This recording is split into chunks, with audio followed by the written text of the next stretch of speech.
Echoes of the Archmage. Book 3, The Crown of Shadows. Chapter 33, The Hidden Market. Morning in the House of Quiet Cedars did not arrive with sunrise so much as with pressure.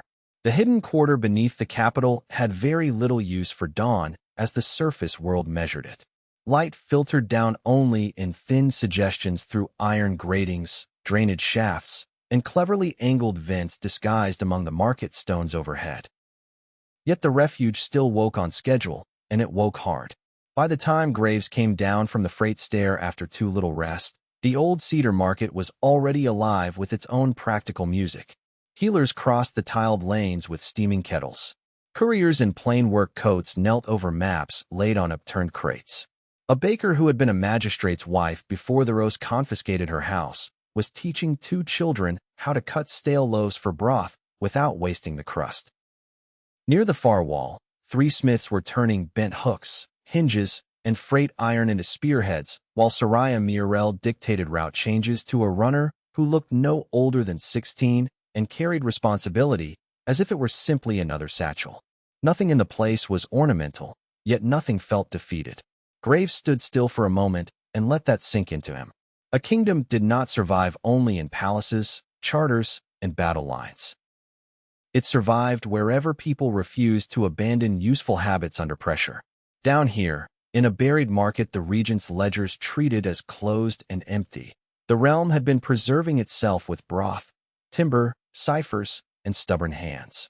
Ox was awake by the time Graves reached the healer's alcove, which meant the day had already become more difficult for everyone within hearing distance. Para, the broad-shouldered healer who had apparently adopted him by force of irritation, was attempting to make him drink something dark and bitter from a clay cup, while he objected on grounds that sounded principled until one noticed they all reduced to not wanting to drink it. "You are not dead, which should make you more cooperative, not less," Para informed him.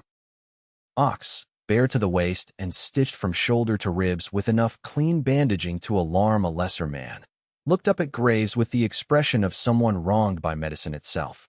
"She keeps acting as if surviving entitles her to opinions," he said. Para handed Graves a second cup. "Good. You can hold him down." Graves accepted the cup and sat on the edge of the cot instead. Humor sat easily here because the fear beneath it had already been measured and named. Ox's injury was ugly, but it was closing cleanly. He could walk with help. He could curse without weakening. He would live, which in their trade counted as excellent news. When Graves told him that, Ox grunted. "Then let me up." Para did not even glance his way. "When you can cough without looking murderous, we will discuss standing." Ox gave this the same silence a warhorse gives weather. Then, quieter, when Para turned away to sort bandages, he said to Graves, "Do not mistake lying still for uselessness. I can still teach from a chair." Graves glanced toward the wider market where local fighters were already gathering in knots, hungry for orders and answers. "I was hoping you would say that." A slow, dangerous satisfaction entered Ox's face. "Good. Bring me the worst of them first." Leora spent the morning doing what she had done in the counting room the previous night, only now the work touched flesh more directly. Graves found her in the old tax arcade beneath a beam carved with merchant marks from a century ago, speaking with Soraya, the old magistrate from House Sun, two grain women from the upper alleys, and a shrine keeper whose district chapel had apparently hidden children in wine vaults during the levy seizures. No one there was treating her like a distant lost princess preserved for ceremonial use. They were bringing her shortages, resentments, disputed routes, and the kind of unglamorous numbers upon which real authority either proves itself or rots. She moved through it with a calm that looked effortless only to those too ignorant to see the labor inside it. When the grain women warned that one surface carter had begun charging treble for unscheduled night deliveries, she did not merely condemn greed.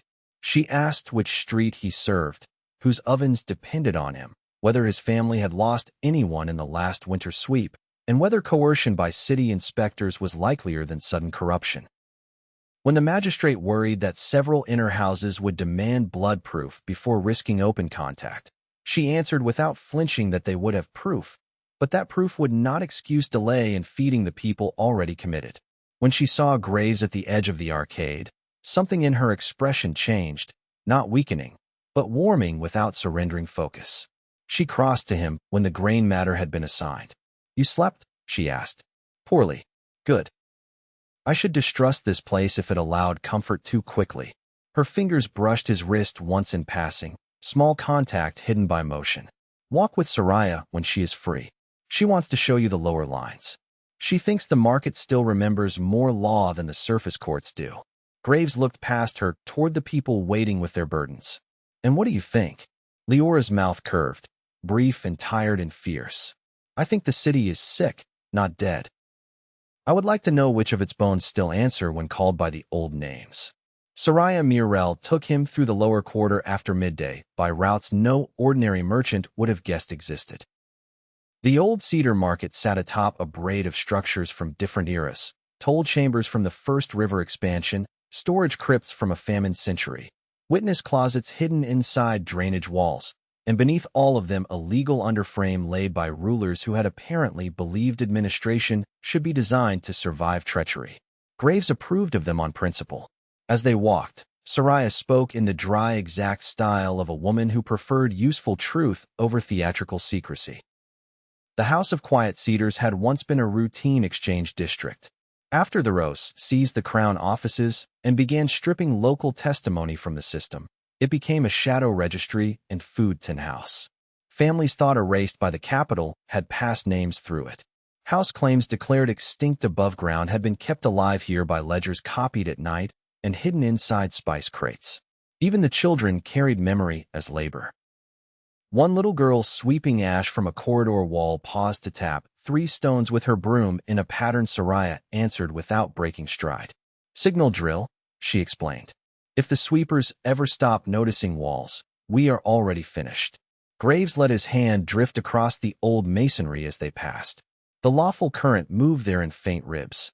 Not enough to lift gates or ring bells, but enough to recognize injury. More troubling was the other sensation threaded through it. A greasy interference rising from farther inward toward the palace basin. Corruption, yes, but administered corruption, fed through civic channels rather than abandoned shrines. The Rose had not merely poisoned the outer roads. He had studied the capital itself and taught its deeper systems to lie. Graves slowed at a seam near an old-way room where the lawful current dipped as if under pressure. "This line is being muffled," he said. Soraya's eyes sharpened. "By damage. By occupation." He closed his hand against the stone. For one instant a memory not his own brushed him, not a full vision, only sensation. Wax smoke, iron keys, clerks writing false names while somewhere above them a bell was deliberately prevented from sounding. He took his hand back. "There is a registry node under the basin. Not dead. Bound." Soraya exhaled slowly. "Lantern registry," she said. The Rose closed it in the first year and declared the chamber unsafe after a fire no one smelled. If you can feel it from here, then the old stories were not stories at all. The discovery brought them back to the counting room before evening, where the inner council had reconvened around fresh maps, stale bread, and the kind of restrained hunger that attaches itself to actionable hope. Graves described the muted line under the market and the impression of a suppressed registry beneath the basin quarter. The old magistrate from House Sun went so still that even his hands seemed to remember younger discipline. He had a narrow scholar's face and the permanent irritation of a man who had spent years watching fraud behave confidently, and until that moment he had spoken to Graves with careful reserve. Now he leaned forward as if pulled.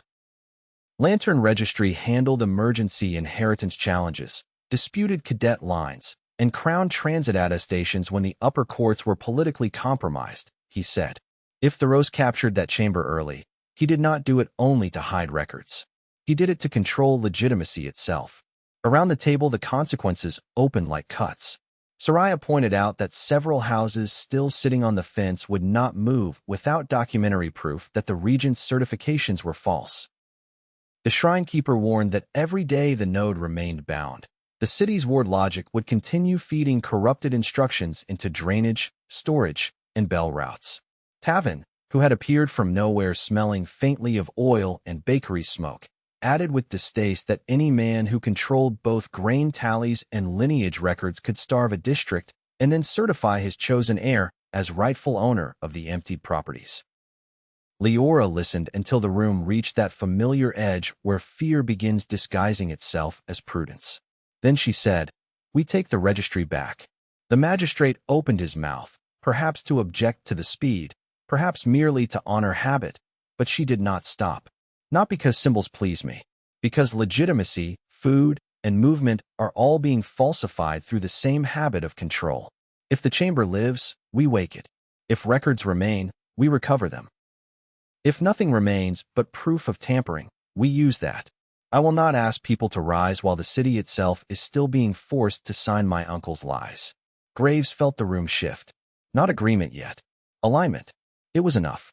That night, after assignments had gone out and the market had settled into its layered half-rest, Graves climbed again to the upper grate, where thin cold air from the streets moved through iron like water through teeth. Leora joined him later carrying 2 cups of weak cedar tea because somewhere between flight and rebellion she had made a habit of practical tenderness. Below them, hidden life continued in murmurs. Above them the capital rolled on unaware or pretending at it. Graves stood close enough that their sleeves touched and watched lanterns slide over wagon wheels in the lane beyond the grate. "You chose quickly," he said. "I chose before I spoke," she answered. "I only waited to hear whether the room needed to admit it to itself." He smiled despite weariness. "That sounds very like a queen." She made a quiet sound that might have been amusement and might have been grief meeting humor on neutral ground. "It sounds like a woman tired of letting thieves define tempo." Silence held for a while. The easy kind earned through danger, shared long enough to become familiarity without becoming lesser. Then she said, more softly, "If we do this well, more people will start to believe. That is good. It is also cruel in its own way. Belief creates new kinds of fear. They will not only hope I can win. They will hope I can keep them alive while trying." Graves turned toward her. "You already carry that." "Yes," she said. "But after tomorrow, I will carry it in public." He wanted to promise impossible things then. Clean victories, survivable costs, a future with no more hidden markets and emergency councils. Instead, he chose truth shaped toward steadiness. "Then carry it with me beside you." Her hand found his in the dark. "I had planned to," she said. Far below, some old lawful seam under the market gave the faintest answering pulse, as if the city had overheard and, for once, approved. Chapter 34, Names in the Dark. Plans in the House of Quiet Cedars never stayed abstract for long. By first bell of the quarter's private measure, the Lantern Registry raid had become a diagram of routes, disguises, burdens, contingencies, and the kind of arguments that only competent people have when they all understand the stakes and none of them wishes to bury another useful body for the sake of pride. Graves preferred such rooms to hopeful nonsense. The registry lay beneath the Basin Market's old clerking court, reachable in theory through 2 surface service stairs, a sealed scribe passage, and an underdrain that joined the older toll channels near the dye merchant's lane. In practice, every obvious route had almost certainly been trapped, watched, or deliberately collapsed years earlier. Tavin advocated the underdrain because he distrusted generations of clerks. Soraya preferred the sealed scribe passage because the city's present watch did not believe in documents old enough to bite back. Selm wanted the route with the fewest conversational opportunities. The old magistrate, whose name proved to be Arvin's son when stripped of title, contributed a set of copied floor plans he had preserved inside a flower ledger for 6 years. Ox, seated upright on a reinforced chair with a blanket over his legs and a temper sharp enough to cut rope, vetoed 2 ideas and 3 people before the morning tea had cooled. "No one whose main skill is dying bravely comes," he said, pointing at a young market runner who had somehow wandered into the room and looked honored until Soraya dragged him out by the collar. "And no one crawls a drain without 2 exit calculations. If you must be foolish, be structured about it." Leora's choice to go personally met the resistance Graves had expected and the resistance she had almost certainly expected him to voice, which was one reason she cornered him before he could do it in front of others. They stood in a side storeroom between sacks of lentils and a broken cedar cartwheel while the council argued in the next chamber. "You are going to say the claimant should not enter the first city raid," she said. Graves folded his arms. I am going to say the rightful queen should not place herself under an archive roof my uncle may have spent years preparing as a choke point. That is a more flattering version of the same sentence. He let that pass. If the registry requires blood authority or formal recognition from the crown line, I may not be enough to answer it alone. Corbin's current can force some things. It cannot stand in for you where the law remembers your name. Leora leaned back against the stone shelving, watching him with the maddening calm of someone already halfway through the argument. Exactly. That was my point. No, she said. It was mine, spoken in your voice before you reached it. Despite himself, he laughed once under his breath. Then the laughter left, and honesty returned. I know why you need to go. I still hate it. Her face softened. Good. I would be offended if you had grown casual about danger. She stepped closer until the dim storeroom seemed smaller. Listen to me, Graves. I am not trying to prove courage. I am trying to stop letting danger dictate where my authority may exist. The Rose has had years to build a kingdom in which I am safest only when absent. I cannot win it back by agreeing with the architecture of that lie. He looked at her for a long moment, then touched his forehead briefly to hers, the gesture that had become both promise and recognition. Then we go together, he said. Obviously, she answered. I already assigned you to me. While the strike team prepared, the rest of the hidden quarter continued the slower labor, without which daring missions degrade into vanity. Graves spent an hour with Ox in the Old Spice arcade, turning market volunteers into something slightly closer to a defense cohort. Ox taught from the chair as promised, and the chair did nothing to soften his standards. He had a cane across his knees for balance and emphasis, and used it freely for the latter. Stop planting your feet as if the ground owes you loyalty, he told a dock porter twice his age who had been brave enough to volunteer and unfortunate enough to stand where instruction could reach him. Stone does not care if you are earnest. Hold the choke. Protect the one beside you. Make your movement mean something. To Graves he said, quieter, while a pair of fishmongers' attempted shield turns with heroic incompetence. They are afraid in useful ways. That helps. Teach them two things only. How not to break line when they first hear beasts, and how to move civilians faster than their own panic. Graves did. It grounded him more than sleep had. Here was the practical counterweight to Corvin's inheritance. Not power, but craft. Bodies in relation. Fear translated into action small enough to accomplish. At the edge of the arcade, children carried bandage rolls and spare water with solemn industry, while one elderly tailor measured curtain cloth for makeshift sling loops. Seeing that, Graves understood again what Leora had meant on the grade above. Belief was not noble in the abstract. It was logistical. Once people believed they might matter, they began preparing as if survival could be organized rather than begged from fate. Tyrants disliked that because it scales. They left at evening disguised not as soldiers, but as a routine nuisance in any city worth distrusting. A clerical salvage crew. Tavin had acquired ink-stained aprons, wax tablets, 2 handcarts, and enough forged maintenance tags to insult the intelligence of any guard who believed bureaucracy incapable of romance. Soraya wore plain gray with her hair hidden under a work scarf and carried herself with the bored competence of a woman who expected obstacles to reveal themselves mostly for the pleasure of being removed. Seln vanished so thoroughly into the role of underpaid functionary that even Graves had to remind himself where she was when she drifted 3 paces ahead. Leora darkened her hairline with soot and wore the severe coat of a records examiner, a disguise that did nothing to reduce her authority and therefore pleased Graves more than it should have. He himself carried a crate of broken ledgers over one shoulder and the private hope that if anyone challenged them, Tavin would be the first to answer, because watching him weaponize paperwork had become one of the road's stranger comforts. The surface streets around the Basin Market were crowded with the late trade hour, carters cursing wheel ruts, vendors folding awnings, city guards pretending to monitor fairness while searching for bribes with their eyes. Overhead, ward lanterns burned with a yellow steadiness Graves had begun to hate. Their light was clean enough to reassure civilians and false enough to hide what moved through the deeper civic lines beneath. Twice he felt corruption shiver under paving stones as if sniffing at them through iron. Both times Leora brushed his sleeve in passing, a reminder to hold shape. The capital might be sick, but it was still a city full of ordinary life. One did not tear at a diseased nerve in such a place unless one could promise to spare the body around it. Challenge came at the scribe's stairs sooner than any of them preferred, though in truth Graves would have distrusted luck more.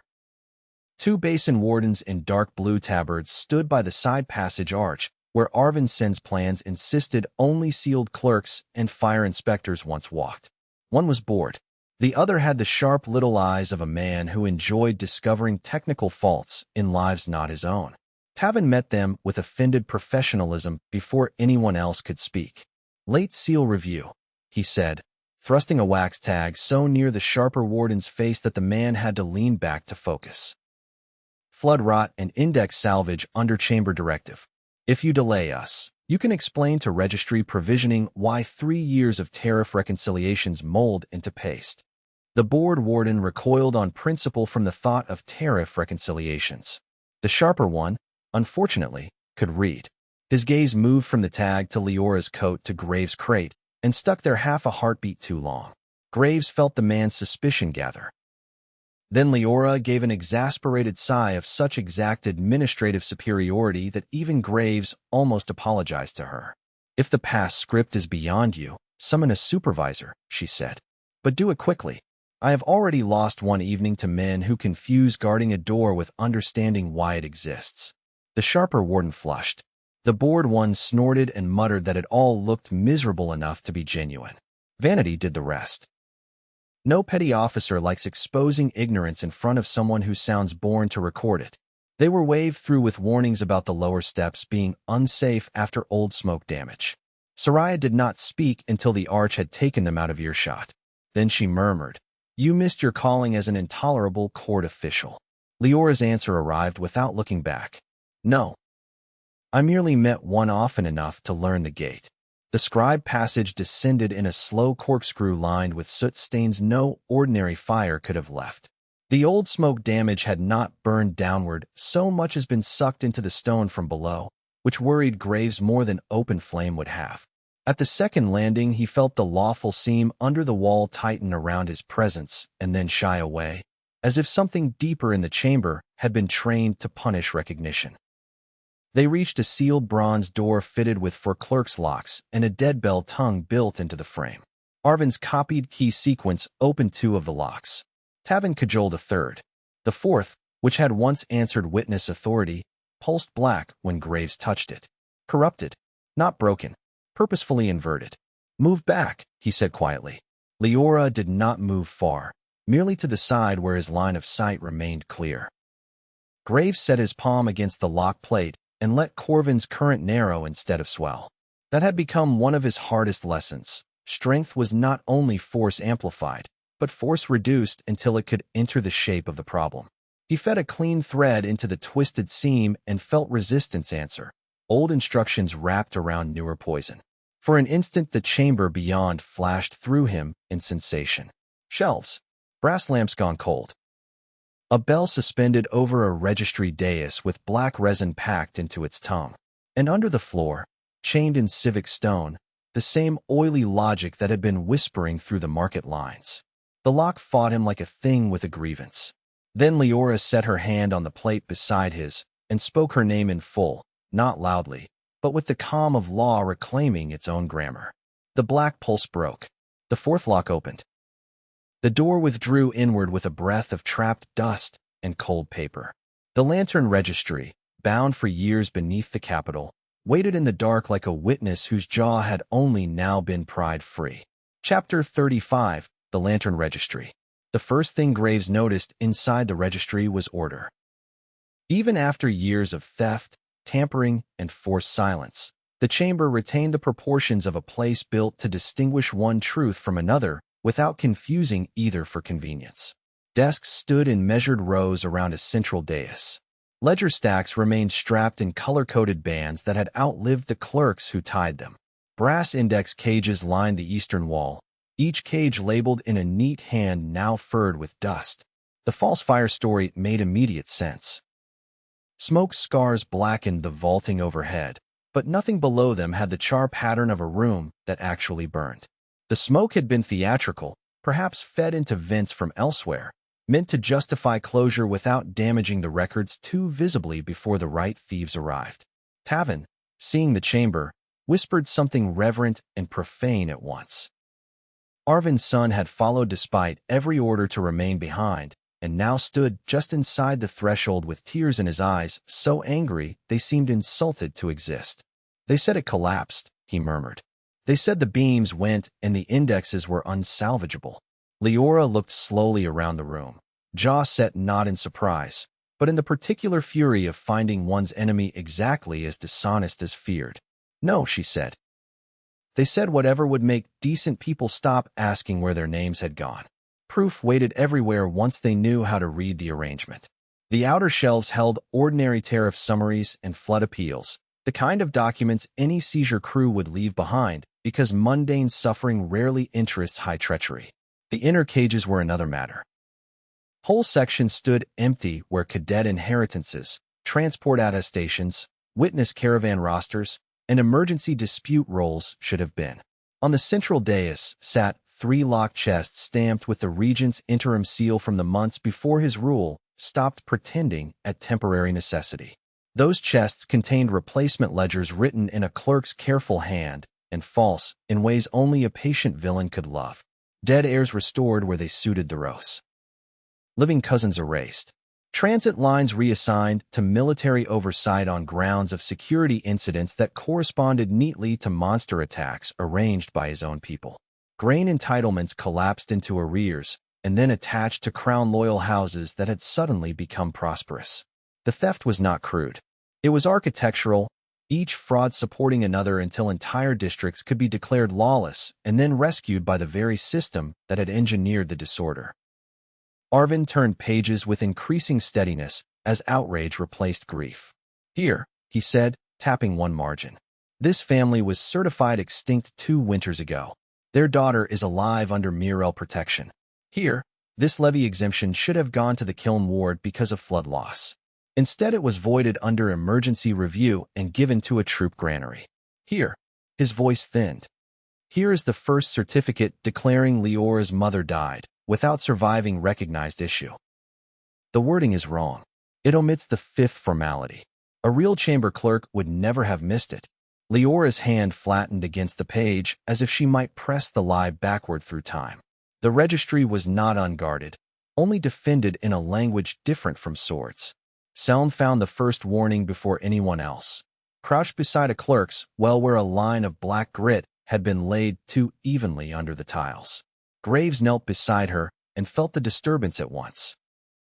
The chamber had been taught to notice certain acts of recovery, not entry alone, recognition. Any attempt to open the inner indexes or free the bell above the dais would trip something deeper in the civic underframe. A delayed alarm, he said. Tavin peered over his shoulder. How delayed? Long enough to let the violator commit. Soraya swore softly. So the chamber can be used as evidence of theft after they lure the right people into touching what belongs to them. Graves nodded. And perhaps long enough to release something more immediate. The answer to that arrived from the record pit at the rear, where shelving had been removed to expose a lower catalog vault. A sound came up from it, not loud, only wet and patient, like claws considering stone. One of the market fighters behind them made a strained noise in his throat. Leora drew her blade without flourish. Then we work faster and leave less politely. What came out of the catalog vault had once perhaps been human. Now it wore a clerk's coat fused into a frame elongated by hunger and corrosion, its hands split into hooked bones dark with resin. Behind it came 2 more, thinner and quicker, their faces bound in strips of sealing cloth, as if some final mockery required the creatures of this room to remain archivists in form while appetite hollowed out all other purpose. The roast did not merely hide chambers. He peopled their silence with examples. The fight in the registry could not be large. That was what made it terrifying. Shelves, desks, and bundles of preserved testimony turned every careless movement into sacrilege as well as risk. Ox was not there to take breath and save them by sheer mass, so precision had to do the labor. Graves set a tight barrier over the central dais before the first creature's claws reached the recovered ledgers. Leora went left, not toward the nearest threat, but toward the gap by the index cages where a second creature was angling to get behind Arvin and the market fighters. Soraya used a hooked side knife to pin one monster's sleeve to a shelf long enough for Selm to drive steel through the hinge of its neck. Tavin, who did not belong in such violence by temperament or training, and yet had become stubbornly competent at surviving it, kicked over a clerk's cart to break another charge, and then apologized instinctively to the cart. Graves fought narrower than his anger wished. Corvin's current surged at the sight of corrupted human remains wearing civic livery, eager as ever to solve desecration with annihilation. He denied it. Instead, he sent a cutting line under one creature's legs and dropped it without shattering the floor. When the thing writhed toward the ledgers anyway, still trying to reach paper as if the order buried in it remained partly clerical, Leora finished it with one merciful stroke and did not look away while she did it. The last of the creatures sprang not at the living, but at the bell over the dais, as though instructed that if silence could not be preserved, damage might still suffice. Graves caught it in midair with a compressed burst that slammed it into the far wall hard enough to crack plaster and nothing more. The chamber rang with impact. Then stillness returned, jagged and immediate. Not peace. Room enough to hear the delayed alarm finally beginning somewhere below the floor. There was no time left for careful salvage. Arvin and Tavin chose the most damning ledgers and sealed them in wax cloth. Soraya sent the market fighters to strip the false chests of their index markers so replacement records could later be exposed by absence as well as content. Selm took position at the corridor and reported 2 sets of feet above, one heavy, one running. Graves climbed the dais steps with Leora to the bell frame. The tongue had been packed with resin and bound by a black chain fixed into the base plate through a sigil socket carved after the chamber's construction. An inversion again, the same administrative corruption he had felt under the market. To free the bell would wake the node and almost certainly announce the act across every still-listening civic seam in the basin. Leora met his eyes. "Do it," she said. "We are long past secrecy as the primary virtue." He almost laughed at the simplicity of loving a woman who understood when concealment had become collaboration with one's own suppression. He set both hands to the chain. This time he did not attempt delicacy beyond what the structure required. Corvin's current flowed through him like floodwater forced into a lock, straining, angry, magnificently useful. Leora put her palm against the bell's stem and spoke the older basin formula for lawful witness, her voice steady over the alarm beginning to shriek below. The black chain split. Resin cracked from the tongue in hard dark sheets. The bell swung once, then struck. Sound did not fill the chamber alone. It entered the stone. Graves felt it race downward through clerking wells, outward through forgotten conduits, upward into ward lanterns that had spent years burning obedient lies. Somewhere above ground horses screamed. Somewhere farther away another hidden chamber answered with a smaller, cleaner note. Lantern Registry had woken. Their escape was ugly, fast, and impossible to mistake for anything but declaration. Wardens came into the scribe passage just as they were loading the last of the recovered bundles onto the handcarts. One saw the wrapped ledgers, heard the still shuddering bell, and did not bother pretending at procedure. He shouted for basin security and reached for a signal horn. Selm put a knife through his wrist before the horn cleared his belt. The second man managed a half note that turned into a choking cry when Soraya drove him against the stair rail. They ran upward then, no longer clerical salvage but a truth smuggling itself through the city at speed. In the lane above, the first ward lantern on the basin corner burst with a crack of clean white light, then steadied into a different color, less jaundiced than before. People on the street stopped and stared. A merchant woman crossed herself. A carter looked up and swore that the city bell under the paving had spoken. Graves shoved one handcart while Leora took the other, and Tavin scattered forged maintenance slips behind them like useless leaves. By the time they reached the bend toward the dye merchant's lane, 3 more lanterns had changed. The basin was listening again, which meant Theros, wherever he sat surrounded by stolen dignity and drilled compliance, had just learned that something under his capital was no longer willing to remain buried. Graves did not need a vision to know how that realization would feel. The city itself had started correcting his paperwork. Chapter 36, Bread steel, and oath. The effect of the registry raid could not be measured only in ledgers recovered or alarms triggered. By the following day, the hidden quarter felt different in the subtle way buildings sometimes do after a storm has broken a long pressure. Messages arrived faster. Doubters asked better questions. Even the children moving through the lanes with baskets and ash pails seemed to carry themselves with an extra inch of ownership, as though word had already spread that one of the city's stolen voices had been returned to itself. Arvin's son worked without pause in the old weighing office, cross-matching the rescued indexes against memory copies and hidden household roles until his hands shook too badly for neat script. Soraya had runners moving among buried contacts in the basin wards before dawn. Leora divided the market by function rather than sentiment: food, defense, records, signals, sanctuary, surface watchers. Graves watched her do it while seated on an overturned grain chest sharing cabbage broth with a pair of dock workers who had spent the previous night reinforcing an Undercroft arch and still found time to argue amiably about whether basin beer had grown worse under tyranny or whether nostalgia had simply improved memory.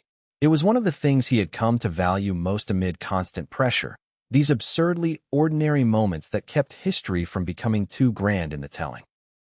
Kingdoms are reclaimed by strategy, blood, and will, certainly, but also by people continuing to discuss broth quality while treasonous ledgers dry by the brazier. Ox resumed instruction before Para approved, and after Para predicted exactly how much pain he would regret in private. He used a cane now when walking the full length of the Spice Arcade, though he would sooner have fought a cart horse than admit the cane was helping. The market volunteers had improved enough to stop alarming graves on sight, which in Ox's school counted as praise. More importantly, they had begun to trust structure. Fishmongers, cellar porters, displaced servants, kiln hands, retired teamsters, and 3 former palace laundresses who had concealed blades and linen for years without anyone giving them the respect that skill deserved, all learned to move as a line rather than a crowd. Ox taught them with relentless emphasis on the small survivals heroics usually trample. Protect the threshold. Rotate the tired without fanfare. Drag the fallen by belts, not shoulders. Never stare at the first creature long enough to become its student. Fear wastes less of you when it has a job, he told them. Graves took over when demonstrations required shield work or controlled bursts of force, showing how a narrow barrier could turn a doorway into 3 seconds of life, and how a lamp could be shattered without setting a whole storeroom ablaze if one respected angles.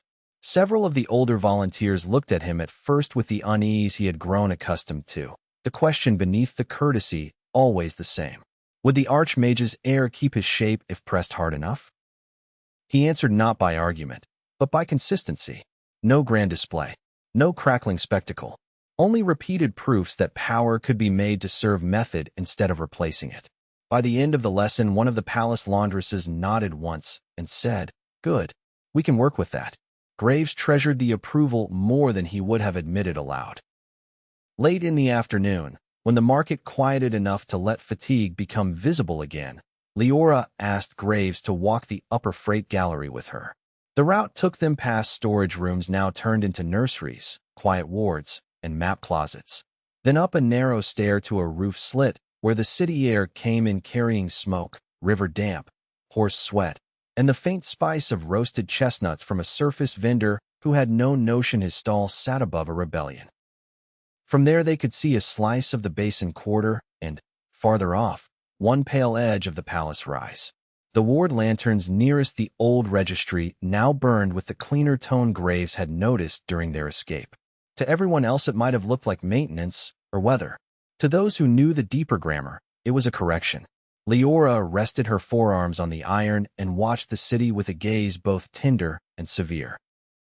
"I spent years imagining this place as one thing," she said. "A height, a theft, a destination. Now that I am under it, I keep seeing what he sits on top of instead. Bakers, ledgers, drain cisterns, girls carrying coal, men who know 6 roofs well enough to vanish across them and still go home in time to trim lamp wicks." She glanced at him. "It makes hate less simple." Graves considered that. "Does it weaken it?" "No," she said after a moment. "It refines it. I do not hate the city. I hate what he has taught it to accept. There was a long pause, the kind in which truth can either retreat or deepen. Then she added, almost lightly, and I hate that in another life this might have been where I learned to rule from my mother instead of from hidden rooms and emergency maps. Graves turned toward her fully. In another life, he said, I might have stayed in a manner I barely understood, fat on inheritance and polite irrelevance. The smile that answered him was small and aching and real. You would have been unbearable. Perhaps, he conceded, but less useful. Her hand found the back of his neck then, drawing him down into a kiss that carried no panic and no claim of finality, only recognition sharpened by everything waiting below. When they parted, her forehead rested briefly against his. We do not get the gentler education, she murmured. No, he said, but we may yet build a gentler future than the one that taught us. The records from Lantern Registry began producing practical miracles before sunset. House Mirel established 2 living cadet lines the regent had declared dead. A kiln district on the West Basin gained proof that its grain seizure had been illegal even under Theros's own emergency statutes. More dangerously, one set of transport orders tied Palace Quarter inspectors to the rerouting of ward maintenance crews on the exact nights certain drainage lines had begun carrying creatures of the night into poorer neighborhoods. Arvin's son read that packet twice, then brought it to Leora with hands steadier than before. This does not only prove fraud, he said. It proves intention against civilians inside the capital. Around them the counting room had gone so quiet that the scratch of one distant pin sounded insolent. Soraya's face became all edges. Tavin swore with scholarly range. Graves felt the cold certainty settle before anyone voiced it. The Rose had not kept the creatures outside the city until politically useful. He had been studying how to apply them within urban systems where fear could be measured, routed, and then harvested into further authority. The shrine keeper, whose name proved to be Mother Elin, closed her eyes briefly over clasped hands. Then the basin wards are not merely neglected, she said. They are being prepared. Leora straightened at once. For what? Arvin turned another page and found the answer in a maintenance memorandum disguised as lamp inventory. An ash lamp census. 4 nights from now, ward inspectors, quarter guards, and emergency lantern recalibration crews moving through the lower districts after curfew. Official purpose: count households for winter ration adjustment. Actual effect: if the recovered route maps were read honestly, simultaneous access to vents, drains, and cellar entries across 12 neighborhoods. Graves looked up. A purge, or a trial run for one, Soraya said. Either way, if he controls the basin lines when it starts, he can send the city into selective terror and then offer protection at sunrise. Ox, who had come in leaning on his cane and listening from the threshold, said very softly, "Then we do not let him start on schedule." What followed was one of those evenings in which history would later be compressed into a sentence and thereby lose most of its true character. Plans were made, yes. Orders went out. Yet the real labor looked smaller and therefore more important. Women from the dye lane stitched signal cloth into hems and apron linings. Boys too young to fight memorized which cellar ladders would remain unlatched if lamps flickered twice. A former palace cook turned the market's remaining barley into dense travel cakes for runners headed west and south.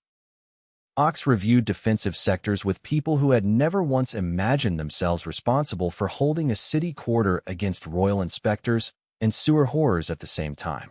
Graves spent an hour with Mother Elin in the lower cistern chapel, where the stones still held an older sanctity under the capital's civic skin. She showed him the bell routes branching beneath the market and explained how the lawful lines, once cleaned, could spread not only alerts but coordination if enough nodes answered in agreement. Think of them less as force and more as consent embodied in stone, she said. The city worked best when authority traveled both directions. Down from the crown, yes, but also up from district truth. Thoreau's fears that pattern more than any blade. It implies he cannot define reality alone. Graves rested his hand against the cistern wall and felt the still fragile answer of Lantern Registry moving under it. Can the basin be woken before the purge? Mother Elin's expression went grave. Not all of it. But there is another bell house under the river counting bridge. older than the market. If that chamber answers, half the basin wards will hear correction before your uncle's inspectors arrive. He will either delay and reveal fear, or proceed without full control. Men like him hate both. That night ended with no one sleeping enough, and several people pretending otherwise.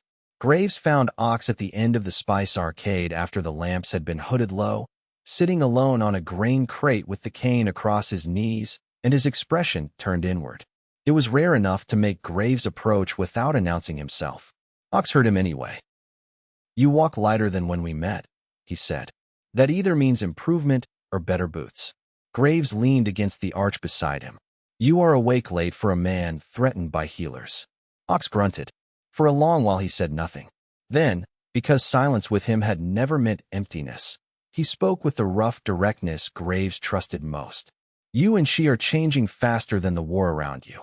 That is natural, also dangerous. A battle can use love as badly as fear if it convinces each of you that preserving the other matters more than preserving the thing you fight for together." Graves absorbed that without defense because the warning had earned honesty. "You think I would choose her over the cause?" Ox tapped the cane once against the floor. "I think you might someday face a false version of that choice, and if you answer too quickly, the Rose will own the terms before you notice." Do not let him turn devotion into leverage.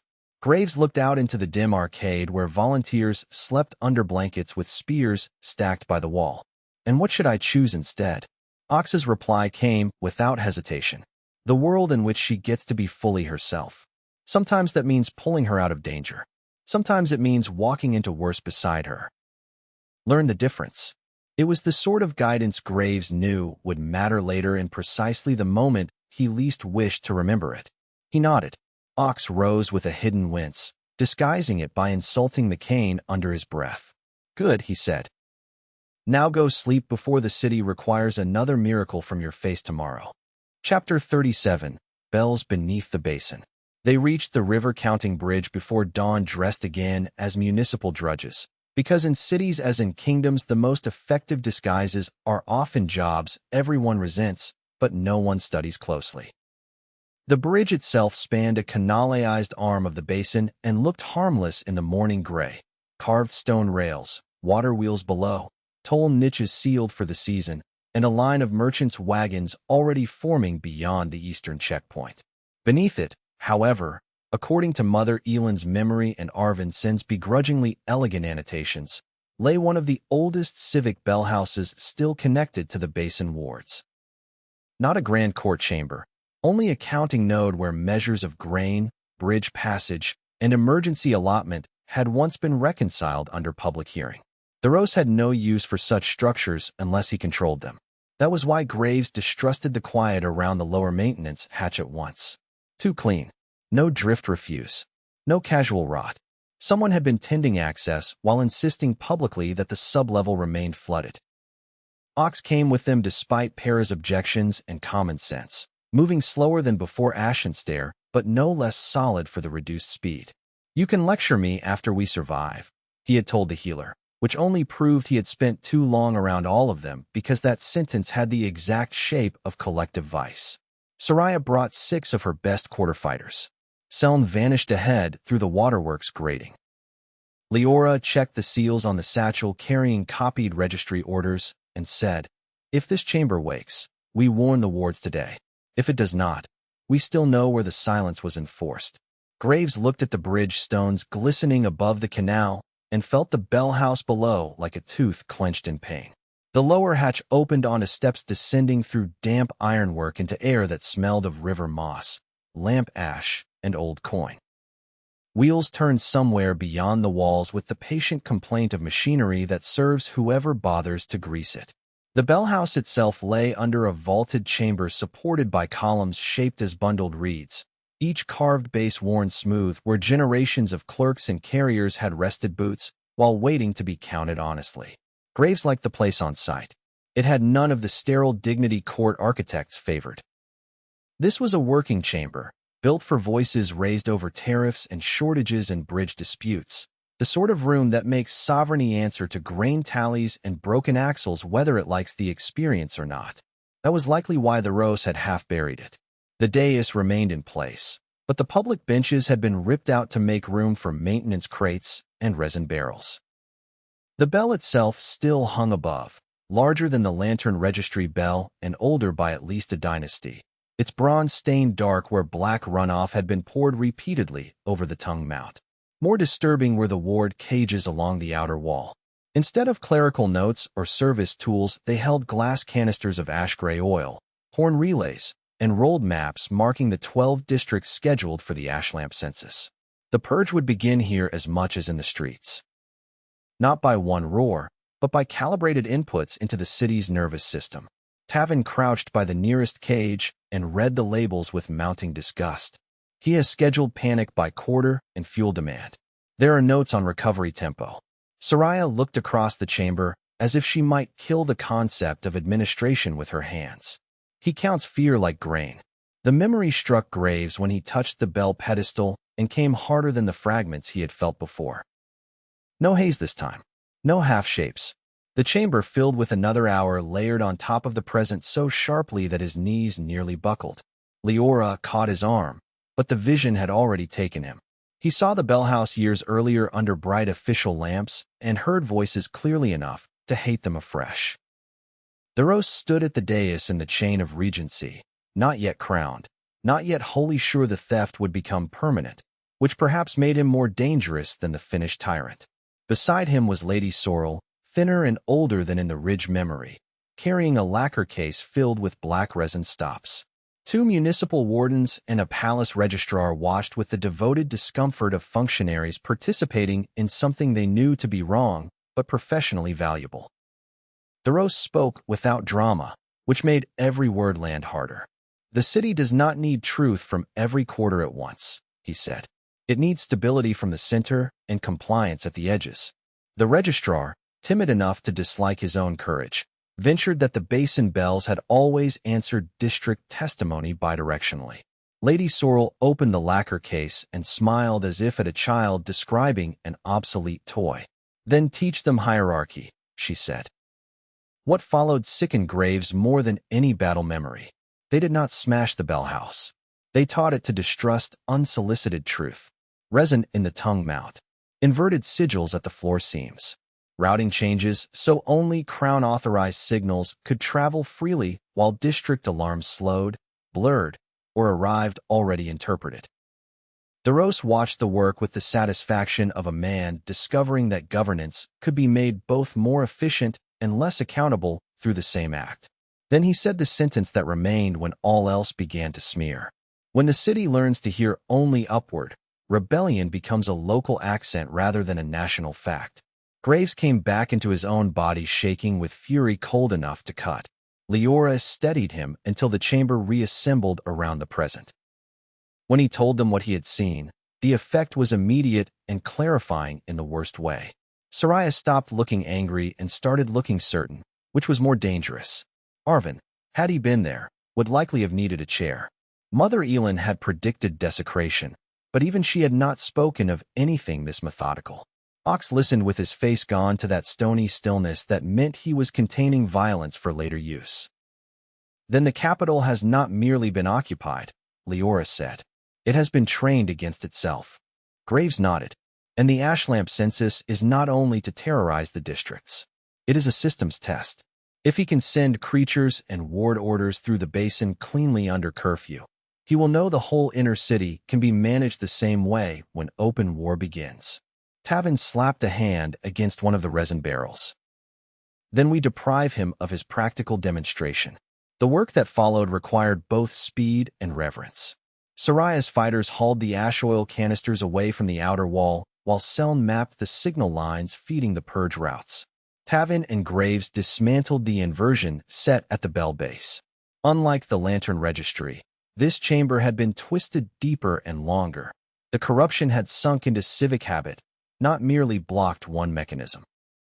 Twice the floor seams flared black and tried to throw Graves' current back into him with teeth. Twice Leora answered by speaking the old basin formulas over the bronze, grounding law with memory until the chamber remembered it had once been built for households, not only rulers. Ox, unable to lift with full strength, took position at the stair and became a deterrent so palpable that no one attempted entry for nearly an hour. When at last the final resin stop cracked loose from the bell tongue, the whole room seemed to inhale through stone. The bell's voice when it came was lower than lantern registries and more public in character, a sound made not for clerks but for neighborhoods. It rolled out through the bridge foundations, down canal walls, across toll arches, and under half the basin in a pressure wave Graves felt through his boots and teeth. Overhead the bridge lamps trembled. Somewhere to the south a bakery whistle answered with a code Soraya recognized and repeated under her breath. Then, one after another, ward lanterns in 3 visible districts changed tone. People above began shouting, not in panic yet, but in confused recognition. A city that has been lied to through infrastructure notices when its fittings start telling a different story. That would have been triumph enough for one morning if the chamber had not chosen that exact instant to reveal the final cruelty hidden in its floor. The purge routes were not only marked, they were primed. Black seams opened under the far wall, and 2 creatures of the night forced themselves up out of the drain culvert, followed by a third larger than the others and plated in resin-dark scale where urban handling had taught it to survive in stone corridors. The Rose had left watchdogs in the civic nerve center in case law ever tried to wake without permission. The first smaller creature died before it cleared the culvert fully, Soraya's knife entering beneath the jaw with workmanlike economy. The second sprang toward the signal cages and Medox's cane, which broke across its face a heartbeat before his axe, gripped one-handed and horribly ill-advised, finished the correction. The larger thing came at Graves through the ringing air, and this time there was no room for narrow technique alone. He met it with a burst of white force that drove it through 2 stacked maintenance crates and half a wall of rotting ledgers, then held it pinned against the stone while Leora ran in along the exposed flank and cut through the joint under the shoulder plate in one clean, merciless motion. When it stopped moving, the bell was still sounding through the city above as if insisting that public notice and private combat had always belonged to the same civic theology. They left the bell house with 3 corrected district lines, 2 captured purge maps, 1 broken cane, and far too much new urgency. Surface confusion had already begun to ripple outward. Bakers stood in their doors looking up at ward lanterns. Carters argued with inspectors who could not explain why bridge toll signals had shifted without prior directive. A woman in a fish apron shouted that the old canal warning note had returned for the first time since her husband died in the levee flood, and half the street went quiet around her because grief has a way of authenticating public anomalies better than any decree. Graves wanted to linger and watch the basin discover that its fittings had resumed telling partial truth. Leora did not permit the indulgence. "Move," she said, and he loved her for the timing of it. Back in the House of Quiet Cedars, Mother Elin read the recovered purge routes and went pale enough that even Ox stopped pretending he felt excellent. Theros had not planned a limited test after all. He had planned the opening shape of city discipline under wartime conditions. Once the ash lamp census succeeded, whole neighborhoods could be driven, sealed, or selectively terrorized under color of ration law. Leora spread the maps on the counting room table and looked around at Soraya, Arvin, Graves, Ox, Tavin, the grain women, the dock leaders, and the shrine keeper. "Then secrecy is over sooner than we intended," she said. "Warn every ward we can reach. Break the routes. Empty the marked cellars. If my uncle wishes to discover whether the capital still remembers how to answer a crown, we will provide the experiment tonight instead of 4 nights from now." No one in the room mistook what that meant. The rebellion was about to stop rehearsing itself in hidden chambers and begin speaking where ordinary people could hear it. Graves felt fear move through him then, clean and immediate and strangely welcome. At last the city would have witnesses in real time. Chapter 38. The Ash Lamp Purge. The hours before the purge might have been the most honest the capital had experienced in years. Not peaceful. Honesty seldom arrives dressed so kindly, but direct. Hidden instructions passed into open ones. Cellars were emptied under invented domestic pretexts. Children were moved along laundry routes and bakery deliveries into safer undercrofts. 2 canal watchmen loyal to Mirel cut the lock chains on flood grates so whole lanes could vent if driven below ground. Arvin's son wrote formal notices in a clerk's fast, precise hand declaring several district seizures unlawful under the old Basin Charter and had copies pinned inside public privies, grain bins, and prayer alcoves before sunset. The notices were treason by every standard the Rose recognized and legality by every standard he had tried to bury. Leora spent the afternoon in motion from one work not to the next, not concealed now from the core ward leaders, but introduced by Soraya, with a stripped-down clarity that allowed disbelief no decorative room. Some stared, some wept without embarrassment. Some merely nodded as if confirming a forecast they had long ago decided to trust only when it stood in front of them. Graves moved parallel to her through the quarter system, teaching signal rhythms, reinforcing thresholds, and quietly correcting whatever civic seams he could reach without burning himself into stupidity. Everywhere he went, the same realization followed them a step behind. The planned night of managed terror had become a race. Could the hidden city speak to itself fast enough to outrun the official version of reality by even an hour?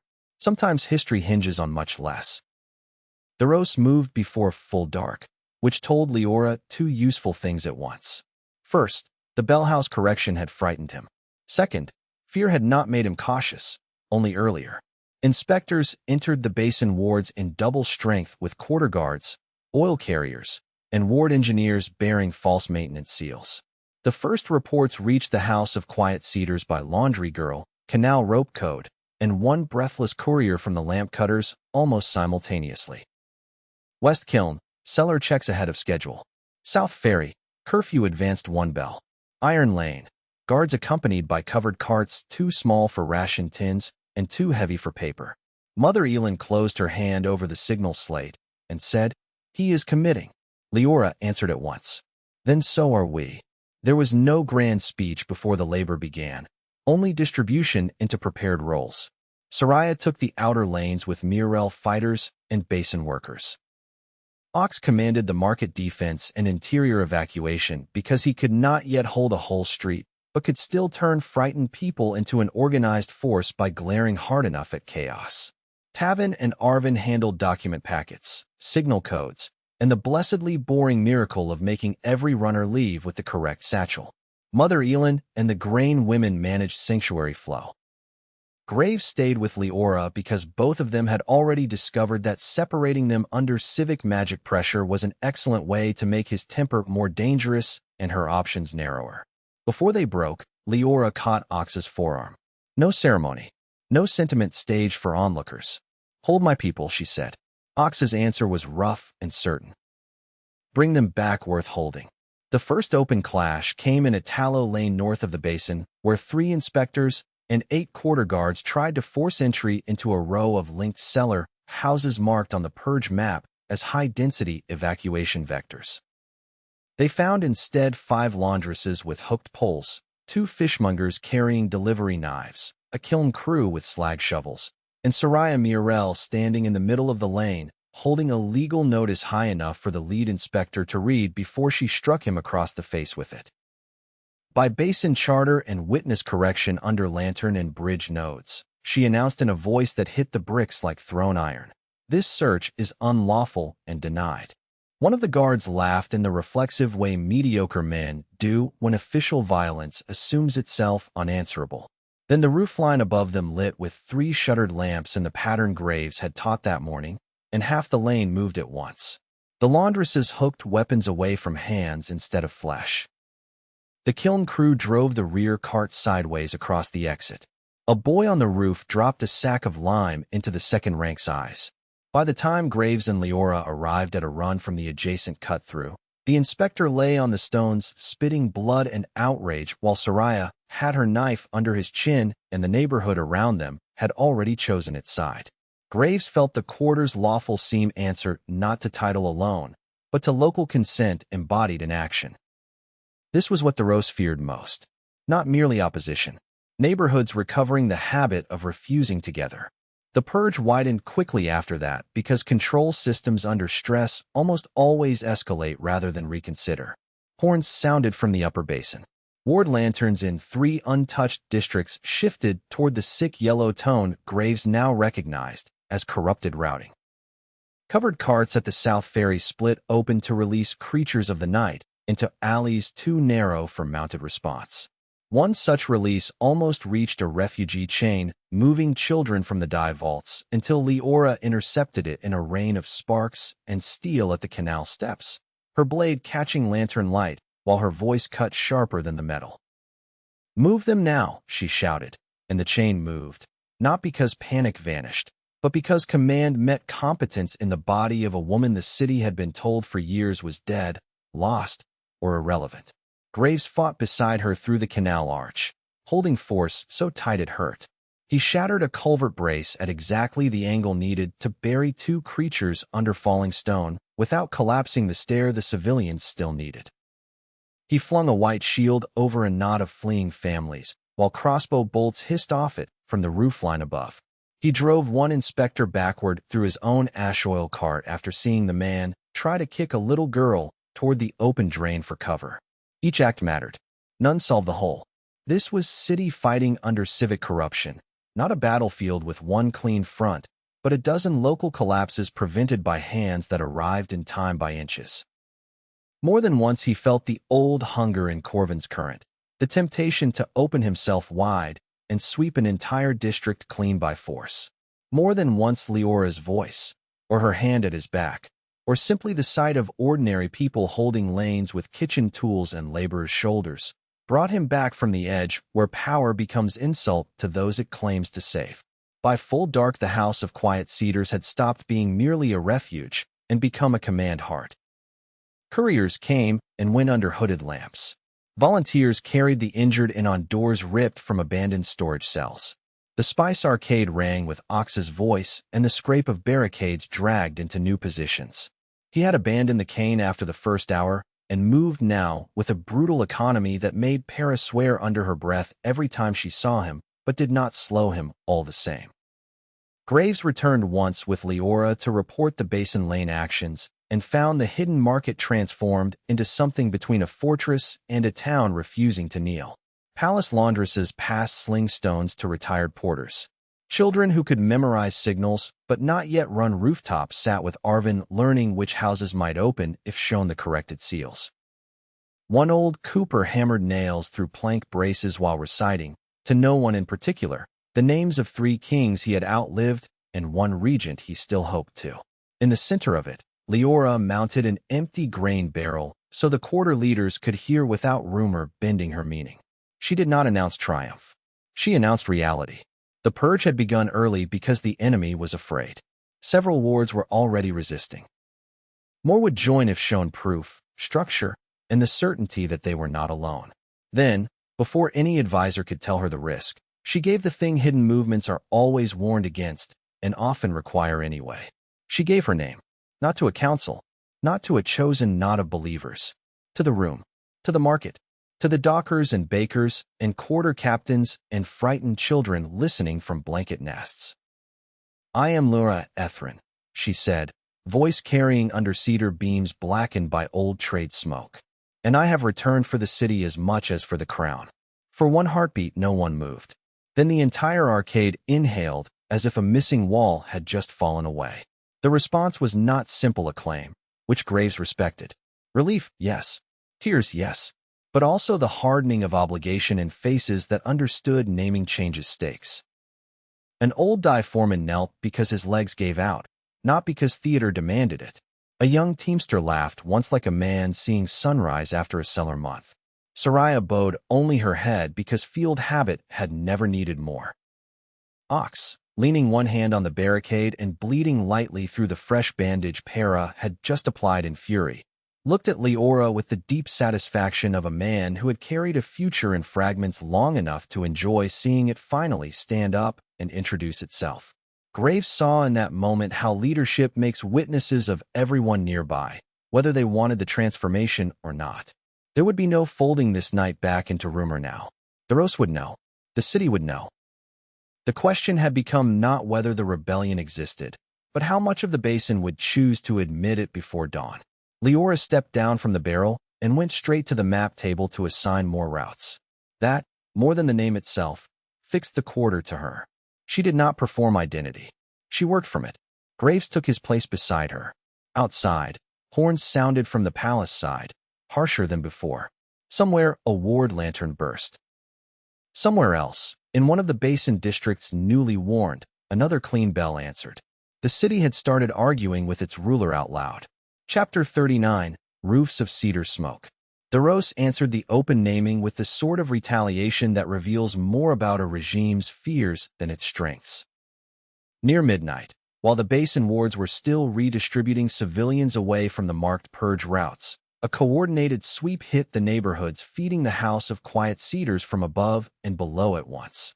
Quarter guards sealed 2 surface entries with fire wagons while black-cloaked palace enforcers drove through the tannery lanes toward the market's disguised drainage wall.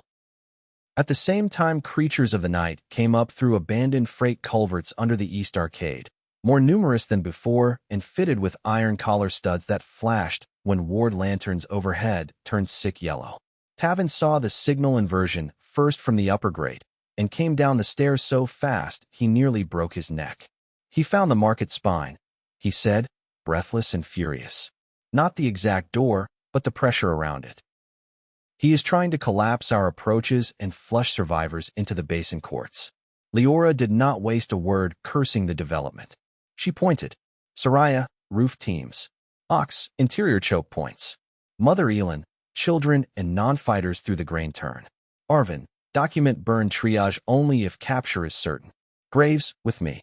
The speed with which everyone obeyed would have startled the frightened hidden quarter of even 2 days earlier. Structure had already become habit. Graves ran with Leora toward the East Arcade, while behind them the market transformed itself from disguised refuge into defended anatomy, each lane remembering the job assigned to it under pressure. The East Arcade battle belonged first to Ox. Graves would later remember flashes of it with something close to awe. The creatures came through the freight culverts in a rush of claws, black saliva, and harness chain, expecting tunnels and soft panic. Instead, they met a barricade built from overturned spice chests, iron scales, and freight sledges locked wheel to axle under Ox's direction within minutes. Behind that barrier stood dock workers, laundresses, grain women, basin youths with their fear tied into usable knots, and Ox himself planted in the center like a judgment carved broad enough to require 2 lanes. He should not have been there, not with his side still knotted from ashen stare, not with Para somewhere behind him inventing fresh blasphemies at the sight. Yet there he was, axe in both hands, voice carrying over the first impact. Hold for the second breath, not the first, he roared. The first makes you flinch. The second lets you choose. The line held, not flawlessly. One young porter lost his footing and nearly died before a laundress hooked him backward by the belt. A fishmonger screamed and kept thrusting. Ox took a creature full in the chest, absorbed it like a gatepost given anger, and split its skull before the thing could pull free.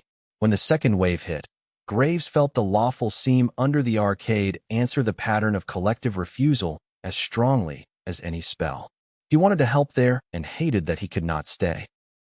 But Leora was already dragging him toward the upper lanes because the true danger lay not in the beasts alone, but in the lantern line above that kept feeding them direction. Break the signal and they lose their schooling, she said. Graves nodded and followed, trusting Ox to do what he had always done best. Turn endurance into space other people could use. The roof fight above the cedar lanes was colder, faster, and more human in its malice. Palace enforcers moved well in the dark and had planned their approach around the assumption that hidden districts defend downward and inward, not up and across. Soraya's roof teams corrected that assumption with gutter lines, brick caches, and an understanding of the basin tile angles no court-trained unit could buy in a year. Graves and Leora reached the first roof just as 2 enforcers tried to force a lantern relay box on the chimney stack. One died under Leora's blade before he completed the turn. The other spun and loosed a hand crossbow at Graves' throat. Graves caught the bolt in a tight white curl of force and sent it hissing into the parapet behind him, then took the man off his feet with a shield edge rather than a killing blast, because killing had ceased to be the only measure of useful speed. More enforcers appeared across the connected roofs, dark cloaks whipping in lantern gusts. Somewhere to the north, Soraya shouted for the die lane team to cut the third bridge plank. Below, basin civilians were already moving through the alleys and streams, carrying children, ledgers, blankets, medicine, and one furious rooster no one had found time to abandon. Graves reached the lantern relay box and slammed his hand into the iron housing. Corruption snarled up his arm. This relay was tied not to a single ward, but to a cluster of directional controls feeding the collared creatures below. It wanted obedience and recognized in him only invasive contradiction. He forced a clean spike through the node anyway. The box burst in a fountain of white gold sparks that leaped roof to roof like corrected logic. In the arcade beneath, 3 creatures immediately lost orientation and crashed into the wrong barricade. Leora saw it happen and smiled the fierce, dangerous smile he loved even in disaster. Again, she said. So he did. Sarek Morn found them on the 4th roof, which surprised Graves less than it should have. Some men are simply too persistent a consequence to vanish after one defeat. Sarek wore better armor now, basin black over flexible mail, and carried a long short spear in one hand with the easy familiarity of a professional who had upgraded his tools since last humiliation. 3 enforcers came with him, though he had the air of a man who would have preferred the confrontation private if politics had allowed the luxury.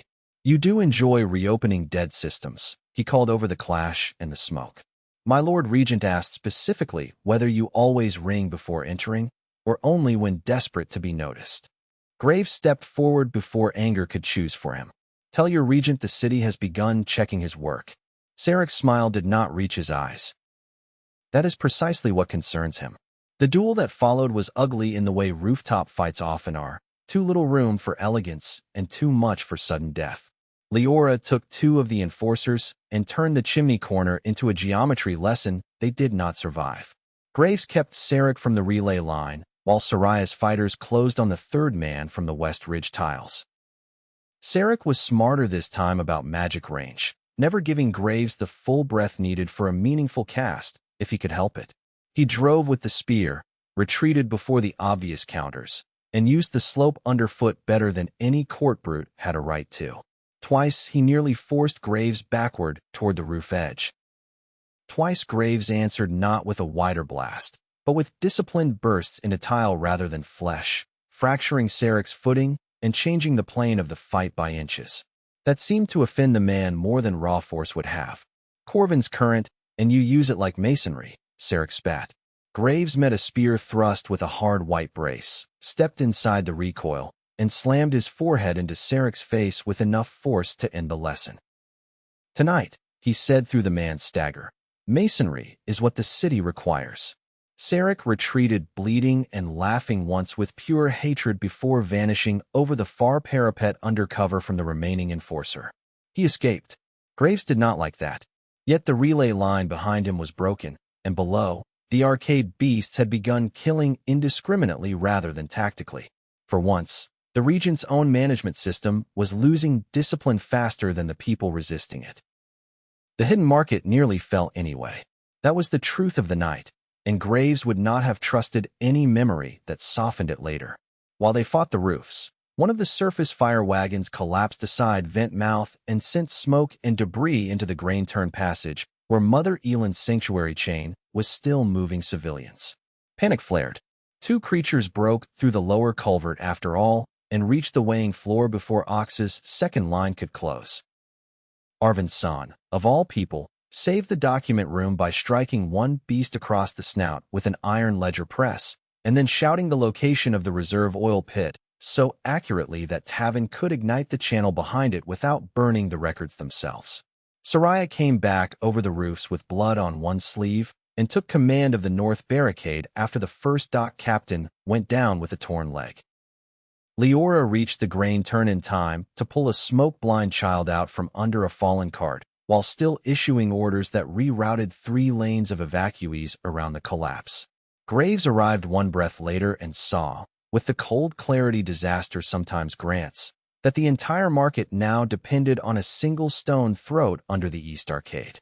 If that passage clogged with flame, fear, and bodies at once, the quarter would become a tomb crowded with its own virtues. There was no careful solution left. He planted his feet in the soot, felt the lawful seams shuddering under the market, and opened himself just wide enough to be dangerous. "Leora," he said. She turned toward him through smoke and noise. "Anchor me." She did not waste time asking whether he was sure. She put both hands on his shoulders, looked directly into his face as if daring the inherited storm to remember its master, and said, "Save the people. Not your anger." Graves gave the command all the room it needed. Then he struck. The blast that followed was the largest working of power he had shaped since the forest clearing months ago, and the difference between then and now was the difference between catastrophe and intention. White force drove through the collapsed vent and clogged throat passage in a controlled cone, not disintegrating the market around it, but hurling smoke, rubble, and creatures outward through the weakest structural seam above ground, where the fire wagon had blocked the exit. The street over the market erupted in a tower of ash, shattered axle wood, and stunned palace guards. Down below, the throat passage cleared. Air came back. The sanctuary chain moved. Graves dropped to one knee with blood bright at one corner of his mouth and heard, through ringing ears, not screams of indiscriminate ruin, but the sound of his people using the space he had made. Ox shouting them through.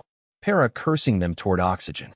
Leora's voice like a blade of order cutting panic into segments small enough to carry. It was enough. Not victory. Enough. By the time the final creatures were dead or fled and the last of the surface attackers realized the hidden market would not be conveniently smothered in one night, the basin ward lanterns over half the quarter had gone to the cleaner tone. Not all, but enough for rumor to turn. The city had seen palace units strike a grain district at night and had seen the district survive. When the horns finally withdrew toward the palace side, they did not sound triumphant. They sounded frustrated. Graves sat in soot and cedar dust while Leora knelt beside him, one hand against his face and the other still gripping a blade blackened nearly to the hilt. Around them, under the ruined vent and broken beams, the House of Quiet Cedars did what it had done from the beginning. It kept going. Chapter 40, The First Banner. Dawn after the sweep found the hidden market damaged, grieving, and louder than before. That last detail mattered. The Rose had tried to compress the quarter into smoke and manageable terror. Instead, he had made every surviving corridor sound like a workshop. Hammers rang on new braces. Buckets moved in chains. Children too shaken to be useful were set to sorting nails, and thereby became useful anyway. The injured lay in 3 alcoves under Para's tyranny, which meant their prospects were improved despite their opinions. Soraya counted the dead with the crisp mercy of a commander who knew names matter most when loss threatens to become arithmetic. Fewer than Graves had feared, more than he wanted to bear. 1 dock captain, 2 market youths, a kiln woman who had refused to leave the barricade while her brother dragged civilians through the throat passage, and 3 ward leaders from the tallow lanes who had held the first unlawful search long enough for their district to wake. Leora went to each body before the coverings were tied and spoke to them not as symbols, but as members of the city she intended to deserve. Graves watched her do it and understood again that ruling, if done properly, is a form of grief management made public. You name the dead. You remember the shape of what they preserved. Then you organize the living so the sacrifice does not become a sentimental excuse for incompetence. By full morning, the market's core lanes had resumed functioning under a roof that still showed open sky through the shattered vent, and somehow the visible damage made the place feel less hidden and more real. The rebellion had been struck and remained. There is a kind of authority that only appears after surviving its first direct attempt at erasure. Messages from the basin wards began arriving in quantities that turned the counting room into controlled mayhem. The tallow lane had captured 2 inspectors and publicly read the corrected charter notice before releasing one to carry the humiliation home. The South Ferry women had barricaded the drain mouths with fish racks and boat chains after hearing the bellhouse note, saving perhaps 40 families from the release carts. 2 kiln wards requested formal witness verification of the false grain seizures. Most important, 3 interior houses that had spent months practicing cautious neutrality now sent representatives in person rather than coded sympathy. House Vel, little more than a name above ground after the Rose finded into decorative ruin, brought copies of servant rosters proving palace night movements into the poor wards. House Iron sent a surgeon and 10 casks of spirits, which in war counted as both medicine and theology. House Kaler, whose elder had once served Leora's mother, sent something rarer than supplies, a surviving household banner hidden for years inside coffin cloth. When the representative unwrapped it in the counting room, cedar and silver thread opening like memory freed from rot, the whole chamber fell silent. Leora touched the cloth only after a breath had passed. Graves saw the effort it cost her not to let feeling become stillness. "We were told there would be no point showing this until the city itself had chosen to believe," said the Kaler woman, an ant-faced veteran with scarred hands and dry eyes. "It appears the city has started." No one in the room needed that translated. A banner is only fabric until the surrounding people decide it is a wager. Then it becomes one of the heaviest objects a country can lift.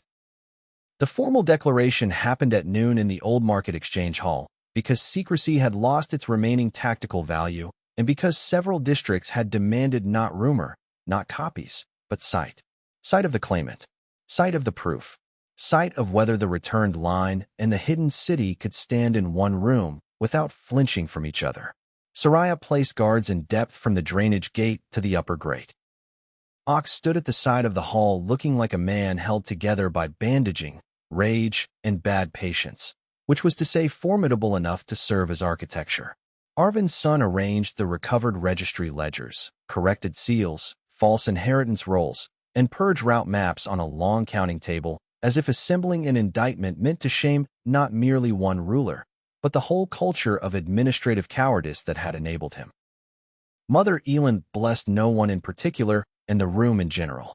Then Leora walked in wearing neither royal finery nor battle leathers.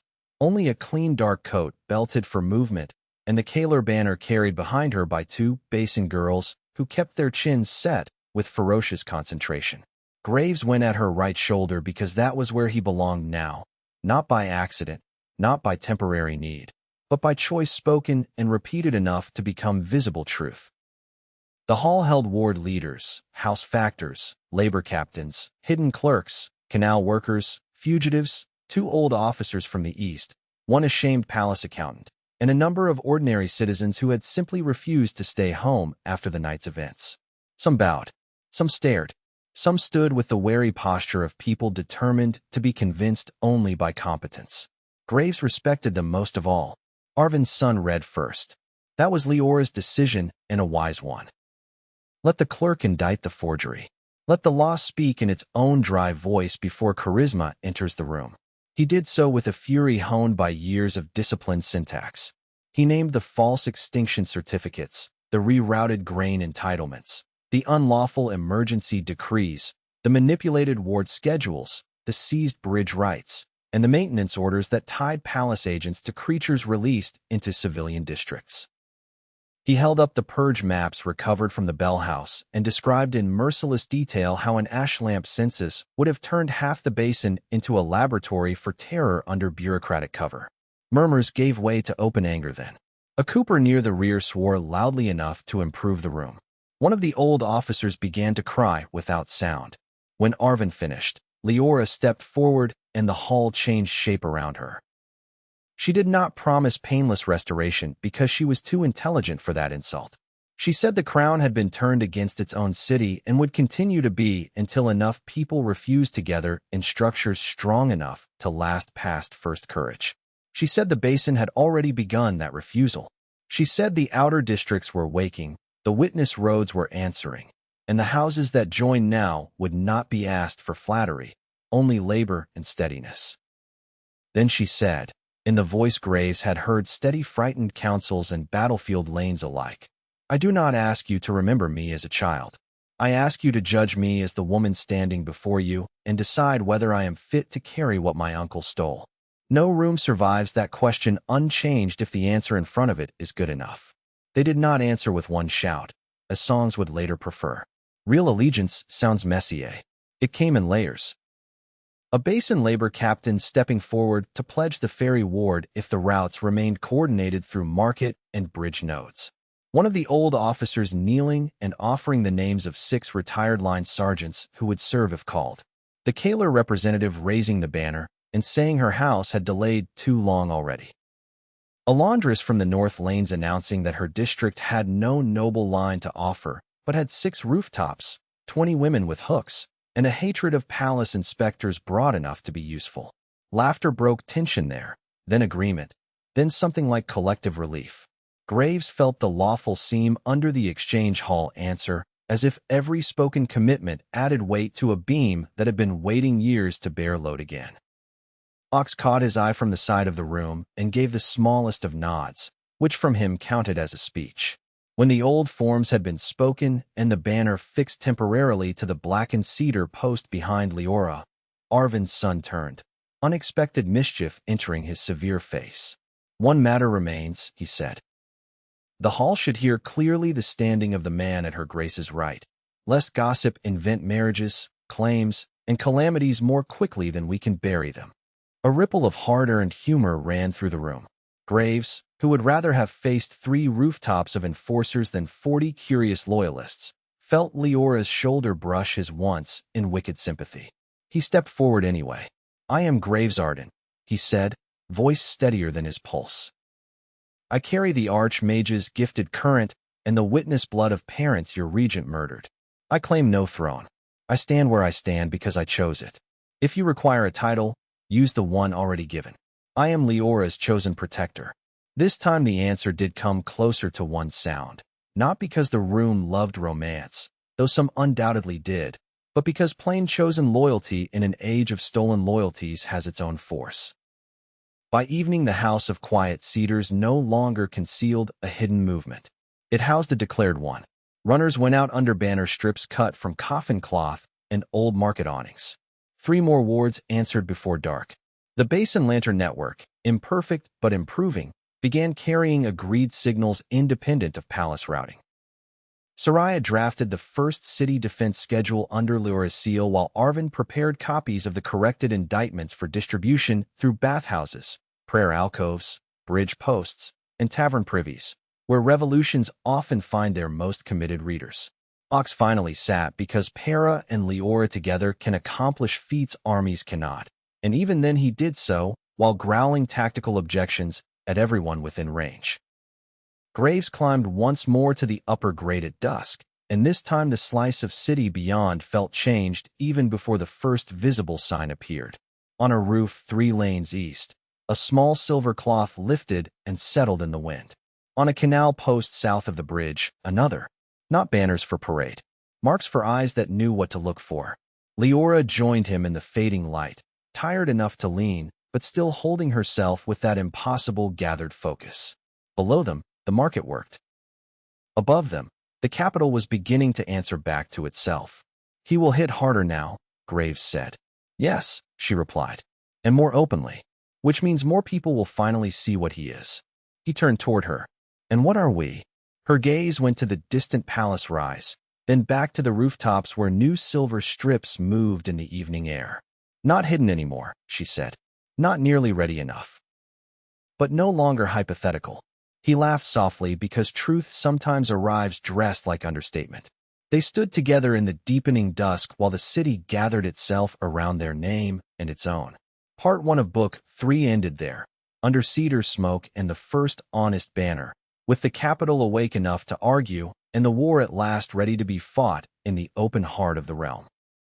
Chapter 41, Sepulchre Lane. The banner did not remain a rumor for even half a day.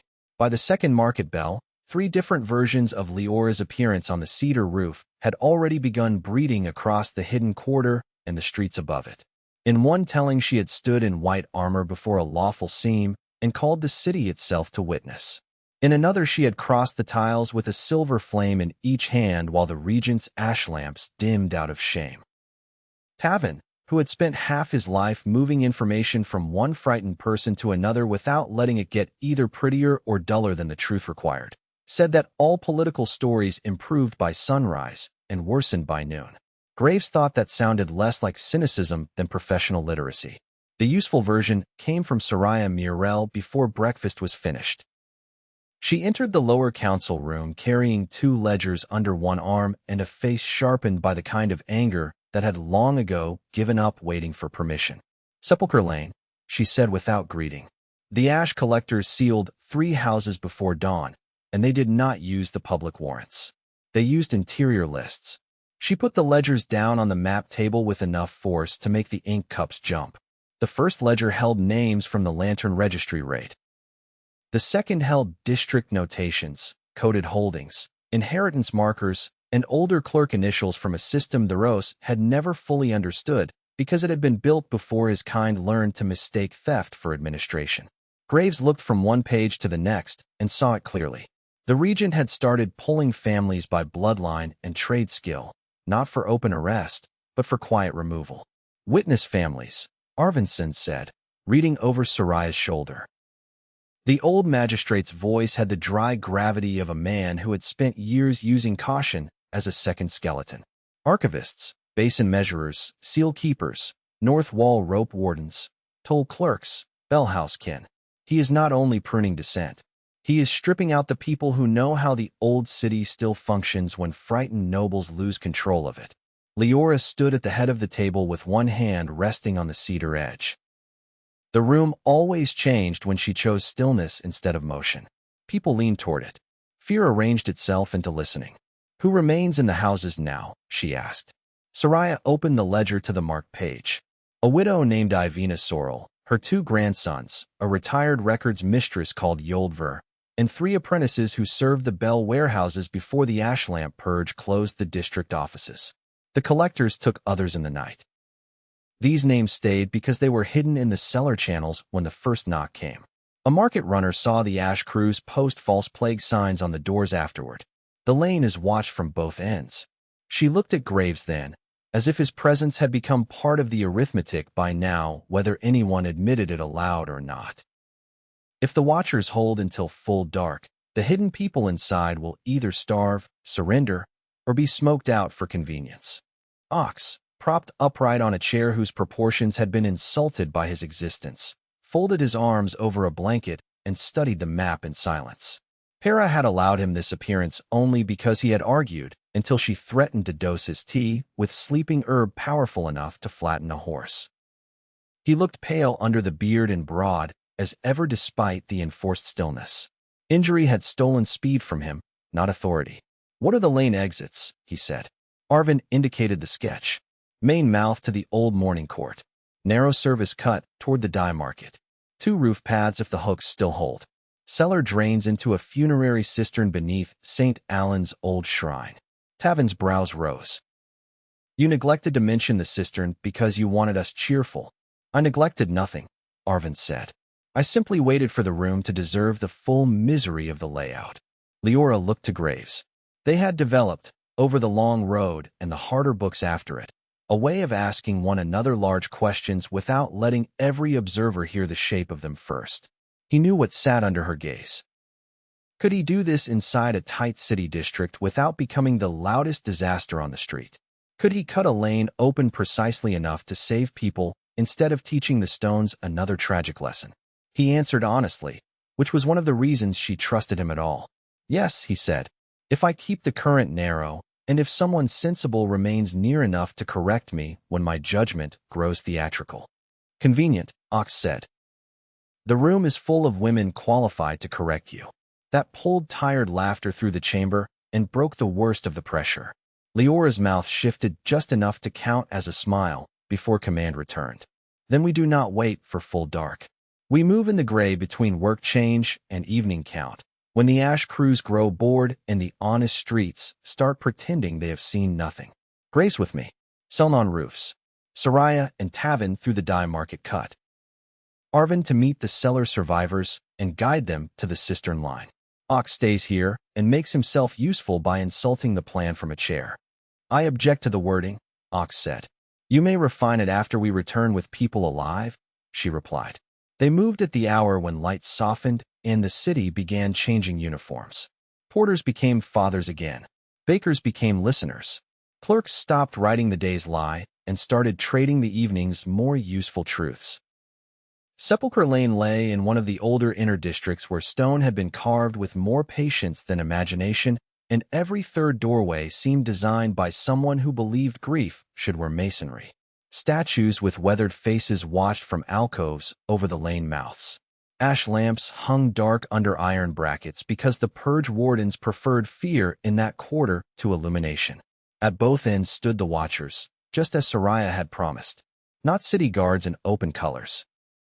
House men in plain coats with ash badges sewn inside the lapels where only people who knew to look would notice them. Graves entered through the upper roof route with Leora and Selm. The climb began in a cooper's loft, crossed a narrow bridge of timber and forgotten prayer flags, and ended on a slate ridge above the lane where old freight hooks still jutted from the wall like iron ribs. Wind carried chimney smoke and the faint sweetness of yeast from the market 3 streets over. Down below, Sepulchre Lane itself looked harmless enough. A baker's cart sat abandoned by a side door. Rain had dried in pale streaks on the stones. One of the false plague signs flapped against a lintel with all the authority of cowardice dressed as policy. Selm eased flat against the roof line and signaled with 2 fingers. 1 watcher at the morning court mouth, 1 at the dye market cut, 2 more moving a slow circuit in opposite directions. A 5th hidden in the shrine belfry with a hand crosser and an angle on the whole lane. Leora leaned close enough that Graves felt the warmth of her breath in the chill evening air. Belfry first, she whispered. He nodded. The old reservoir stirred in him at once. Eager in the dangerous way it often was when a problem offered itself with clean geometry. Height, sight line, 1 body, 1 stone angle. The younger version of himself, the man from the ford and the first border fights, might have reached for force simply because force was available. The road had educated him since then. So had loss. So had Leora. He rested 2 fingers against the roof tile and listened into the lawful seams running beneath the quarter. Even here, under years of ashlamp tampering and regent theft, the city remembered some of its first instructions. Wait. Balance. Holding lines through old, load-bearing arches. Graves found the thread tied to the belfry brace and pressed a pulse no larger than a breath into the pin, holding the watch slit shutter. The pin popped loose. The heavy inner panel dropped of its own age and struck the hidden sentry square across the face. The man reeled backward with a muffled curse. Selm was already moving. She crossed the next ridge with the smooth, unshowy speed of a person who had spent half her life teaching danger to look elsewhere. By the time the sentry understood that stone had not been his main problem, Selm was inside the belfry slit. There was 1 hard impact. A brief scuffle. Then her hand emerged over the parapet with the all-clear sign, and the hand crosser dropped into the lane on its strap. Leora did not waste a moment.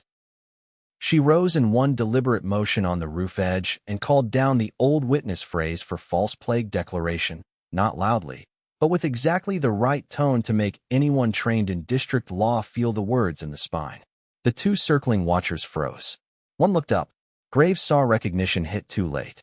Leora jumped.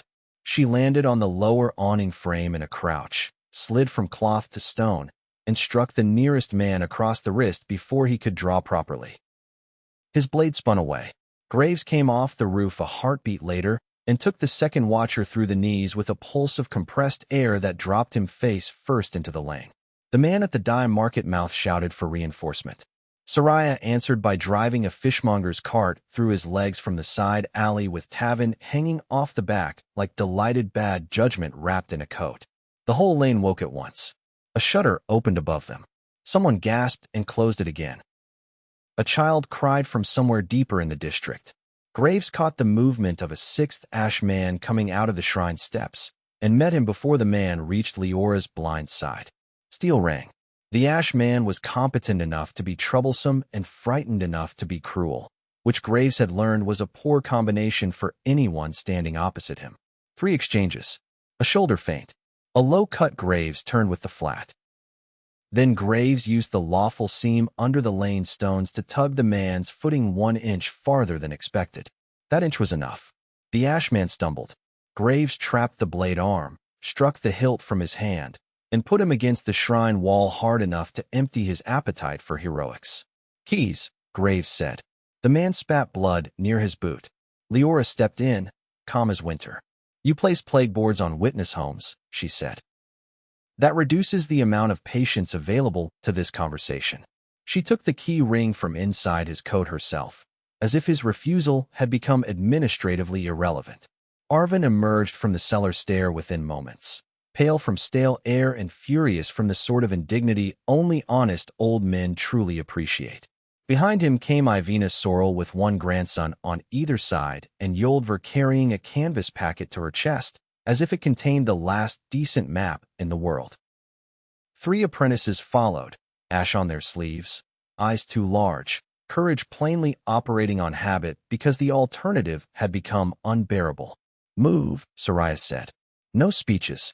Save gratitude for rooms with thicker doors." They nearly cleared the lane before the regent's answer arrived.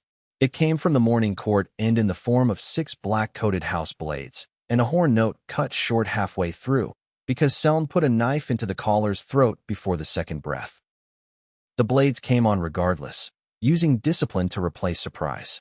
Graves felt the old power surge at the sight of Leora between converging lines and forced himself not to meet panic with scale. There were civilians in the lane. Children. Narrow walls. Windows full of people who had survived too long by staying smaller than notice. He chose shape instead. The city seam under Sepulchre Lane fed into the old beer rails once used to move stone beers and district records through bad weather. Graves caught the line, wrenched it awake, and sent both abandoned beer trolleys crashing down hidden grooves from opposite ends of the lane. The first black-coated man leaped. The second did not. The third had to choose between saving his commander or keeping his own legs. Leora used that instant to cut the formation apart. Her blade flashed silver in the dim. Not flamboyant. Exact. One man down with a sliced forearm and no grip left. Another on the stones after Soraya drove a hook blade under his guard. Tavin, who had no business being that pleased under pressure, tripped a fourth with the handle of a grain scoop and then looked briefly offended when the man tried to stand again. The last 2 pressed toward the civilians instead of the fighters, hoping terror would do what skill no longer could. That mistake ended them. Something in Graves went cold and very clear. He stepped between the children and the charge, raised one hand, and drew a clean vertical line of light from roof seam to paving stone. It did not explode. It did not roar. It simply existed, thin and absolute, between the attackers and the people behind him. Both blades hit it in the same breath and recoiled as if they had struck winter-made law. The current in the line hummed with a sound deeper than hearing. Graves turned his wrist. The light became force. Both men flew sideways into the shrine steps and stayed there making the bad choices of the recently defeated. Silence held for one startled beat. Then Yoldver, who must once have ruled rooms full of clerks by terrifying them into literacy, said from behind Graves, "That was elegant enough that I shall forgive the timing if we continue moving immediately." They moved. The cistern route under St. Alan's shrine was everything old evacuation ways usually were: damp, narrow, and built by practical ancestors who expected future generations to complain less. Graves took the rear with Leora while Arvin guided the rescued families forward. The grandsons did not cry. That impressed him more than it should have. Children under tyrants either lose courage early or manufacture it from scraps. These boys had found some. Halfway through the tunnel, when the sounds of pursuit had faded into stone memory, Leora touched Graves' wrist lightly in the dark. "You held it narrow," she said. He knew she meant more than the last line of power in the lane. "So did you," he answered. "That is because I am naturally superior." Even there, wet boots in old civic dark and danger still fresh on the skin, he laughed. The laugh eased something inside him that battle always tightened too hard. He turned enough to see her by lantern edge only, the pale angle of her face, the steadiness that had become home long before either of them had chosen the word aloud. "Yold saved ledgers on the way out," he said. Of course she did. People who love a city properly always steal the right records first. He wanted, very briefly and very strongly, to kiss her against the cold wall like a reckless man inside a story too crowded with war. Instead, he settled for brushing his knuckles across the back of her hand once as they walked. It was not enough. It was also exactly what the moment could bear. By the time they emerged into the deeper quarter, Sepulchre Lane had become more than a rescue. The story outran them before their own feet did. A false plague seal broken. Witness kin recovered. Ash collectors beaten in open stone. The regent's quiet lists made public by the very people they had been meant to erase. Graves watched the knowledge move through the hidden market like light crossing water. Fear did not vanish. It changed grammar. And in cities, he was learning, grammar often mattered as much as steel. Chapter 42. The Hooks of the North Wall. Ox received the report from his chair as if he had personally bullied the lane into success through principle alone. Para had moved him from the healer's alcove to a raised goods platform overlooking the cedar market, partly because the constant traffic made it harder for him to vanish into some idiotic attempt at independent movement, and partly because people obeyed him more quickly when he could insult them from above. A map board had been set beside him. A crate served as a table. 2 young fighters from the Quiet Cedars had become his unwilling aides, and now bore the expressions of men educated very fast. When Yoldver laid the salvaged packet on the crate before him, Ox looked at the wax tabs, the rope-coated notches, and the brittle clerk's strings with the respect he usually reserved for weapons that knew their business. "What did you bring us?" he asked. Yold drew herself upright. Age had taken nothing from the command in her voice except the need to raise it. North Wall labor schedules, Ash House transfer orders, emergency hook maintenance charts from before the Regent hollowed the gate wards, and the private guest list for the Feast of Ember Accord, which your tyrant in borrowed silk insists on hosting tomorrow, as if legitimacy were a costume one could tailor at leisure. Tavin, standing behind her, whispered to Graves, "I am in love with this woman in a purely civic sense." Yold ignored him with the ease of deep practice and opened the maintenance chart instead. When Yoldver laid the salvaged packet on the crate before him, Ox looked at the wax tabs, the rope-coated notches, and the brittle clerk's strings with the respect he usually reserved for weapons that knew their business. "What did you bring us?" he asked. Yold drew herself upright. Age had taken nothing from the command in her voice except the need to raise it. Old notations lined the page in 4 colors. Graves recognized at once that this was not modern administration. It belonged to an era when cities expected siege, flood, riot, and ceremonial incompetence in equal measure, and thus trained their infrastructure to survive all 4. The North Wall hooks, which Arvin had mentioned before only in passing, were a chain of freight lift points built into the inner curtain between the Basin Quarter and the Ash District. Goods had once moved there on rope cradles and counterweight sleds. Under the Rose, the hooks had been sealed, their public existence denied, and their crews either bought or broken. "They are not fully dead," Yold said, tapping the chart. "Only underfed and lied to. 3 can still be reached from inside the old lamp stores. 2 more from the tallow halls if the inner pins were not removed. With enough rope and 6 people who trust one another more than the wall deserves, you could raise fighters to the abandoned gallery above Ashgate." Leora's gaze sharpened. "From there we could see the inner approach without crossing the open square." "More than that," Soraya said, following the chart with one soot-dark finger. "We could move messages, food, and maybe even children between the Hidden Quarter and the North Wall districts without touching street checkpoints." Ox grunted approval. "So the question is no longer whether the hooks matter. The question is who still remembers them well enough to wake them before the Regent does."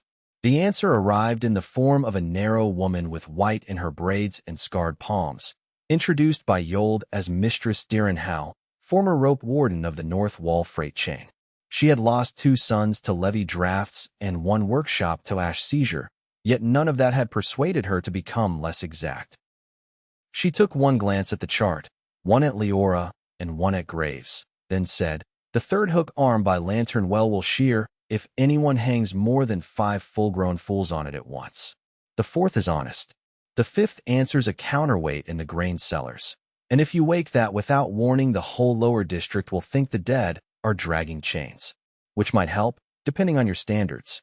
"You are hired," Tavin said. "I already have principles," Diren replied.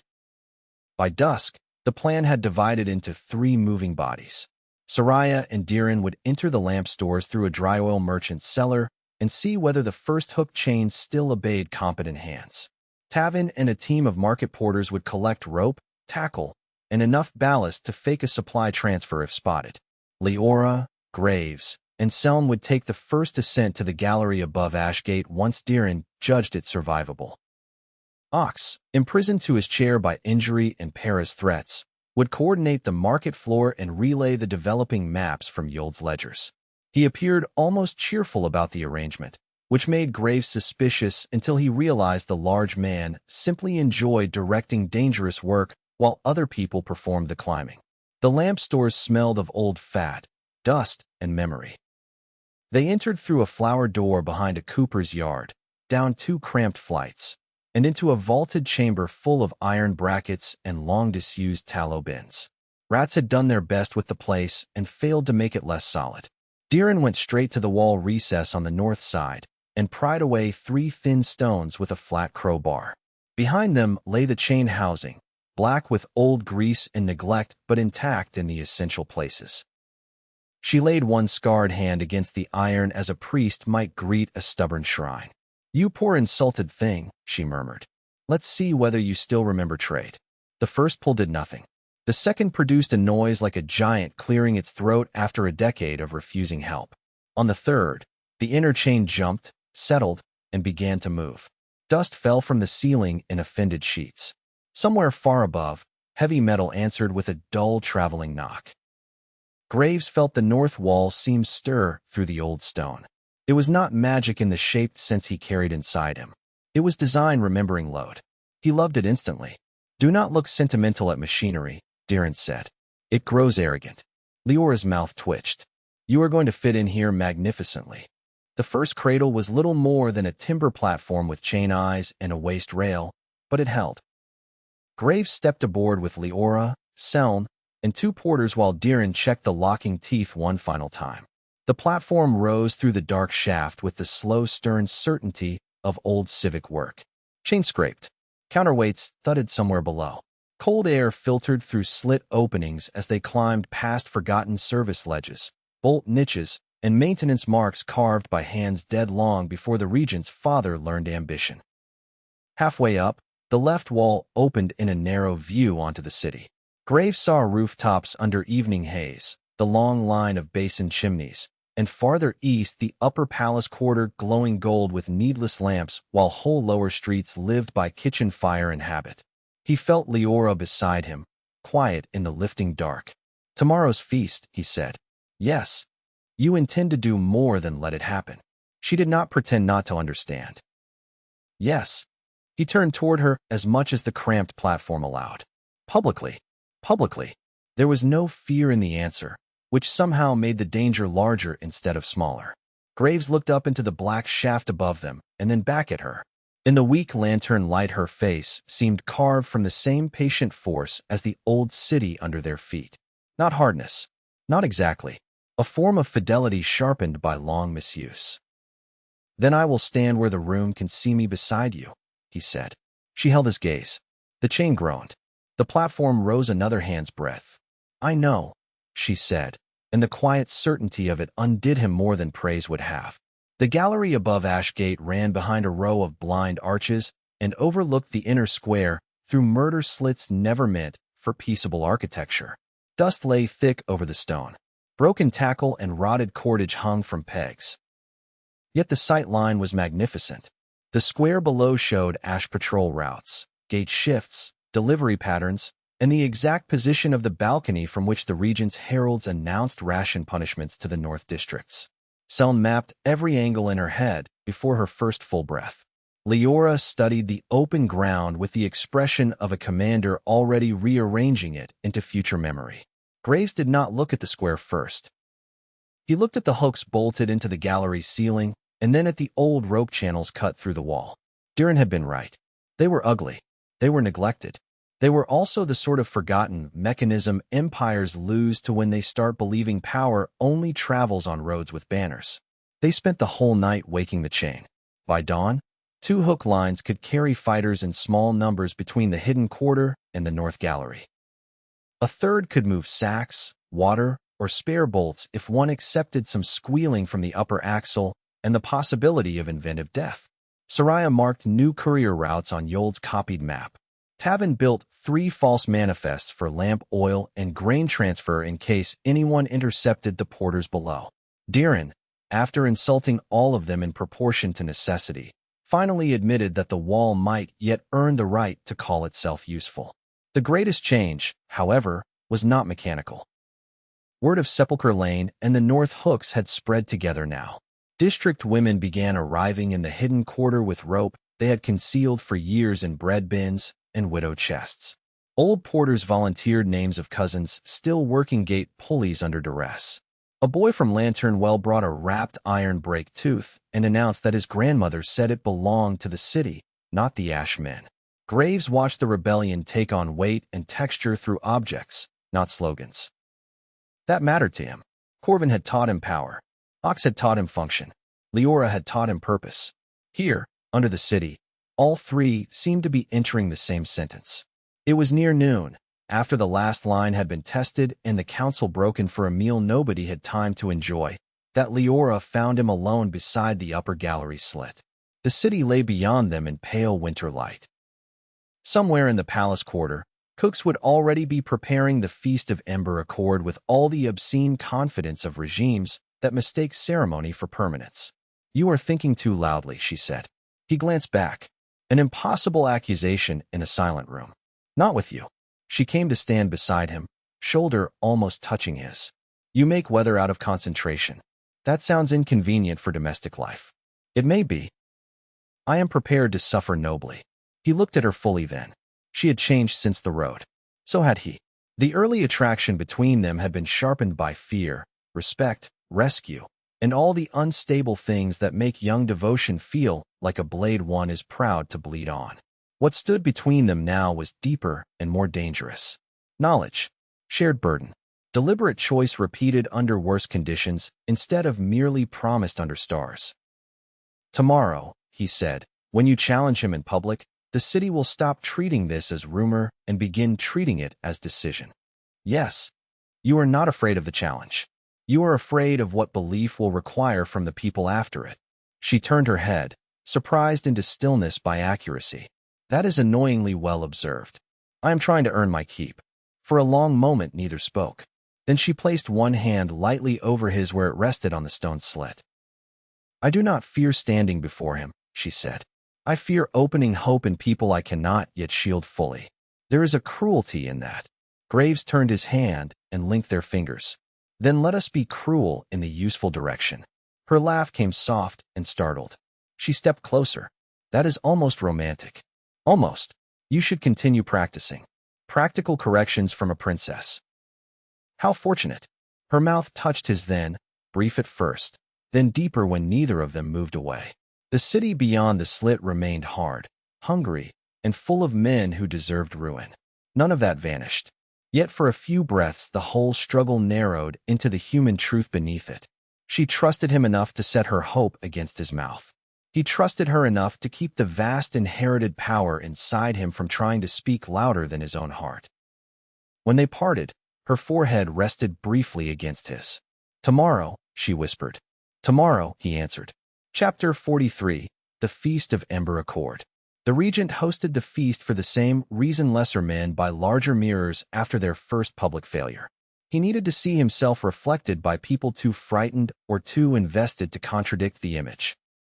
The Hall of Ember Accord had once been used to settle river toll disputes, grain compacts, and line questions between the North Districts and the Palace Quarter. Under the Rose, it had become a chamber for strategic nostalgia. Old banners still hung from the cedar rafters, though the regent made certain his own ash crest sat above the lawful bells and witness branches like a thief seated in his victim's chair. Musicians played softly from the west alcove. Lamps with scented oil disguised the harder smell of iron, wax, and anxious silk. Courtiers in pale winter colors moved through the light, speaking in lowered voices that tried very hard to resemble elegance rather than fear. Graves entered by the servant gallery above the eastern beam walk with Selm, Tavin, and Soraya, while Leora took the lower route prepared for her by three house retainers who had decided the regent's invitations had become less persuasive than old loyalty. The plan had too many moving parts to count as wise in any clean military sense, which was why it suited politics so well. The hidden quarter could not yet hold the palace by force. It could, however, rupture the regent's performance in full view of every house still pretending not to choose. From the beam walk, Graves could see nearly all of it. The roast sat beneath the ash crest in black-green formal cloth, one hand loose on the arm of his chair, as if kingship had bored him before the soup. He was not old enough to deserve the fatigue in his face, nor wise enough to deserve the intelligence in it. That, Graves thought with immediate dislike, was what made him dangerous.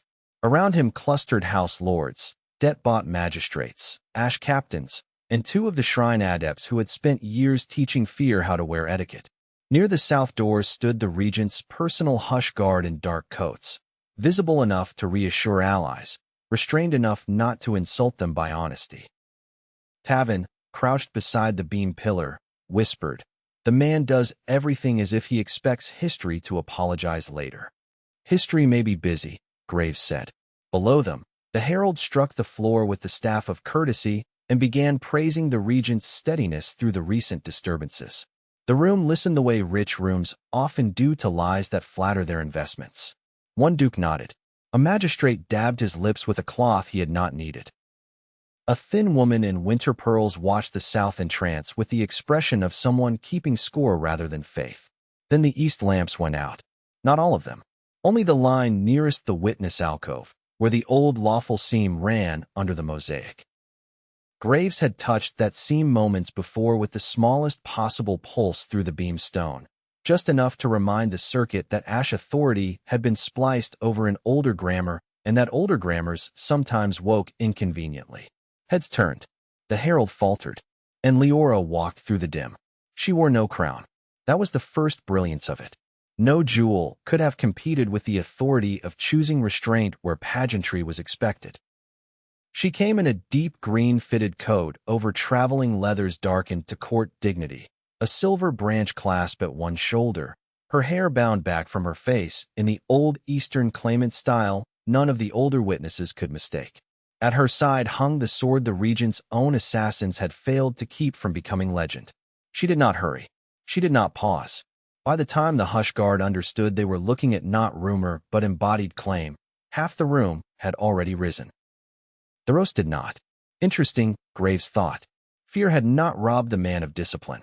This feast, Leora said, and her voice carried not because she shouted, but because every trained chamber in the kingdom had once been built to hear lawful speech when it arrived in the correct cadence, was declared under the charter of Ember Accord, witnessed by bell, basin, gate, and line. I therefore answer under the same law as Leora Selverin, daughter of Queen Aileen, claimant by living blood and surviving witness, and I challenge the false stewardship of the roast before all present with ears still attached to their own conscience. The silence after that sentence did not feel empty. It felt structural. One of the older women near the third pillar made the witness sign before she could stop herself. The roast smiled. It was, Graves realized, a real smile. Not because he enjoyed the interruption, but because the future he had been postponing had finally become visible enough to strike. "Niece," he said, as if the word itself could reduce her to furniture. "How touching that the gutters found you ambitious." Leora stopped at the center mosaic and looked up at him with a stillness sharper than hatred. "The gutters kept what you could not buy," she said. "Records, names, lawful lines. Also better manners."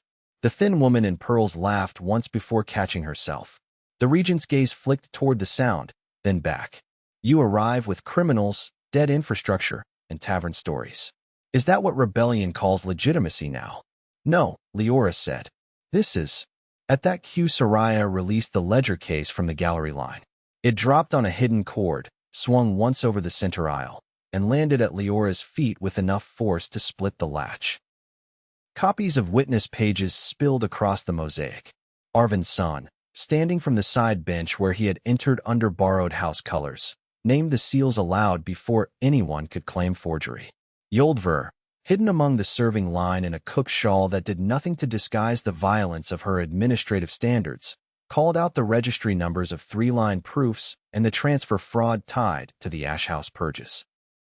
Tavin, from the beam walk, kicked the copied guest list onto the hush guard captain's shoulders like a personal insult from bureaucracy itself. The room broke. Not into open battle. Not yet. Into alignment failure. A duke demanding to see the seal. A lady in winter pearls asking, far too sweetly, Why the regent had claimed the basin ledgers lost when a retired records mistress apparently found them under his own floor. Two shrine adepts moving toward Leora with hands low and dangerous. Three hush guards hesitating because the nearest noble witnesses had begun backing away from the center rather than toward it. Graves felt the whole hall become a battlefield measured in belief instead of floor. The adepts came first. He dropped from the beam walk before either could reach her. The landing jarred his knees and sent one lamp spinning on its hook, but he was inside the first adept's line before the man finished drawing the curved ritual blade. Their steel met.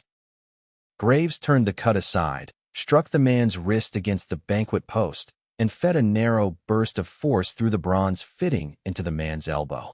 The arm went dead. The blade clattered away. The second adept angled for Leora through the confusion, only to meet Seln coming off the side drape like a nightmare in practical boots. Seln drove him into the musician's rail with one short blade at the collar and the other under the ribs, not killing if she could avoid it, merely ending his usefulness with professional contempt. Below the dais, the roast rose at last. The room quieted around that movement, not because he had earned obedience, but because everyone knew the next words would commit them farther than posture had. He looked not at Leora first, but at Graves.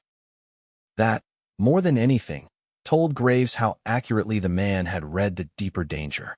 So Corvin's final spite walks after all, the regent said. The name moved through the chamber like a draft under a locked door. Leora took one step forward. You should speak his name more carefully. The dead have recently grown impatient with your category of theft.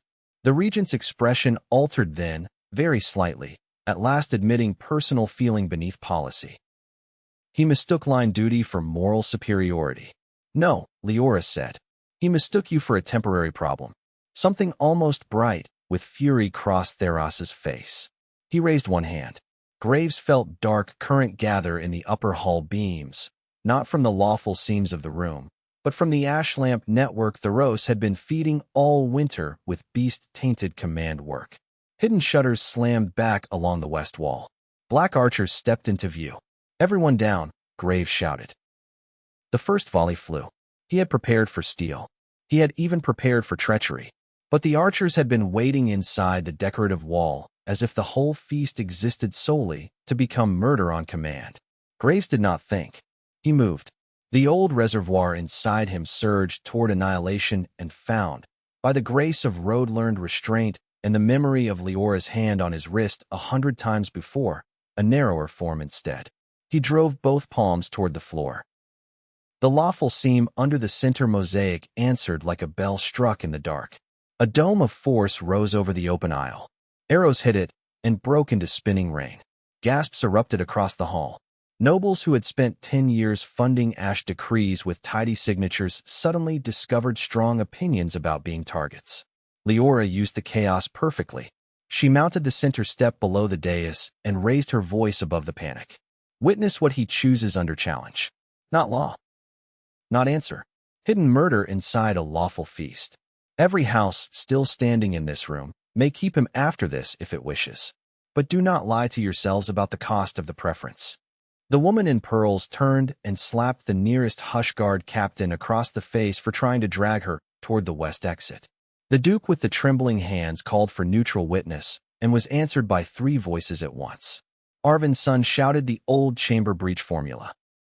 Somewhere outside, beyond the hall, a bell began to ring. Not a palace bell. The basin bell house. Soraya had done her part. The sound traveled through the hall with devastating clarity.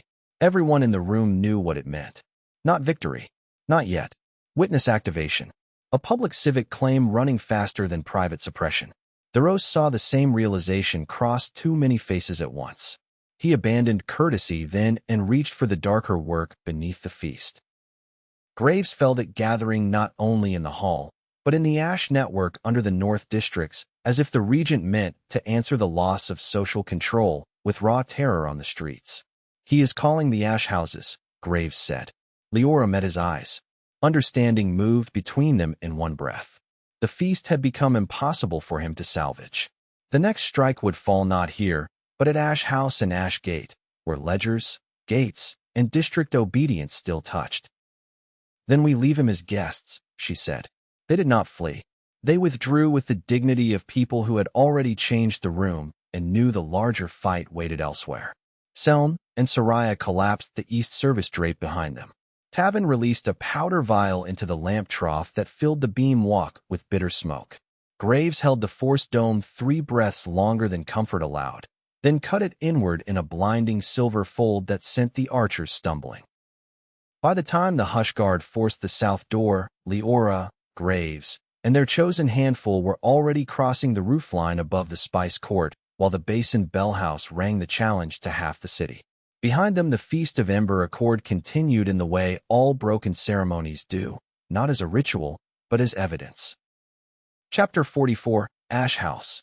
Ash House stood on the north side of the Registrar's ward behind an outer wall built to resemble discretion and used, for the last 6 years, to launder terror through paperwork.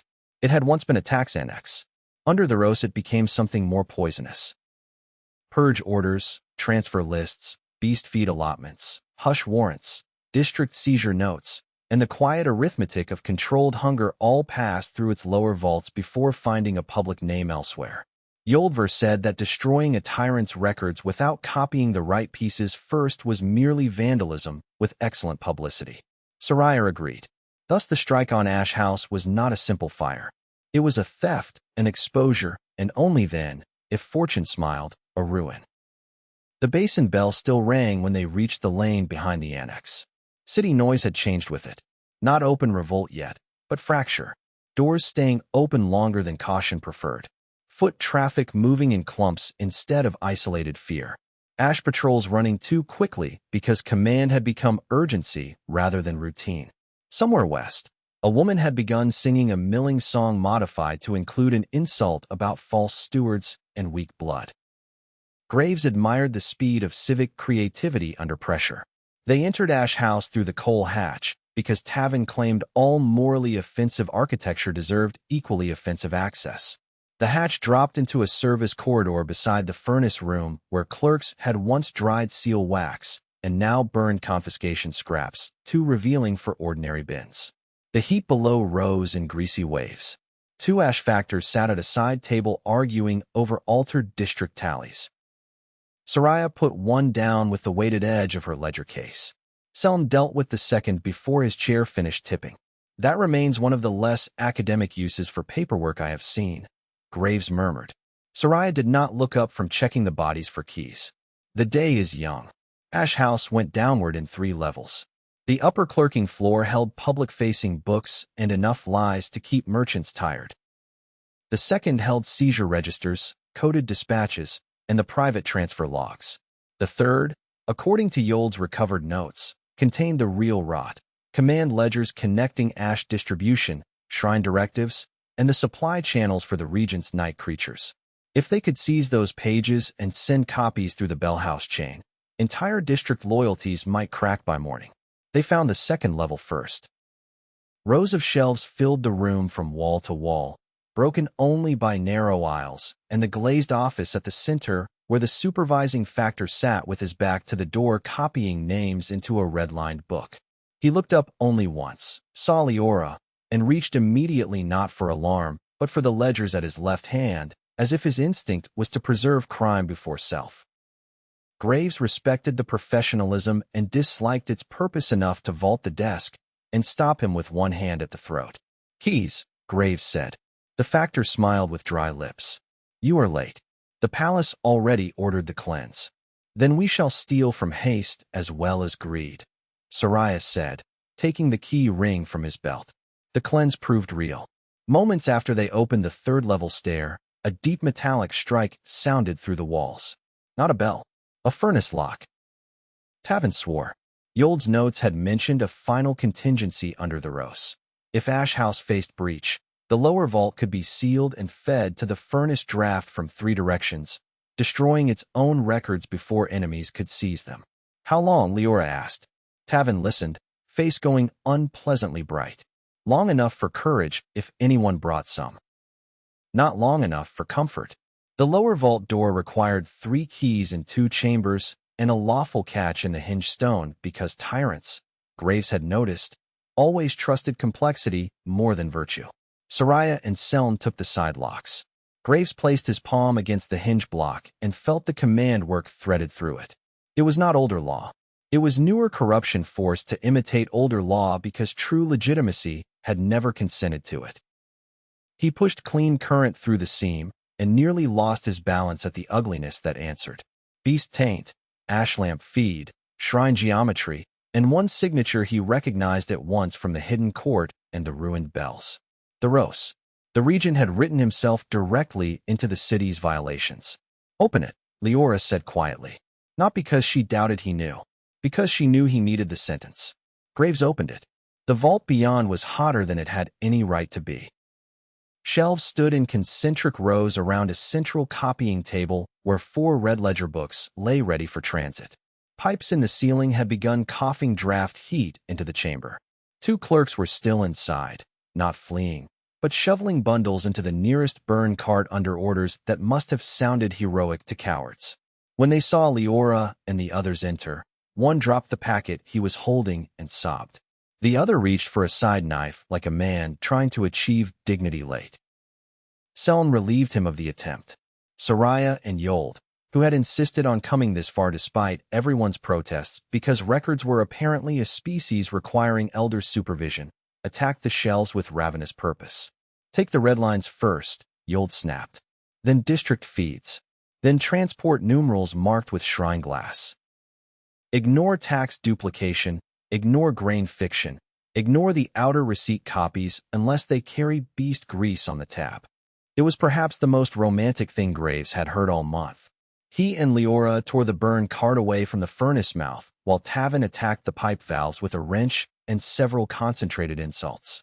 Steam screamed. Heat thickened. Somewhere above them, boots hammered through the house. The regent had answered the feast faster than even Soraya expected. 3 minutes, Tavin said. Perhaps 2 if the building continues expressing contempt. The attack came through the west record slit. Ash guards in half armor, not full soldiers but men accustomed to hurting civilians who could not answer back, burst into the outer aisle with shields and short chopping blades. Graves met the first rank between shelves because there was nowhere else. The space was too tight for broad magic and too full of paper for any honest blast. Good, he thought with a savage kind of gratitude. Let the fight remain small enough to teach him discipline. Steel rang. Shelves rocked. One guard went over backward when Graves drove a palm strike through his shield boss into the man's own face. Another almost got inside Graves' line before Leora's blade slid between leather plates under the arm and ended his ambition cleanly. They fought as they had learned to fight in the East and under the stair, not separately, but as parallel instincts trained to trust the same openings. Graves held center and broke rhythm. Leora cut precision through it. Seln appeared where panic left corners unguarded. Soraya, to no one's surprise except perhaps her own, threw a bound ledger into an ash sergeant's teeth hard enough to alter the man's relationship with speech. Then the third wave came with shrine glass.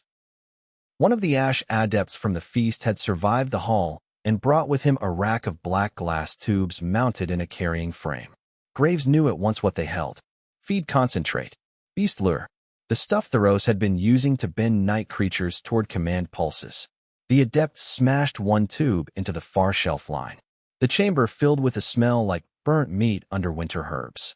A sound answered from beyond the outer corridor. Not human. Not clerk. Not anything civil. He brought them into the house, Leora said. Of course he did, Graves answered. The creature hit the outer door a breath later. It came low, all tendon and dark hide stretched over the wrong memory of a hound, but bigger than any kennel beast had a right to be and slick with the ash lure shining along its mouth. The first guard it reached died screaming before the men beside him understood they had been sacrificed as part of a filing strategy. The second creature followed on the first and turned the whole outer aisle into a confusion of claw, hot blood, and men discovering too late that tyranny eats its own staff by preference. The old reservoir inside Graves surged at the sight of it. These things, these wrong descendants of the same night that had taken his parents. The inherited power wanted scale, erasure, bright ruin as answer to old grief. Instead, he did what Ox and Leora had taught him to do when hatred offered efficiency as a mask. He chose form. The lawful seam under the vault shelves fed the record rails and the old chain curtains once used to keep furnace sparks off parchment. Graves drove the current into those rails and snapped all 4 chain curtains free in the same breath. They dropped across the outer aisle like iron rain, tangling one creature, severing the charge line of the other, and pinning 3 ash guards in a fate that at least forced them to meet the consequences of their employer's taste. Leora used the opening to spear silver fire through the first beast's eye. Selm cut the second's rear tendon. Graves ended it with a thrust of his sword through the soft place under the jaw where monstrous design still failed to fully outweed anatomy. Pages, Yold barked, because apparently even hell must proceed in proper order. They took the pages. Red lines. Feed lists. Hidden transfers from district cells to beast pens. Shrine glass requisitions signed by Theros's own private seal. Command notations tying Ashgate watch rotations to purge nights. Enough to scandalize houses. More importantly, enough to prove to ordinary workers that the hunger stalking their quarters had been curated, not inevitable. When the heat at last became unbearable, they left. Tavin jammed the final furnace valve open on purpose as they withdrew, converting the cleanse system into a greedy upward draft that would burn the upper lies as well as the lower truth. Soraya got the bundles out first. Leora covered Yold and Arvin. Graves took the rear again just as the first sealing beam gave with a sound like a judgment passed in old language. They emerged into the lane black with soot, carrying enough evidence to poison an entire regime. Ash House burned behind them. This time, Graves thought, the fire had better taste. Chapter 45, The Taking of Ashgate. When regimes begin losing their records, they often compensate by clinging harder to their gates. Ashgate mattered beyond its masonry. It was the northern choke point between the palace quarters ration routes and the labor districts still feeding the capital by force, debt, and exhaustion. Under the Rose, the gate had become more than a defense point. It was a statement. Travel here happened because Ash officials allowed it. Bread moved because Ash seals approved it. Appeals vanished because Ash captains found them unesthetic. If Leora took the gate, even for one night, the city would see something larger than a tactical gain. It would see the regent denied the right to arrange movement. The North Wall hooks gave them the means. By the time the Ash House bundles reached the hidden quarter and the first copies began running through Bell House channels, Direnhal had all 3 surviving hook lines working with the kind of offended competence that made younger helpers afraid to blink wrong. Fighters rose in batches to the gallery above the gate. Water casks and bolt bundles followed. A 4th line carried sand sacks for the parapet slits. Below, Soraya fed the copied ledgers into trusted hands headed toward bakeries, wash courts, mill rows, and every work quarter still balanced on the edge between submission and conclusion. Ox insisted on coming up. Para told him no. Ox then demonstrated, through sheer disrespect for medical categories, that he could stand, walk, and threatened to throw 2 men off the goods platform if denied the wall. Para called him a structural embarrassment and compromised on the condition that he ride the freight cradle sitting down and obey at least 1 out of every 3 instructions offered by anyone with healing authority. He obeyed none immediately, which Graves took as evidence of improved spirits. The sight of him stepping onto the north gallery, pale but immense, and carrying the axe as if the weeks of pain had been an administrative delay rather than an event, changed the fighters more quickly than speeches might have. Men straightened. Women checked straps again.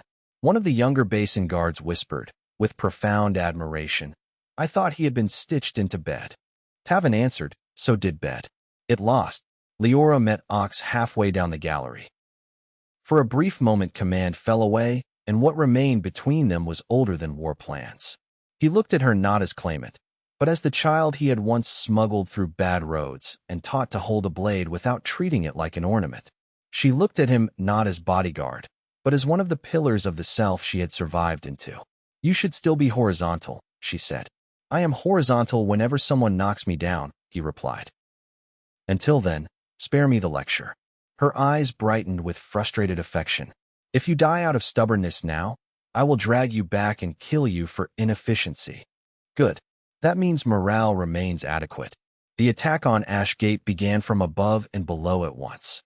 At Graves' signal, Diren released the freight counterweights. Two empty cargo cradles dropped the outer face of the wall like accidents with excellent timing, smashing into the Ash checkpoint awnings and sending splintered timber through the gate queue. The guards below shouted and looked up.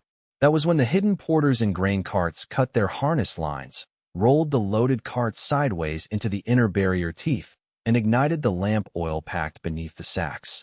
Smoke burst across the square. Not a great blaze. A thick, low wall of obscurity chosen by practical saboteurs who understood that panic and sight loss usually destroy discipline faster than fire. Then Leora raised the Old North claim and charged the stair. Graves had seen battles turn on strength, speed, exhaustion, and luck. This one turned first on legitimacy, arriving at the right angle. The gate stair defenders looked up through smoke and saw not only attackers, but the woman from the feast, the claimant whose challenge the basin bell had already carried across the city. Some fought harder from fear. Others fought badly from the recognition that history had started moving without their signatures. Graves took the left stair wing. Ox, despite every objection imaginable, held the center landing with 3 cedar fighters and a depth of ugly determination that made the step itself seem to reconsider resistance.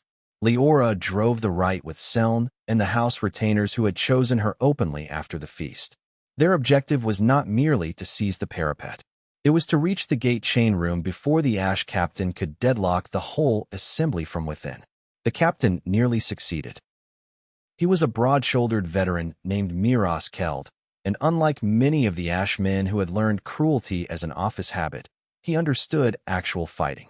He pulled his defenders inward in good order, gave ground on the parapet to save the chain room, and used the murder slots with enough discipline to make every stair gain cost blood.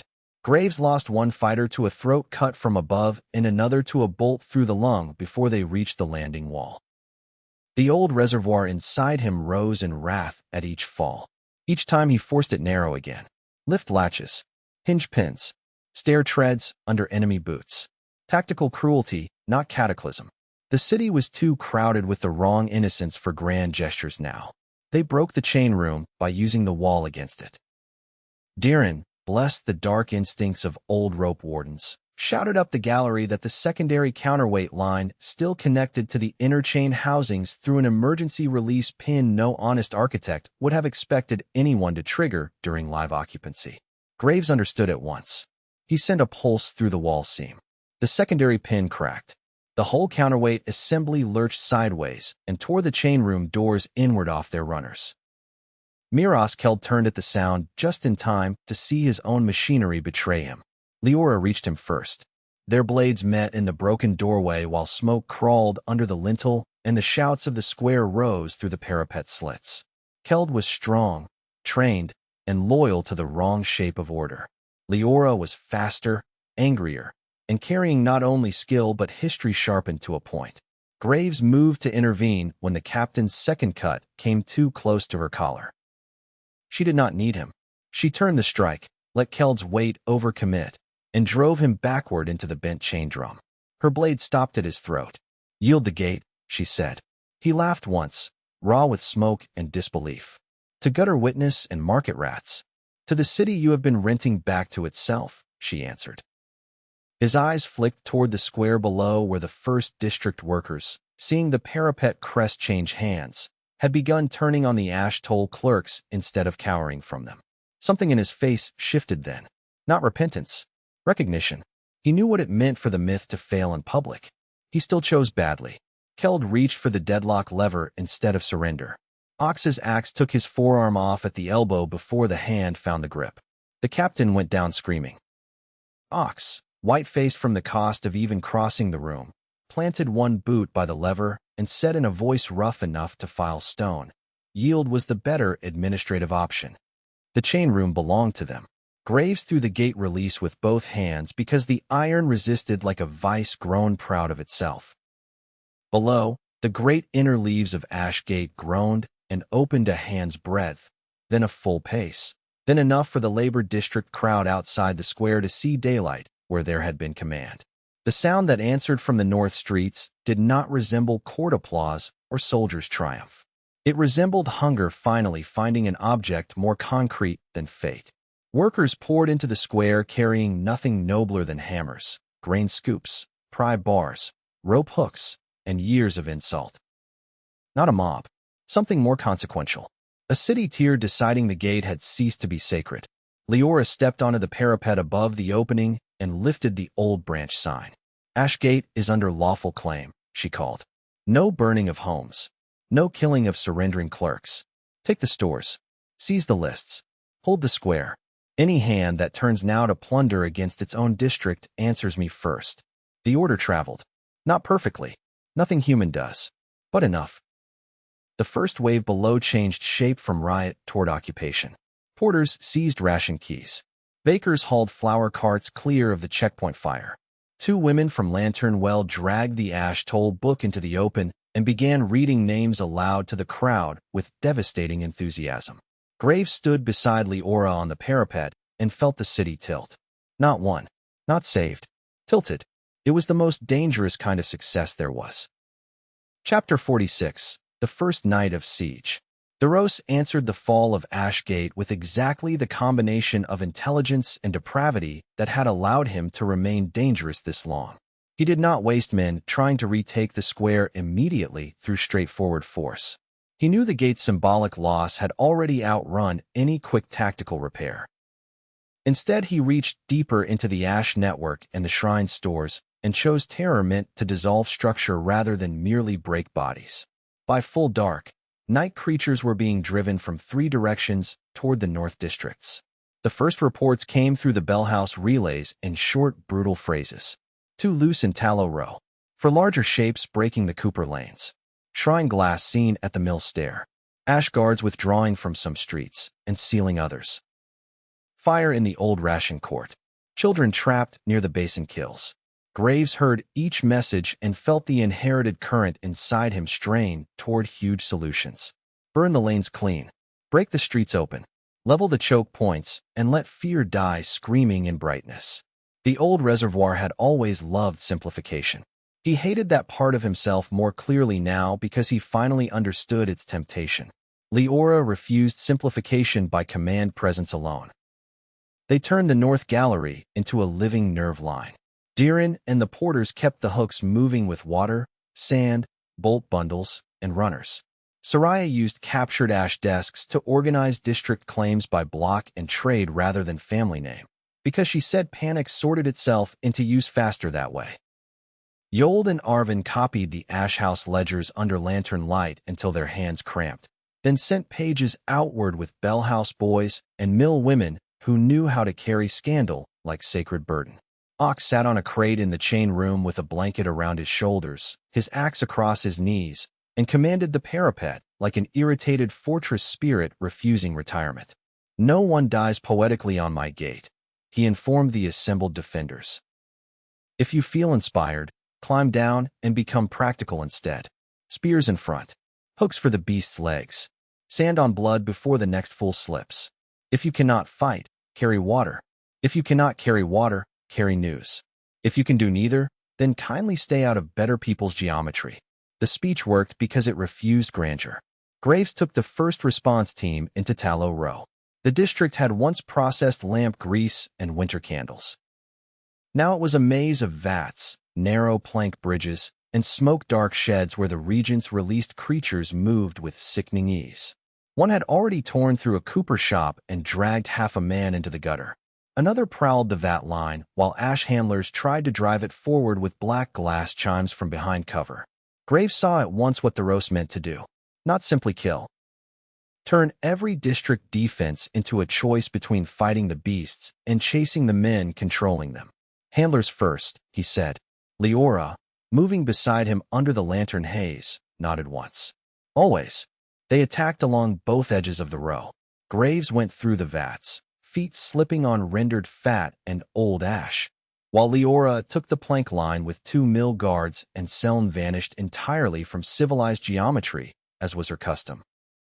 The first handler looked up just in time to catch a tallow scoop full of sand in the face from a Cooper widow who had apparently concluded enough was enough.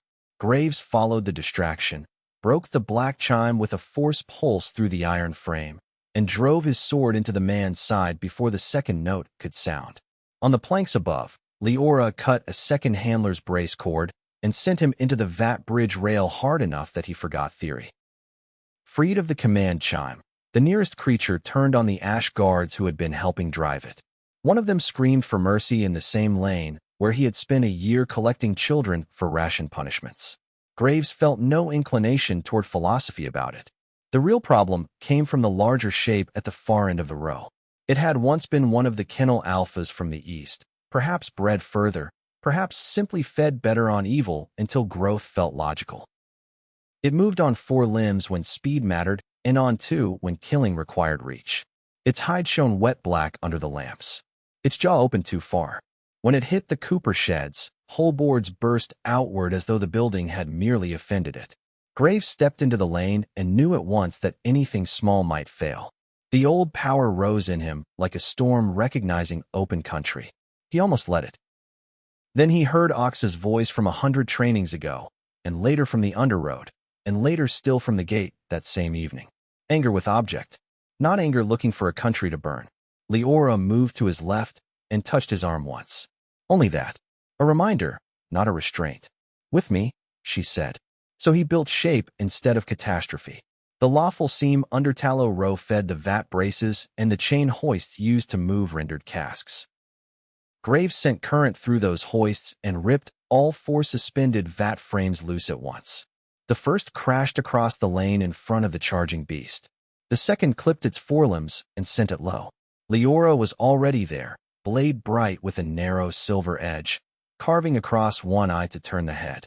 Graves drove a force lance through the nearest iron cask stand and launched the whole structure into the creature's ribs. It staggered. Selm came out of nowhere to plant a hook knife deep into the tendon behind the rear knee. The Cooper widow, not to be outdone by aristocratic drama, kicked a burning tallow bucket beneath the beast's chest where rendered grease met old ash powder and took sudden violent interest in flame. The thing shrieked. Graves ended it with a line of light driven not outward into the district, but downward through the exposed throat into the paving seam below. The beam pinned beast, flame, and blood to one exact point and nowhere else. When it died, Tallow Row remained standing.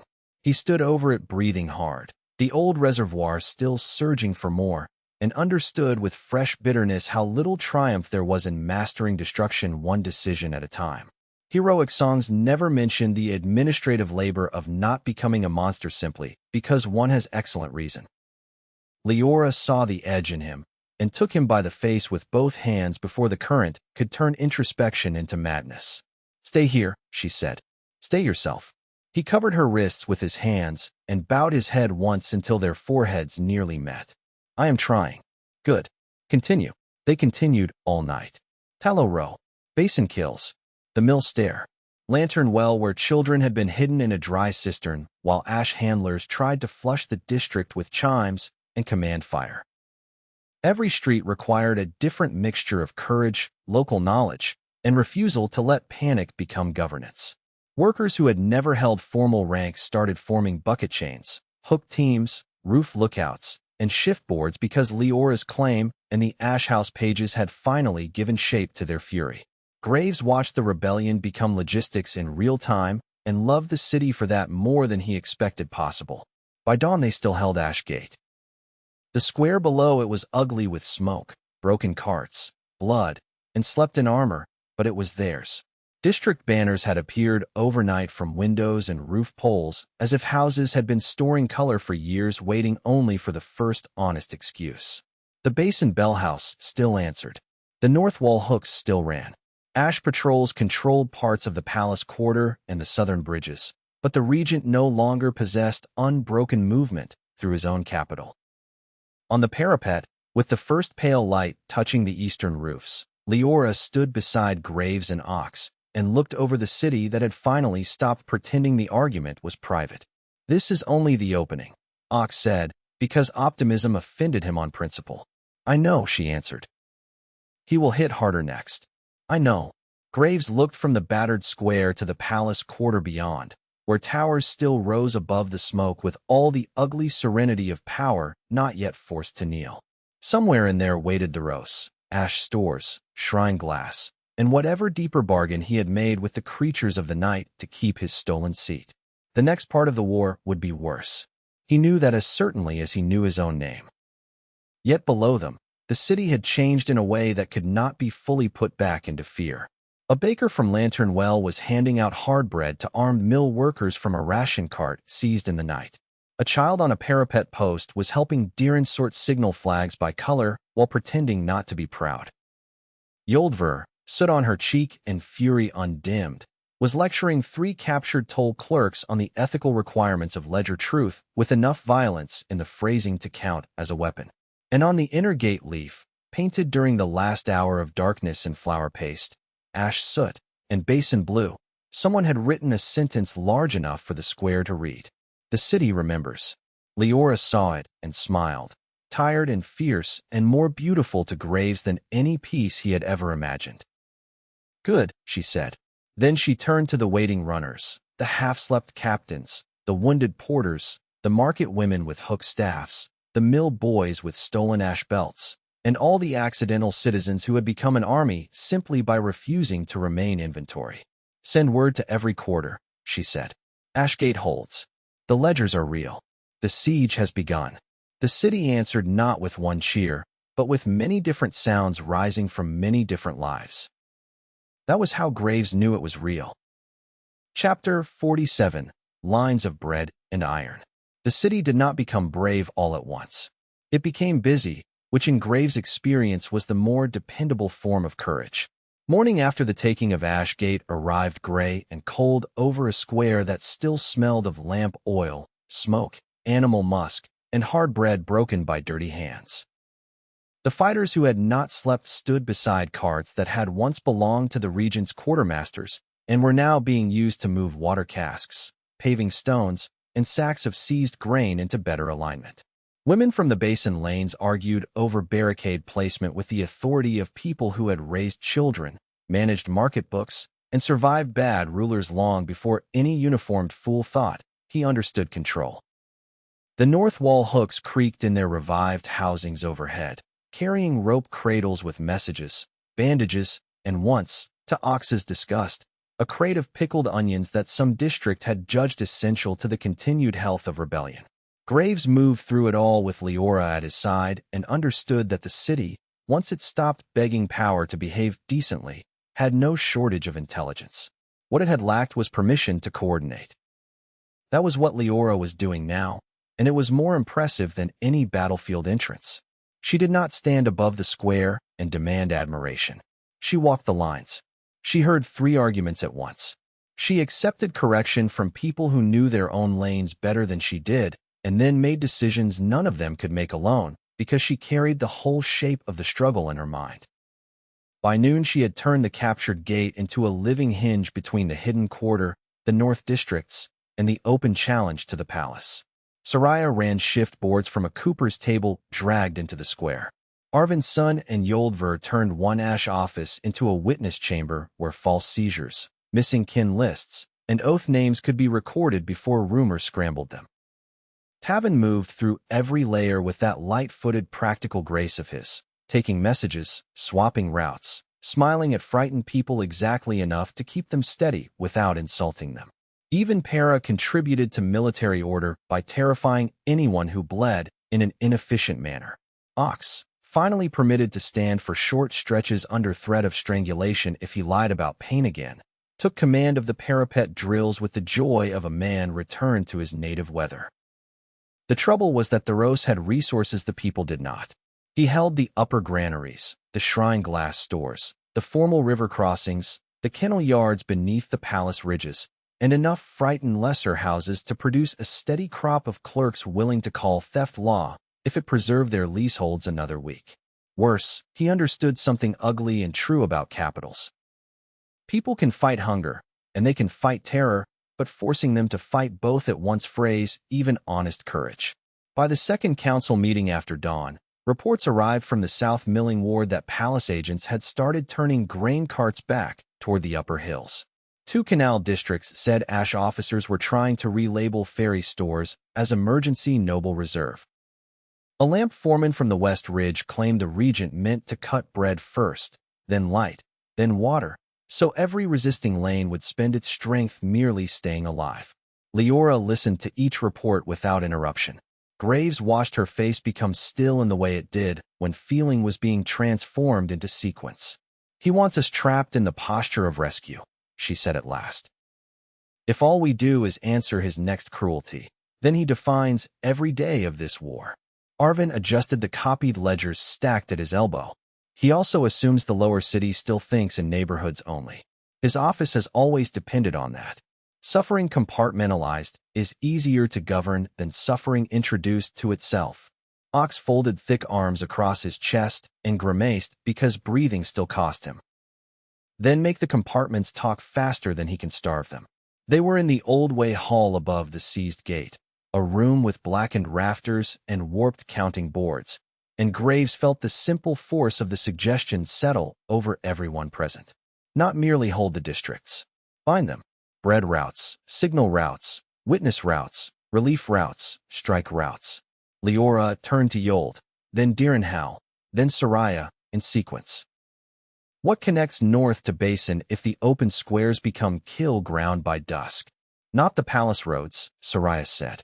"Not the public bridge unless you enjoy dying in geometric formations," Diren added. Yold, who looked as if sleep had offended her personally and would be dealt with after victory, spread 3 old maintenance sheets over the table.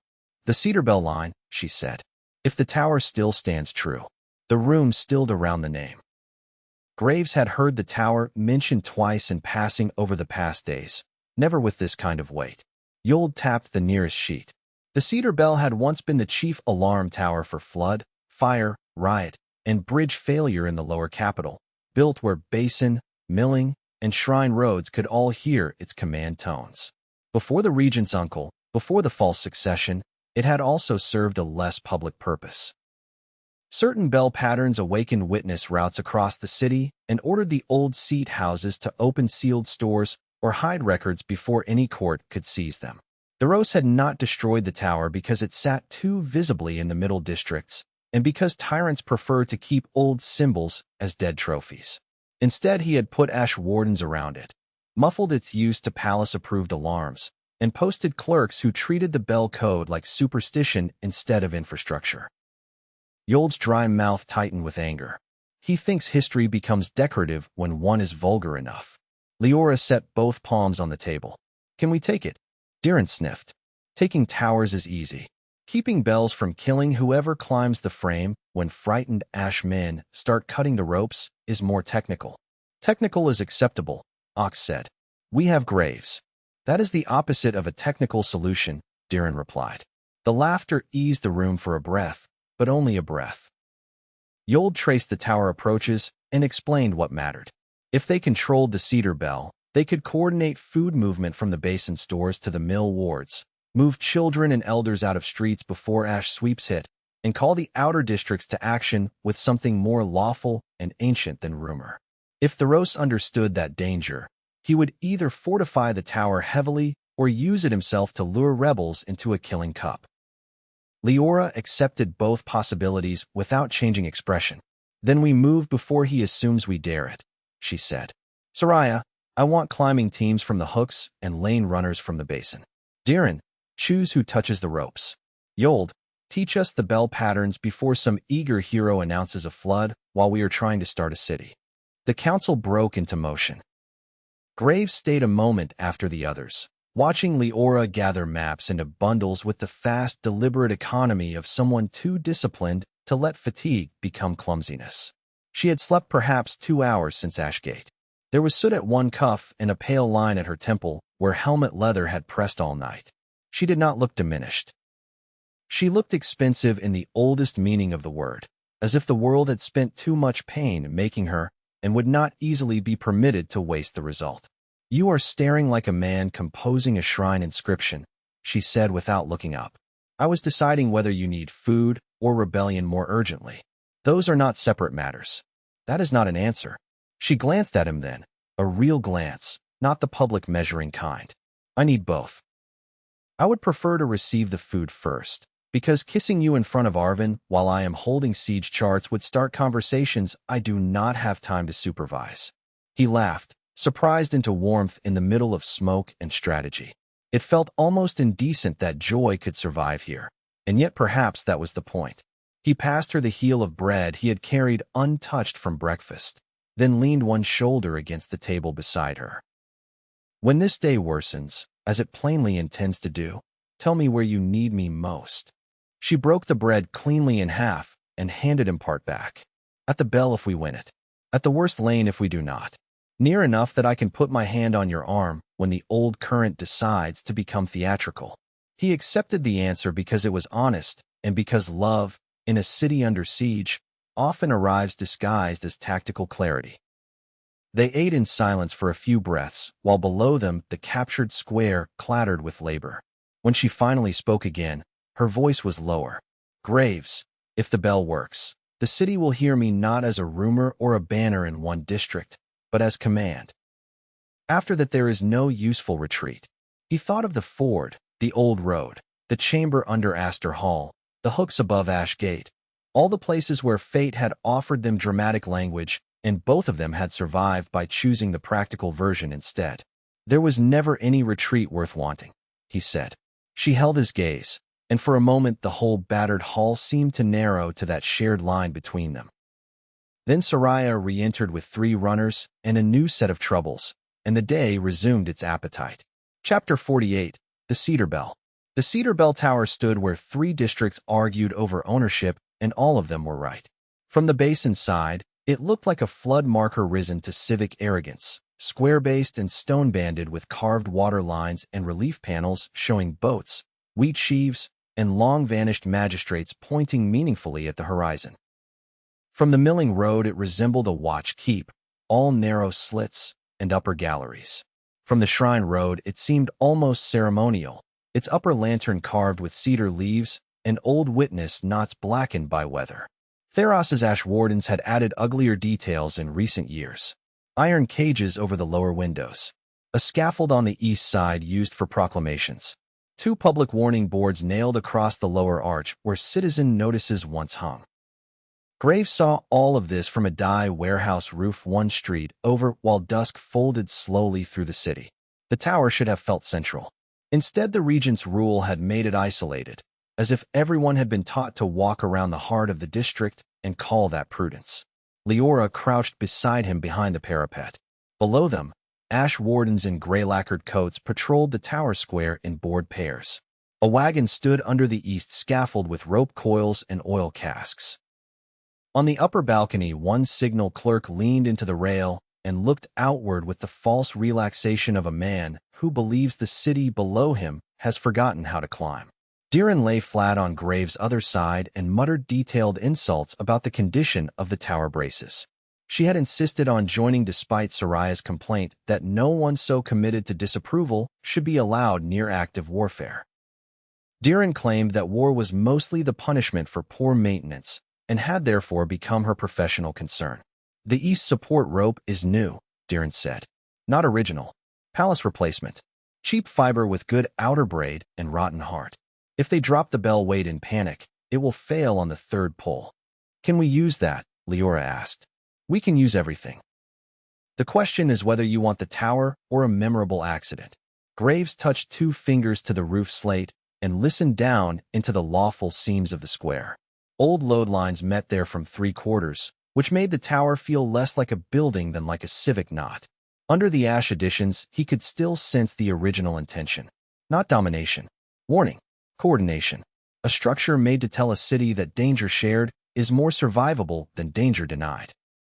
The sensation steadied him. There are 6 in the square, for inside the lower arch, 1 above, and 2 on the stair midway, he said quietly. The cage irons on the north side are bolted into an older brace. If I take the brace, the cage drops without bringing the wall down. Leora nodded. Selm takes the balcony clerk. Soraya's people close the west lane. Tavin's runners cut the warning boards and get civilians off the square if the bell speaks early. Diran with me at the rope floor. Graves, break the north cage, and then come down hard enough to make them remember why roofs should be respected. That sounds like encouragement, he said. It is. Treasure it. They moved at the moment between lamp lighting and true dark, when torches flared along the district edges, but full sight had not yet returned. Selm went first, black against black, crossing from warehouse line to rain gutter to bellhouse eave with the smooth lack of wasted motion that always made Graves grateful she was allied rather than opposed. The balcony clerk managed half a turn and no alarm at all before she had him pinned against the rail with a knife under one ear and his signal horn dangling from limp fingers. Simultaneously, Soraya's teams entered the square disguised as mill workers dragging two broken grain sleds. The nearest ash pair stepped in to curse them aside. A moment later, one warden found himself kissing paving stone with Soraya's forearm across his throat, while the other discovered that mill hooks, in the hands of offended women, have strong opinions about knees. Graves struck the north cage bolt. He did not use force the way he had in the forest or the early road, as an answer thrown at a problem simply because fear had torn patience away. He found the oldest iron pin hidden in the brace, followed the stress line into the ash-added cage frame, and sent one narrow pulse into the weakness between them. The result was beautifully unglamorous. The cage dropped free, slammed into the lower wall, and tore two wardens off their feet in a shower of rust flakes and shouted oaths. Graves came off the roof immediately after it, landing in the middle of the smoke and iron with enough momentum to make one man doubt his god and another forget his training. He drove the first backward into the warning scaffold, seized the second by the collar and belt, and threw him through the tower arch before the inner guards had time to understand that their evening had changed categories. Inside the rope floor, the fight became close and ugly. Bell towers are not built for graceful combat. They are built around mass, leverage, and risk. Thick lines hung from pulleys overhead, each one capable of killing a careless body as efficiently as any sword. Diren knew the space better than anyone in it. While Leora engaged the nearest stair guard with a low silver-edged cut that opened the man's grip instead of his throat, Diren used a marlin spike to jam the secondary weight break, and then kicked a loose rope basket down the steps into two incoming ash men. The basket hit with comic timing and practical effect. Graves reached them one breath later, caught the first by the wrist before he could drive steel into Leora's exposed side, and bent that momentum into the post beside him hard enough to end the exchange. The second tried to retreat up the inner ladder and found Tavin descending on him from above with a grin so friendly it briefly disguised the club in his hand. By then the tower had started attracting the wrong sort of attention. Shouts rose from the milling road. More ash men, perhaps 8, perhaps 10, were running toward the square from the east checkpoint. Soraya signaled from the lower arch that she could hold the ground for only moments before numbers closed. Leora looked up into the bell cage, then at Diren. Can it speak? Diren had one hand buried in grease up to the wrist, and the other on the new palace rope she hated. Yes. Maybe twice if the replacement line does not decide to embarrass itself. Yold, who had arrived carrying bell notes copied on a scrap cloth like a woman smuggling scripture through a brothel, thrust the pattern into Leora's hand. Not the flood code, she snapped. If you ring flood, half the district will run uphill, and the other half will try to save furniture. Use witness assembly, then ration release, then lane shelter. I remember, Leora said. Graves did not know whether what followed felt more like battle or coronation. Leora climbed the rope dais, planted her boots beside the break frame, and hauled the first line with Diren guiding the weight. Above them the great cedar bell moved. Its tone did not burst into the city. It rolled through it. Deep, old, undeniable. A sound too large to belong to any one ruler because it had been built before such rulers learned to decorate theft. The first strike made every fighter in the tower pause. The second reached farther. Graves heard echoes answer from distant streets, not because other bells rang, but because windows opened, work stopped, and memory traveled ahead of explanation. Outside, the ash reinforcements hesitated. That hesitation saved them. Soraya's teams hit the square edge with renewed force. Basin women who had been waiting under awnings as supposed bystanders suddenly advanced with hook poles and brick sacks, not because Leora had ordered a charge, but because the bell had told them something older and more lawful than any shouted instruction. Witness assembly, ration release, lane shelter. The district remembered. So did its people. Tavin and his runners tore down the warning boards and in their place nailed up Arvin's copied indictment strips with nails stolen from the scaffold itself. Seln, having disposed of the balcony clerk more gently than he deserved, began picking off crossers from above with seized darts and obscene calm. The palace line recovered faster than Graves liked. Their captain was a scar-cheeked veteran in ash lacquer who understood that the bell mattered more than the dead at his feet. He led 4 men straight for the east support frame, carrying hook axes intended for rope work. If they severed the weight line or dropped the bell on panic break, the tower would become a monument to failed theater. Graves saw it and moved. The old current rose in him hot and bright, eager to solve the entire square in one wide white sentence. He denied it the pleasure. Instead, he drove a band of force through the paving under the captain's feet. Splitting the stone seemed just enough to catch the man's leading boot. The veteran pitched forward. Leora, never wasting an opening shaped by another hand, came down off the dais, slid under the first hook axe, and struck the captain across the jaw with the pommel of her blade before turning the same motion into a cut that severed the leather slings on the next man's weapon. Diren, muttering about amateur sabotage, jammed the new palace rope around the east brace at exactly the wrong angle for anyone trying to climb it in a hurry. 2 ashmen tangled themselves in it and were reduced from enforcers to complaints. Then the third bell tone rang. Across the city, lights shifted. Graves saw it from the tower arch as if an invisible hand had turned pages in the capital. 3 lamps on the north ridge went dark and then bright in measured sequence. Basin lanterns responded farther west. On the Shrine Road, shutters opened and closed in a pattern Diren recognized with fierce satisfaction. The bell had not merely announced defiance. It had awakened systems. Food routes, hidden stores, shelter lines, messenger chains. It was not a symbol. It was a mechanism for collective nerve. By the time the last ash fighters broke and ran, the square no longer belonged to the palace. Citizens had entered it openly now, some armed, some simply carrying tools and opinions. An old baker from the mill lane stood under the scaffold with tears on his face and a hammer in his hand, and kept saying, to no one in particular, "I never thought I would hear it again." Leora descended from the rope dais, flushed with exertion and streaked in black grease, beautiful in a way that owed nothing to peace. Graves reached for her almost before he knew he had moved. He stopped himself in deference to public necessity. She noticed, of course. She always noticed. Hold the tower, she told the square at large, voice carrying over rope, stone, and shock. Mark every district that answers. Move bread where the bell sends it. Move children before ash orders can find them. If the palace wants this tower back, let it come explain its hunger to the whole city in the open. The answer that rose to her was not quite a cheer and not quite an oath. It was something more useful than either.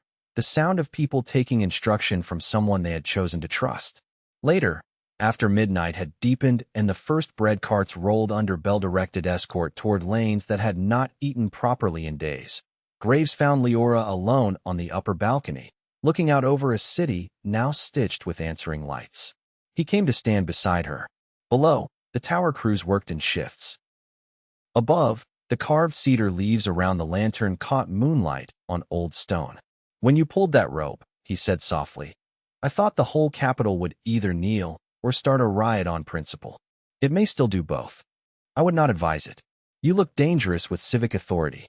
She laughed under her breath, and the sound touched something tired and protective in him. "You are trying to turn praise into flirtation. I am succeeding." She turned toward him then, the night wind moving a loose strand of hair across one cheek. "Good," she said, and kissed him once, quick and deliberate, under the old bell that had just taught a city to answer itself. It was not the kiss of people stealing from fear. It was the kiss of people paying a debt to hope before returning to work. When she stepped back, her forehead rested briefly against his. "Do not let me become only command," she murmured. "As long as you do not let me become only force," he answered. Agreed. Below them, the tower bell rested between orders. The city did not. Chapter 49. The Hounds of the Rose. The Rose answered the bell with teeth. The first reports arrived before dawn. A canal family found 3 ashmen ripped open beside a locked grain wagon, not by blades, but by something large enough to tear iron studs from leather and leave claw marks in oak. A ferry crew saw shadows move under the water chain near the south culvert where no ordinary animal could have stayed submerged so long. In the old lamp quarter, 2 roof lookouts vanished between one signal and the next, leaving only broken tiles and a smell Graves had come to hate years ago in the eastern cursed lands, the smell of hot fur, iron, and something older than either. By the time the council gathered in the Cedar Bell Tower's midroom, there could be no useful doubt. The regent had loosed kennel beasts inside the capital itself, either from hidden palace yards or from holding pits maintained under the Shrine Road in defiance of every civil boundary known to honest governance. Ox heard the reports with a face that seemed carved from patient violence. He had insisted on climbing to the tower despite Para's disapproval, and though the ascent had left his skin gray beneath the beard, standing at the table restored something in him more potent than medicine. He used them at the border when he could still pretend it was war, he said. Using them inside his own city means one of 2 things. Either panic has eaten his judgment, or he thinks terror is cheaper than retaking streets one lane at a time. Both can be true, Leora said. Arvin laid out fresh notes from the tower responses. The animals are not moving randomly. Attacks cluster near routes the bell reopened last night. Grain lanes. Child transfers. Witness houses that finally answered after months of hesitation. His voice hardened. He wants every district to learn that open loyalty to you invites monsters into the stairwell. Graves had known this shape of cruelty before. In the east, the creatures of the night had never simply killed. They had made routes unusable. They had taught people to fear going where they most needed to go. He looked down at the map and felt old anger try to lift him from within like a tide. Leora's hand settled briefly against the back of his wrist before he moved. The touch was small, almost invisible to anyone else. It was enough. He drew a slow breath and answered with sequence rather than rage. They will favor culverts, roof lines, abandoned yards, and any corridor where light changes sharply. If the Rose bred them inside the city, then he also placed handlers or bait chains near the release points. Even smart beasts trained for panic still require guidance if you want panic to fall in useful patterns. Yold made a face of concentrated disgust. How fortunate that administrative evil attracts such dedicated students. The room might have laughed on another day. Instead, Soraya leaned over the map and stabbed 3 lanes with a charcoal nub. Tallow Row, Lantern Well, and Glass Span. Those are the routes that matter most by noon. Bread to the mills, water to the Shrine District shelters. People between North and Basin if the palace closes open roads. If he wants to cut our city apart again, he strikes there. Leora agreed immediately. She sent Soraya with bell runners and hook teams to reinforce Tallow Row. Tavin took shelter wagons toward Lantern Well, with Mother Elin and 2 Basin squads who knew how to move frightened families without turning them into a jammed crowd. Ox claimed Glass Span for himself before anyone could object, which led to a brief and furious exchange with Para in which she threatened to break his other side so he would be symmetrical, while he insisted that a commander unable to stand where the line could see him might as well take up embroidery. In the end, Leora split the difference. Ox would hold the bridge, but Graves would go with him, and Para would accompany the line far enough to supervise his continued existence, whether he found that dignified or not. Glass Span had once been an elegant footbridge arcing over a deep canal split between Shrine Road and the old tax court. Its name came from the panels of greenish river glass set into the waist rails so flood levels and silt color could be read in reflected light. Under the Rose, those panels had been cracked, stolen, or replaced by cheap iron mesh, but enough remained for the bridge to keep its melancholy beauty. It was also narrow enough that a dozen determined defenders could hold against 3 times their number if the attackers came in sequence. What it was not built to resist were creatures bred to leap. By the time Graves and Ox reached it, 3 bodies already lay on the far paving. 1 ash handler and 2 civilians who had made the mistake of trying to reach family before the route was secured. Diren's North Wall team had rigged rope lines from the nearest warehouse chimneys to the bridgeheads. Archers, if one could call brickyard boys with scavenged crossers archers, crouched behind overturned lamp carts. Ox stood in the center of the span as if the bridge had been built merely to give his size an appropriate frame. He wore partial plate over heavy wool, carried his axe one-handed because the other still tired sooner than he liked, and looked so openly murderous that several arriving volunteers visibly stood straighter merely from exposure. "You took your time," he told Graves. "I was ensuring the city still had a prince of complaints. I reject the title." "What do you smell?" Graves hated that Ox had to ask, and respected him for asking anyway. He closed his eyes for 1 second. Water. Cold iron. Tar. Then beneath it, there, the invasive note that did not belong to any lawful city. 2 at least. Maybe 3. 1 low in the canal throat. 1 on roofs. Another moving farther back with handlers. Ox grunted. Good. If they all came at once, I would worry the regent had developed ambition. The first beast hit the bridge not from the canal, but from above.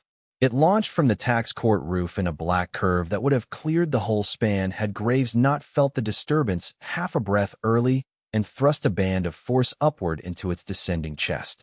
The impact altered just enough.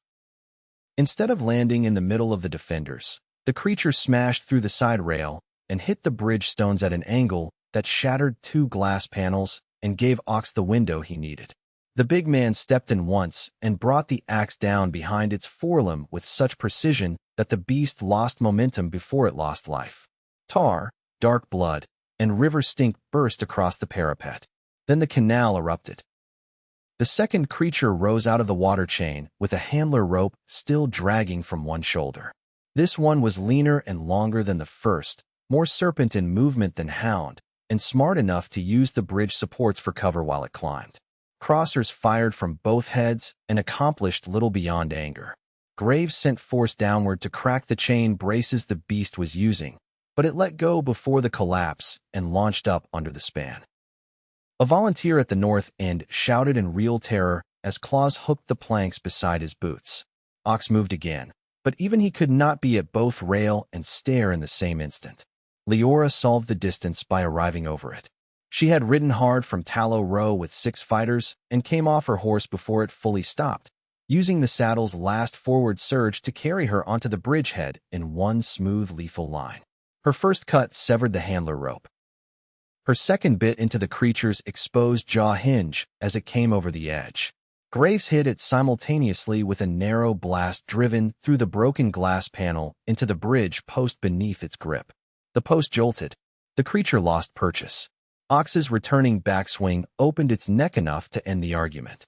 The defenders barely had time to reform before the human strike came. Ash men in river coats emerged from the shrine lane under cover of smoke pots, using the beasts as shock in themselves as sealers of escape.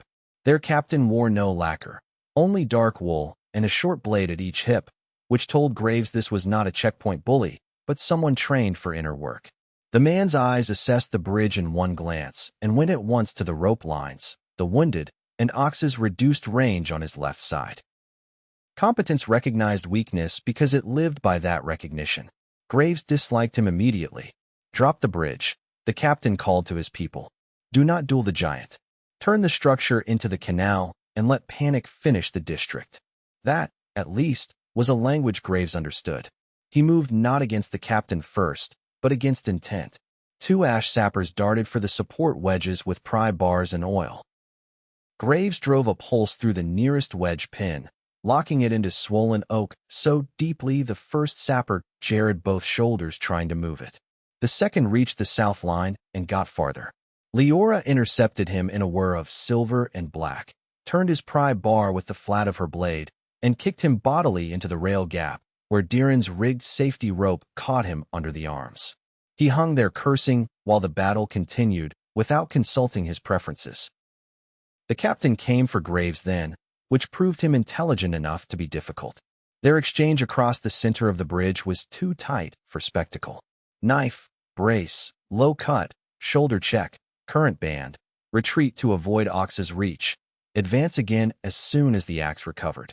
The man fought with the grim economy of someone who did not enjoy cruelty for its own sake, which made him more dangerous than the Ash officers who did. Graves found no opening wide enough to justify overkill and therefore trusted patience. He let the old current sharpen his senses without widening his destruction.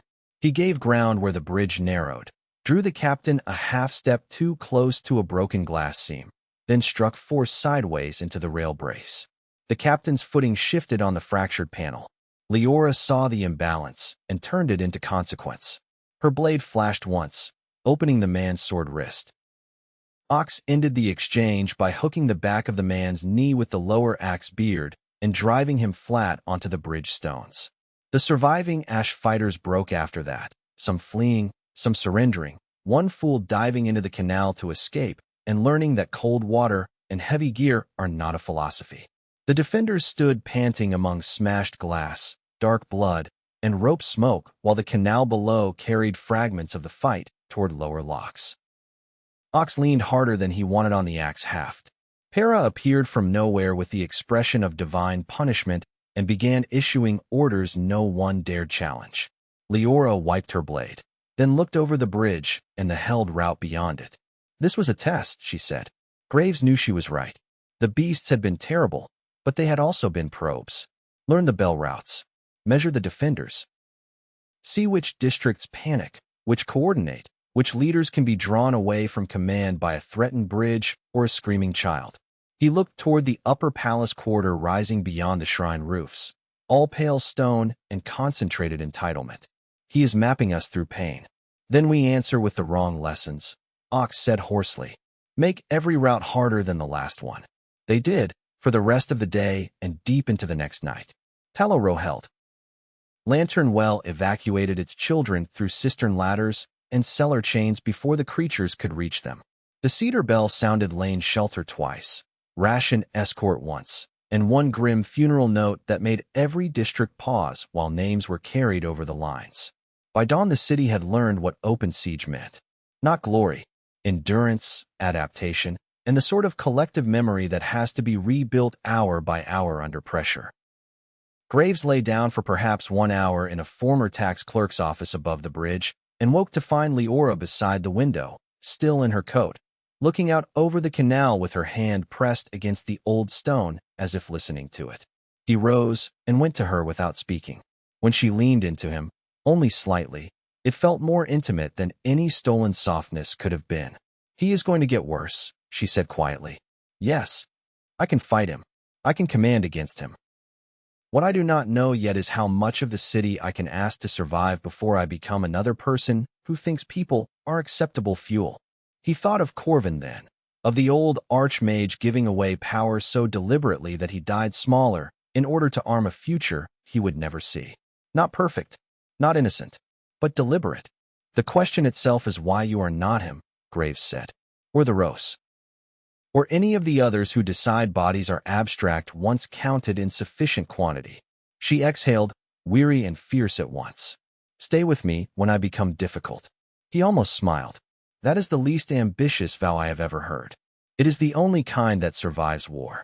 Then yes, he said, I will stay. Chapter 50, Glass Span. Holding a bridge is one thing. Turning it into a future is another. The day after the kennel attacks, Glass Span ceased to be merely a defended crossing and became, under Leora's command, a rehearsal for the kind of city she meant to restore. That was not how the work would have been described by the men hauling stone, or the women stitching sling bands beside the parapet, or the old canal measurer directing water levels from a chalkboard set on a barrel. They would have said they were shoring supports, rationing lamp oil, boiling leather glue, repairing the waste rails, and making sure the wounded could be moved out fast if the regent tested the route again. All of that was true. But Graves, who had been raised by a dying mage and then educated by travel into the politics of thresholds, saw the larger thing taking shape. A bridge teaches a city what it believes about shared load. Under the Rose, Glass Span had become a decorative bottleneck, policed, neglected, and treated as if only the upper quarters' need for orderly passage mattered. Under Leora, within one ferocious day, it became a place where mill laborers, hidden clerks, bridge women, East veterans, basin mothers, and even two ashamed former ash men worked side by side because the route belonged to the living network, not the palace's idea of hierarchy. Dierenhel supervised the structural work with the zeal of a saint whose religion was proper tension. She bullied carpenters into reinforcing the underside beams with scavenged gate braces and made boys twice her height carry sand sacks until their opinions improved. Yoldver set up a temporary registry at the North Bridgehead where every crossing was marked by need rather than status. Food, medicine, children, witness pages, tool iron, rope, lantern oil. Not one line on the board cared who had once owned a seal or sat nearest a noble's warm fire. Soraya rotated fighters in 6-hour shifts, so no one forgot that exhaustion is the most loyal ally any tyrant has ever possessed. Ox, refusing rest unless physically attacked by Para, drilled the bridge defenders in compact motions. No grand swings. No panicked backward stumbling. 2 steps, lock, turn, cover the rail, trust the second line. Graves watched him teach and understood that the large man, beneath all his bluntness, believed deeply in the idea that steadiness can be made contagious if demonstrated by enough scar tissue. Toward evening, an envoy came from House Vel carrying 3 scribes and a crate of old survey rods. The house had hovered on the edge of commitment for days, offering records and intelligence while still hoping perhaps to survive without fully declaring itself. The kennel attacks had burned away that luxury.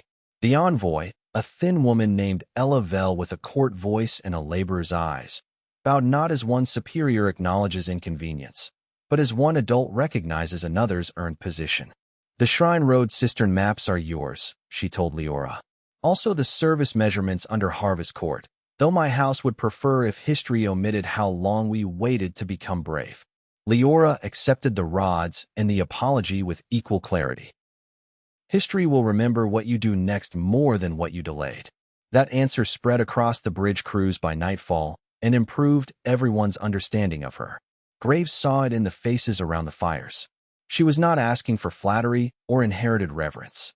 She was setting terms under which late loyalty could still become useful without being allowed to rewrite its own cowardice as wisdom.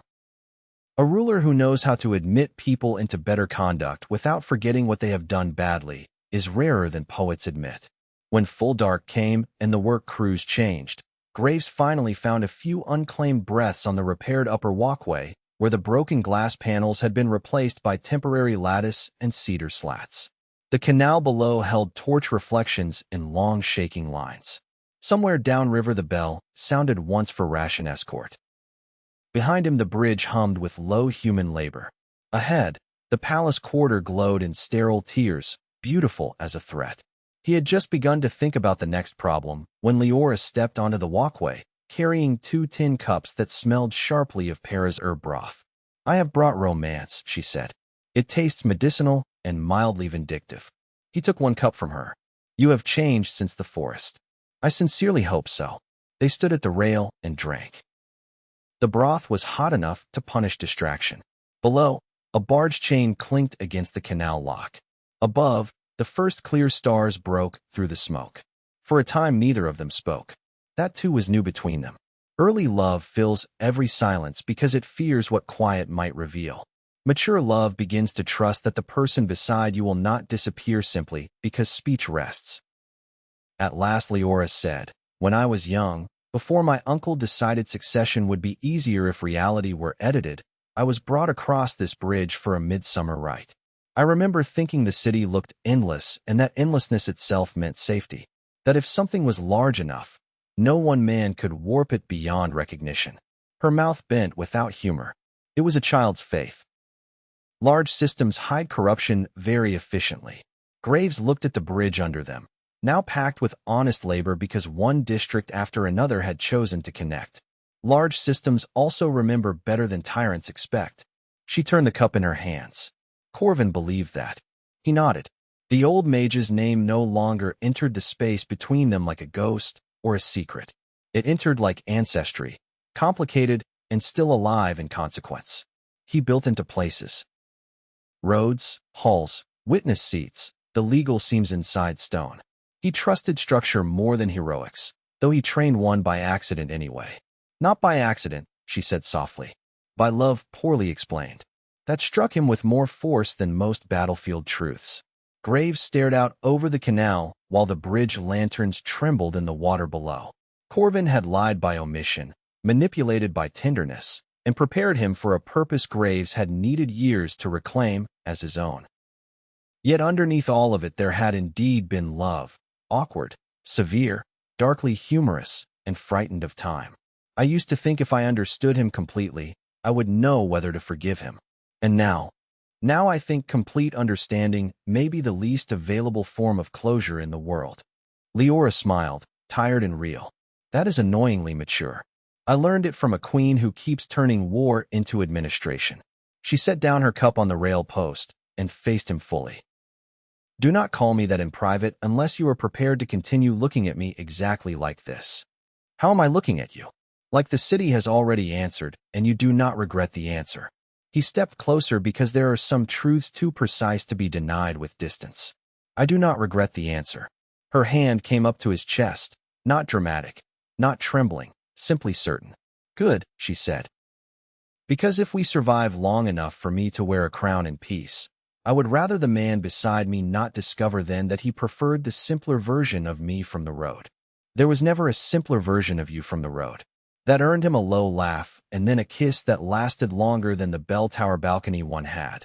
Slower and more dangerous because it acknowledged the future instead of stealing from the present. When they parted, she remained close enough that her breath still warmed the side of his face. The Rose is moving something under Harvest Court, she murmured. Elavel's maps confirm tunnel volumes that do not match the surviving record. Grain perhaps, or shrine glass, or both.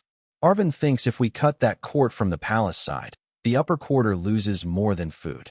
Graves rested his forehead briefly against hers. Then we should become a problem under noble floors. That, she said, is the most romantic thing you have ever said to me. The tenderness did not survive the next runner intact, which was also the nature of war. A basin boy arrived winded and wide-eyed from the North Bell line, carrying a folded strip from Yold. Graves watched Leora read it, saw command settle over her again like armor that had become second skin, and knew the night had shifted. The message was short. Sarek had been sighted near Harvest Court, alive after all his previous escapes, now moving with inner palace ash and shrine handlers. More alarming, one of House Iron's surgeons reported missing Bell children from the lane shelters, taken not by beasts, but by men using official water relocation seals. Not merely hunger then, Leora said. Collection. Ox received the news with the kind of anger that reduces air quality in enclosed rooms. He is gathering leverage. Children, grain, maybe witness kin. He wants the city choosing between its next meal and its spine. Soraya rolled the Harvest Court map open under a lantern. Then we hit the court before he settles it. Not to hold every stone. To tear out the storage, free whoever he has taken there, and break the route between Shrine Road and Palace Granary before he learns how much we know. Thus the bridge's future turned immediately into the next assault. Graves, though he would have preferred an hour more of Leora beside the rail and no monsters at all, could not dislike the honesty of that. In better worlds, love builds a home. In capitals being reclaimed, sometimes it builds a timetable. Chapter 51, Harvest Court. Harvest Court was where the noble quarter pretended grain came from.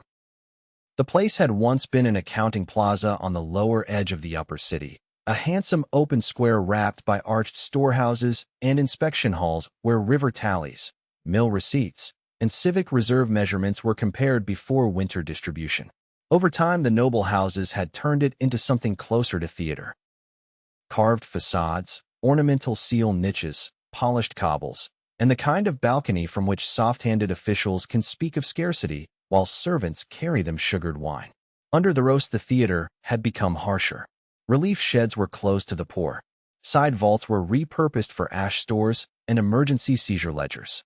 Shrine glass crates came and went at odd hours under guards stronger than food required. Elavel's measurements and Arvin's copied seals together suggested what the regent hoped no one would see. Harvest Court was not merely a granary.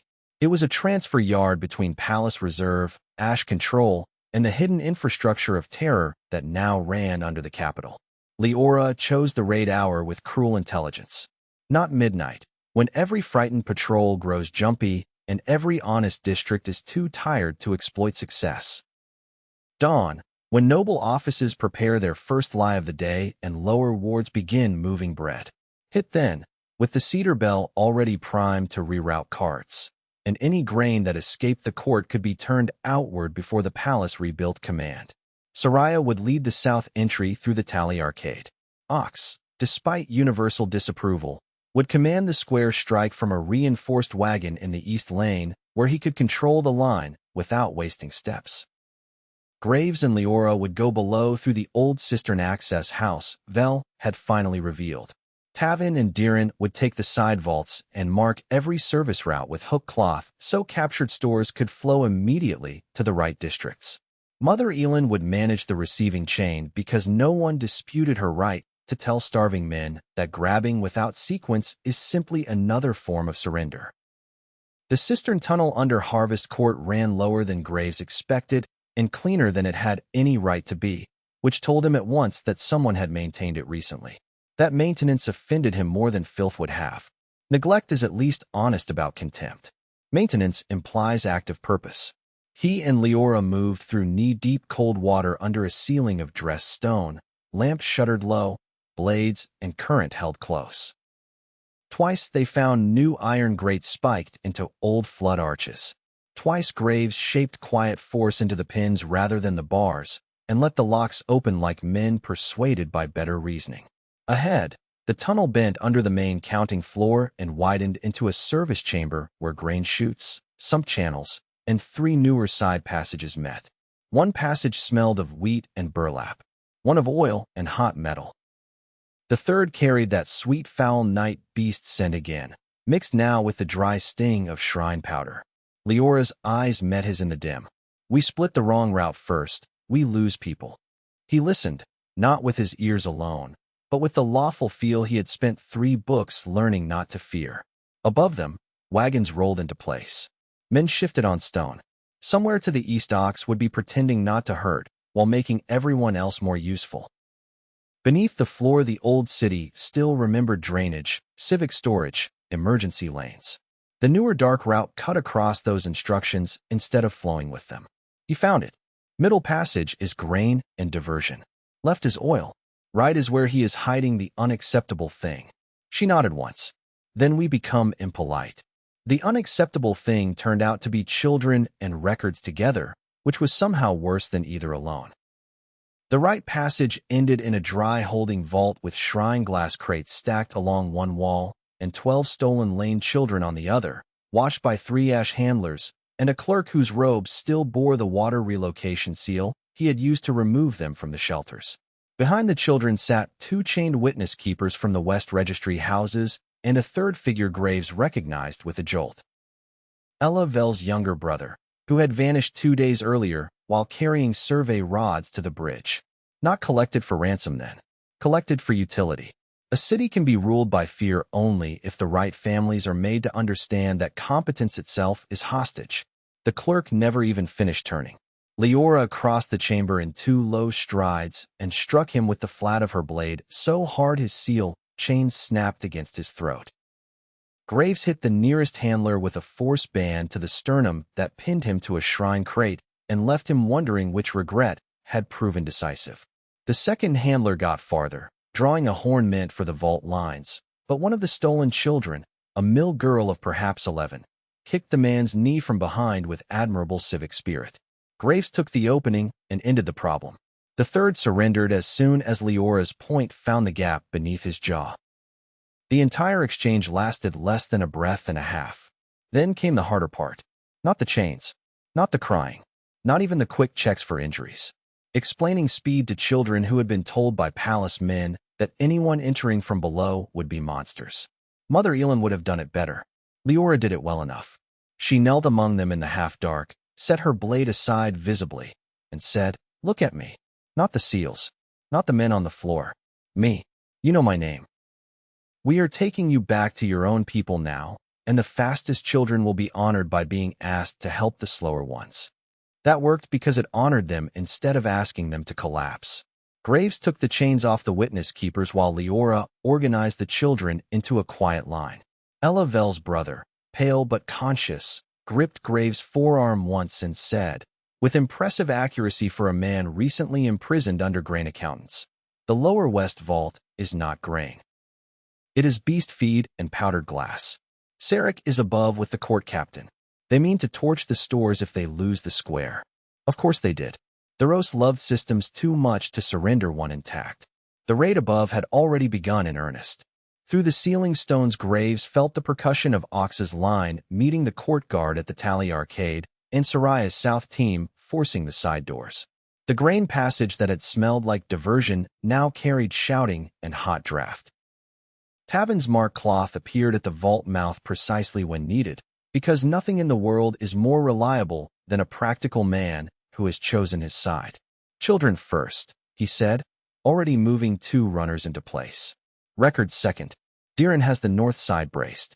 Ox says if anyone is heroic with sacks before people, he will personally improve their character." "That is the most convincing order of the morning," Graves said. He sent the first group out with Leora and the witnesses, then turned back toward the upper stair because Sarek's name had entered the court and no longer felt optional. The fight on the main level was harder than the cistern work and more public than anyone preferred. Harvest Court's central square had become a churn of cart wheels, spilled grain, broken ledgers, and men discovering too late that lower city laborers move very efficiently around stacked goods. Ox commanded from the East Lane wagon with brutal clarity, directing barricades and reserve pushes between breaths that plainly cost him. Soraya's fighters held the Tally Arcade. House Vel scribes, God help them, had formed a document relay at the rear under Yold's rage and were already separating legitimate store records from ash falsifications even while crossers snapped overhead. It was one of the ugliest and most inspiring sights Graves had ever seen. Sarek fought near the main granary doors with the court captain and 6 ash heavies around him. He had changed since the roof battles. The old mocking ease remained, but there was something sharpened and desperate beneath it now, as if proximity to the Rose and the kennel work had burned away any final pretense that he served order rather than appetite. When he saw Graves emerge from the lower stair, a hateful smile cut across his face. "Still using masonry," he called over the clash. "I was hoping war would improve your taste." Graves did not answer immediately. He crossed the square through broken barley and 2 separate knife exchanges, meeting Sarek's circling line with the controlled violence the old man would once have called disappointing. Good. Let the dead Archmage be disappointed. The city required more from him than spectacle. The court captain came in low. Graves broke the man's stance with a forced strike to the ankle brace and used the falling body as obstruction between himself and Sarek's first lunge. Leora, rejoining the square at exactly the right angle, took one heavy out of the exchange by slamming a grain scoop into his vision slit and then cutting the straps from his breastplate, so he had to fight his own panic before he fought her. Sarek was still Sarek, fast, cruel, and clever enough to use ruin as terrain. He stepped off spilled wheat as if born to betrayal and drove Graves backward toward the cracked tally post, where one wrong burst could ignite the oil pans already spreading from broken lanterns. "Look around you," he hissed between strikes. "Your queen turns every storehouse into a battlefield and still thinks herself cleaner." Graves caught the wrist, diverted the second blade with a brace of white force, and answered not with rhetoric, but with accuracy. "She did not stock children beside beast feed." For one instant Sarek's expression changed. Not guilt. Men like him rarely permit themselves that discomfort. Recognition, perhaps, that some lines cannot be argued prettily once named aloud. Graves took the instant and drove current through the cracked tally post into the oil spread beneath Sarek's feet, not to ignite it, but to flash the liquid outward in a startling sheet. Sarek flinched aside by instinct. Leora was already there. Her blade opened his shoulder deep enough to rob one arm of confidence. He retreated at once, not because he lacked courage, but because survival was the only principle he had never betrayed. 2 ash heavies died delaying pursuit. Sarek himself escaped again into the shrine lane smoke, bleeding and laughing once with a sound that promised future nuisance. No one had leisure to chase him. The west vault doors were already being set with palace fire pots. Diren screamed for water. Graves reached the braces first and realized the true shape of the trap. The vault was rigged so that if burned, the upper grain would collapse into the lower service run, sealing the court and starving 3 districts while also destroying whatever records remained. Elegant, in the way only evil designed by literate officials can be elegant. He widened the old current farther than he liked, felt Leora on the far side of the square glance toward him, and chose. Not explosion. Structural command. He struck the support teeth under the main chute in sequence, splitting load from fire and dropping the grain inward into the stone catch bins instead of the tunnel throat. The blast of dust, seed, and heat nearly threw him off his feet. For several terrible seconds he could not see. Then the smoke parted enough to show the result. The vault doors still stood. The fire pots had burst outward harmlessly across already stripped floor. The grain, by some combination of Corvin's inherited current and Graves' own hard-earned restraint, remained salvageable. The square saw it happen. That mattered. He heard it in the human sound that followed. Not one cheer, but a surge of working will. Fighters rushed the remaining ash positions. Scribes and porters hit the stores with wagon lines. Mother Elin's receiving chain entered from the south and turned saved grain into movement before astonishment could become delay. Harvest Court was not fully theirs by noon, but by noon it was no longer Theros's instrument.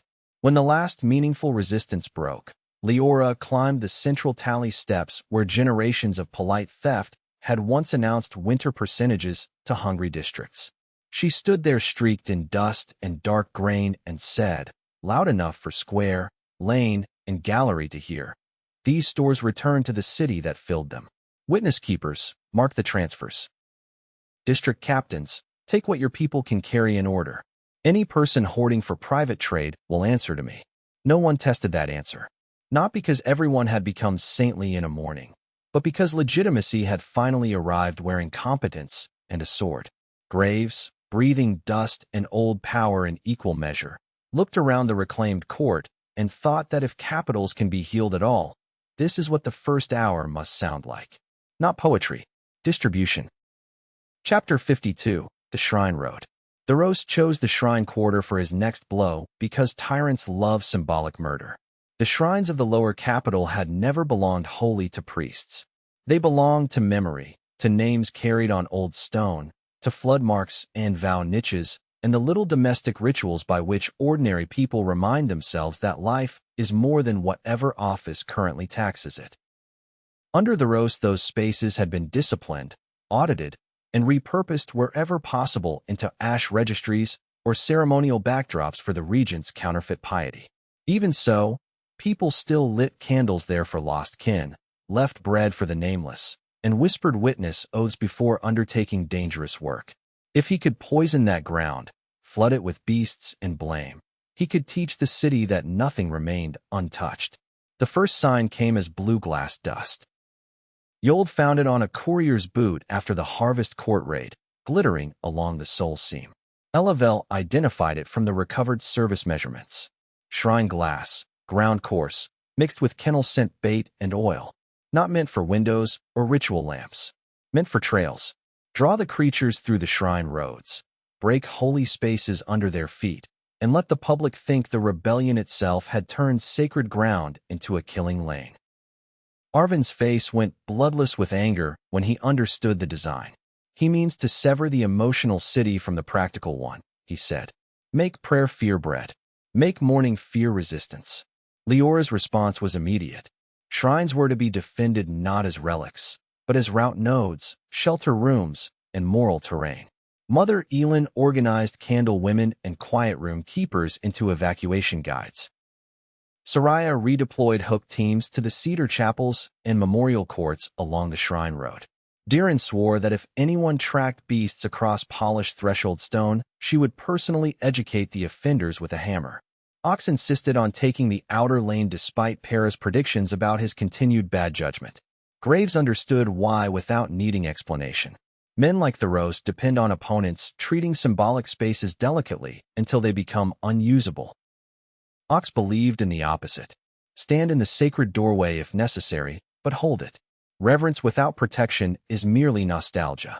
The shrine road ran uphill in terraces from the basin canal toward the old palace orchards, passing small chapels, memorial gardens, flood altars, and one broad court called St. Vare's Steps, where 7 stone levels climbed around a central cedar cistern. That was where the enemy struck hardest. By dusk, the first beast packs were already testing the lower terraces, driven not singly this time, but in coordinated waves by ash handlers using scent torches from the glass dust barrels. Human attackers came with them, not in full lines, but in knots designed to create local panic and then vanish behind the animals. Graves, arriving with Leora and a reserve from Harvest Court, saw at once that the fight had changed scale. This was no longer merely probing. Theros intended to crack the rebellion's most connective road and drown the lower city's spirit with its own broken sanctuaries. St. Vare's Steps held because ordinary people refused to leave first. That was the terrible beauty of the place. Candle keepers, cistern wardens, widow choirs, bell children, mill wives with ash scarves, 2 retired shrine guards who had been pretending to be gardeners for years, and 3 boys from Glass Span who still smelled of canal tar had all formed the first line before the formal fighters even arrived. Mother Elin moved among them with a lamp in one hand and commands in the other, directing elders into side crypts, children into cistern alcoves, and anyone still capable of lifting weight towards sand bins and hook posts. Ox took the middle stair with 8 veterans and looked for a moment like a gate god carved by someone with a personal interest in intimidation. Leora climbed the upper terrace and began turning the whole broken slope into geometry. Buckets here. Sand there. Do not meet the beasts on polished stone. Use the memorial plinths as lane dividers. Never retreat straight up the center. Always angle toward the cedar posts where crossers can cover you. Graves heard her voice carry through smoke and prayer bells and knew the city had needed exactly this for years. Someone who could speak to terror without romanticizing it. The first wave came low, fast, and wrong-footed by the terraces. 3 hounds and 1 larger alpha bred broad in the chest for impact. Graves intercepted the alpha with a force wall anchored to the flood line carved into the central cistern rim. The beast hit the brace, and the old current screamed for him to widen it into annihilation. He refused. Instead, he redirected the kinetic force sideways through the memorial plinth, toppling carved stone into the lower stair and breaking the pack behind. Ox took the leftmost hound off the second step with 1 compact chop that split muscle and momentum together. A shrine gardener, impossible and magnificent, dropped a limesand bucket into another beast's face and then cracked its foreleg with the shovel handle before Soraya's reserve finished it. Leora's silver-edged blade flashed on the upper right terrace where 2 ash handlers were trying to set blue glass scent lines along the candle niches. She killed 1, disabled the second, and kicked the torch barrel over the edge where it burst harmlessly into the emptied lower basin instead of the chapels. Then Sarek returned, because nuisance is the one promise he consistently kept. He appeared on the 5th terrace in a dark coat over 1 wounded shoulder, not leading the beasts, but shaping the human violence around them. 2 shrine handlers with hooked staffs moved at his signal. 3 inner ash fighters came through the memorial arcade behind him with powder jars clearly intended for the cedar doors. Graves saw him and felt the old current flash white with personal appetite. He hated that in himself and used it anyway, not as command, but as fuel. He drove upward through the center steps, taking the terraces 2 at a time, while Leora cut across from the upper flank to converge. Sarek smiled when he saw both of them coming. "There is the pair," he called. "I was afraid the city had reduced you to logistics." "It improved us," Leora replied. The duel that followed would later be simplified by bad storytellers into romance and sparks. The truth was harder and finer. Stone wet with spilled lamp oil. Breath burning in cold air. Graves using current to alter footing and wall angles while never widening far enough to risk the chapels behind him. Leora controlling range, forcing Sarek to account for 2 disciplines at once. Sarek himself fighting like a cornered intelligence. Every retreat designed to pull them nearer the powder jars his men were still trying to advance below. He nearly succeeded once. Graves overcommit to the wounded shoulder, Sarek spun under the line of attack, and one ash fighter reached the cedar doors with a live jar. Before Graves could correct, Mother Elin, 70 if she was a day and far too holy for nonsense, struck the man's wrist with an iron lamp stand so hard the jar flew into the cistern instead. The burst lit the water blue for one horrifying instant and then died with a hiss. Less drama, she shouted up the steps. More competence. It was precisely the sort of rebuke Graves needed. He reset, felt the terraces, counted the bodies, live and falling. The old current wanted myth. The city required engineering. So he gave it engineering. He struck the fourth terrace memorial seam, not to destroy, but to drop one whole side plinth across the stair in Sarek's retreat path. Sarek hurdled it and landed wrong on the oil-polished edge. Leora, who could turn a misstep into destiny better than anyone Graves had ever met, drove her blade through the coat at the uninjured side and pinned him for one half-breath to the cedar screen behind. Not long enough to kill, long enough to change the battle. Sarek tore free at ruinous cost to cloth and flesh and vanished through the smoke of his own withdrawing men. Again he escaped, but this time the escape was limping, bloody, and seen by hundreds. A predator glimpsed failing in public loses more than blood. Below them, however, the real disaster was gathering. The largest kennel beast Graves had ever seen inside city walls crashed through the lower memorial wall, with a chain harness still hanging from its neck and two dead handlers dragged behind like broken pennants. Whether the thing had slipped control or been sent precisely because control was impossible, Graves could not tell. It came up the center steps in a frenzy that turned stone chips into weather. The lower line broke. Sand bins went over. One retired shrine guard disappeared under the creature's first impact and did not rise. The Alpha did not want a path. It wanted collapse. Graves, Ox roared, and the name carried more than warning. It carried permission.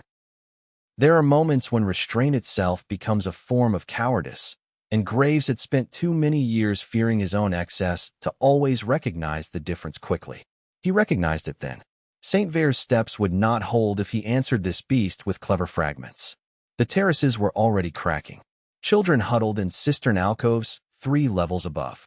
Leora could not reach the center in time. Ox was moving to intercept, but too far down the left flank to take the full charge. Graves opened the reservoir wider. White force came through him not as fury, though fury was there, but as shaped inheritance finally under chosen law. He anchored into the flood marks, the cistern ring, the old civic seams under the shrine road, and told the power what it was for. Not to obliterate the district, to save it. The beam that struck the Alpha did not explode outward. It drove straight down the center step line, pinning beast, broken chain, blood, and shattered stone into one contained column of light, so bright the terraces went colorless around it. The impact stopped the charge without hurling death into the surrounding people. Step after step cracked in a controlled cascade below the strike point, creating a collapsed trough that swallowed the remaining forward momentum and cut the attack lane away from the chapels. When the light died, the Alpha was gone, reduced to steam, black ash, and a shape no longer capable of purpose. The center stair below the fourth terrace had fallen inward exactly as Graves intended. The chapels still stood. The cistern still held. The children above were alive. So were most of the fighters. Graves himself went to one knee with blood hot in his mouth and the old current raging inside him for more, always more, because inherited power never learns moderation unless a living hand teaches it. Leora was there immediately, not after the crowd reacted. Not after victory could be admired. Immediately. She took his face between both hands as she had in the market and at the worst points before, forcing his gaze to her, not the smoking trough, not the fear, not the tempting aftertaste of destructive certainty. Stay, she said, low and hard enough for only him. Do not leave me inside this. He breathed once, twice, and came back. Around them the fight resumed in smaller forms. Soraya's reserve sealed the broken lower stair. Ox rallied the middle line from the plinth wall. Mother Elin redirected civilians through the side crypts with lamp held high, as if even the smoke ought to obey. The shrine women began singing, not softly, not as an ornament, but as work rhythm while they carried sand, bandages, and water. The sound was not pretty. It was magnificent. By midnight, St. Vair's steps still held. The cost was written everywhere. Dead on cedar doors. Broken memorial stone. Burned hands. Torn mail. Cracked cistern tiles. The retired guard now covered with 2 prayer cloths because one had not seemed sufficient respect. Yet the road held. More than that, the palace had failed publicly to profane one of the capital's most beloved routes. Citizens who had feared the rebellion would bring desecration instead saw who had actually dragged beasts across the shrine stones. The rose had taught the city a lesson. It simply was not the lesson he intended. Near dawn, Arvin arrived from the Cedar Bell with a packet taken off a dead inner courier. Inside were copied shrine access orders, a sketch of lower palace service roads, and one notation that made Yold's hands shake with fury. Hall of Roots preparation. Crown chamber ceiling. Glass feed reserve. Leora read it once and looked up at graves across the ruined terraces. He is preparing a final rite, she said.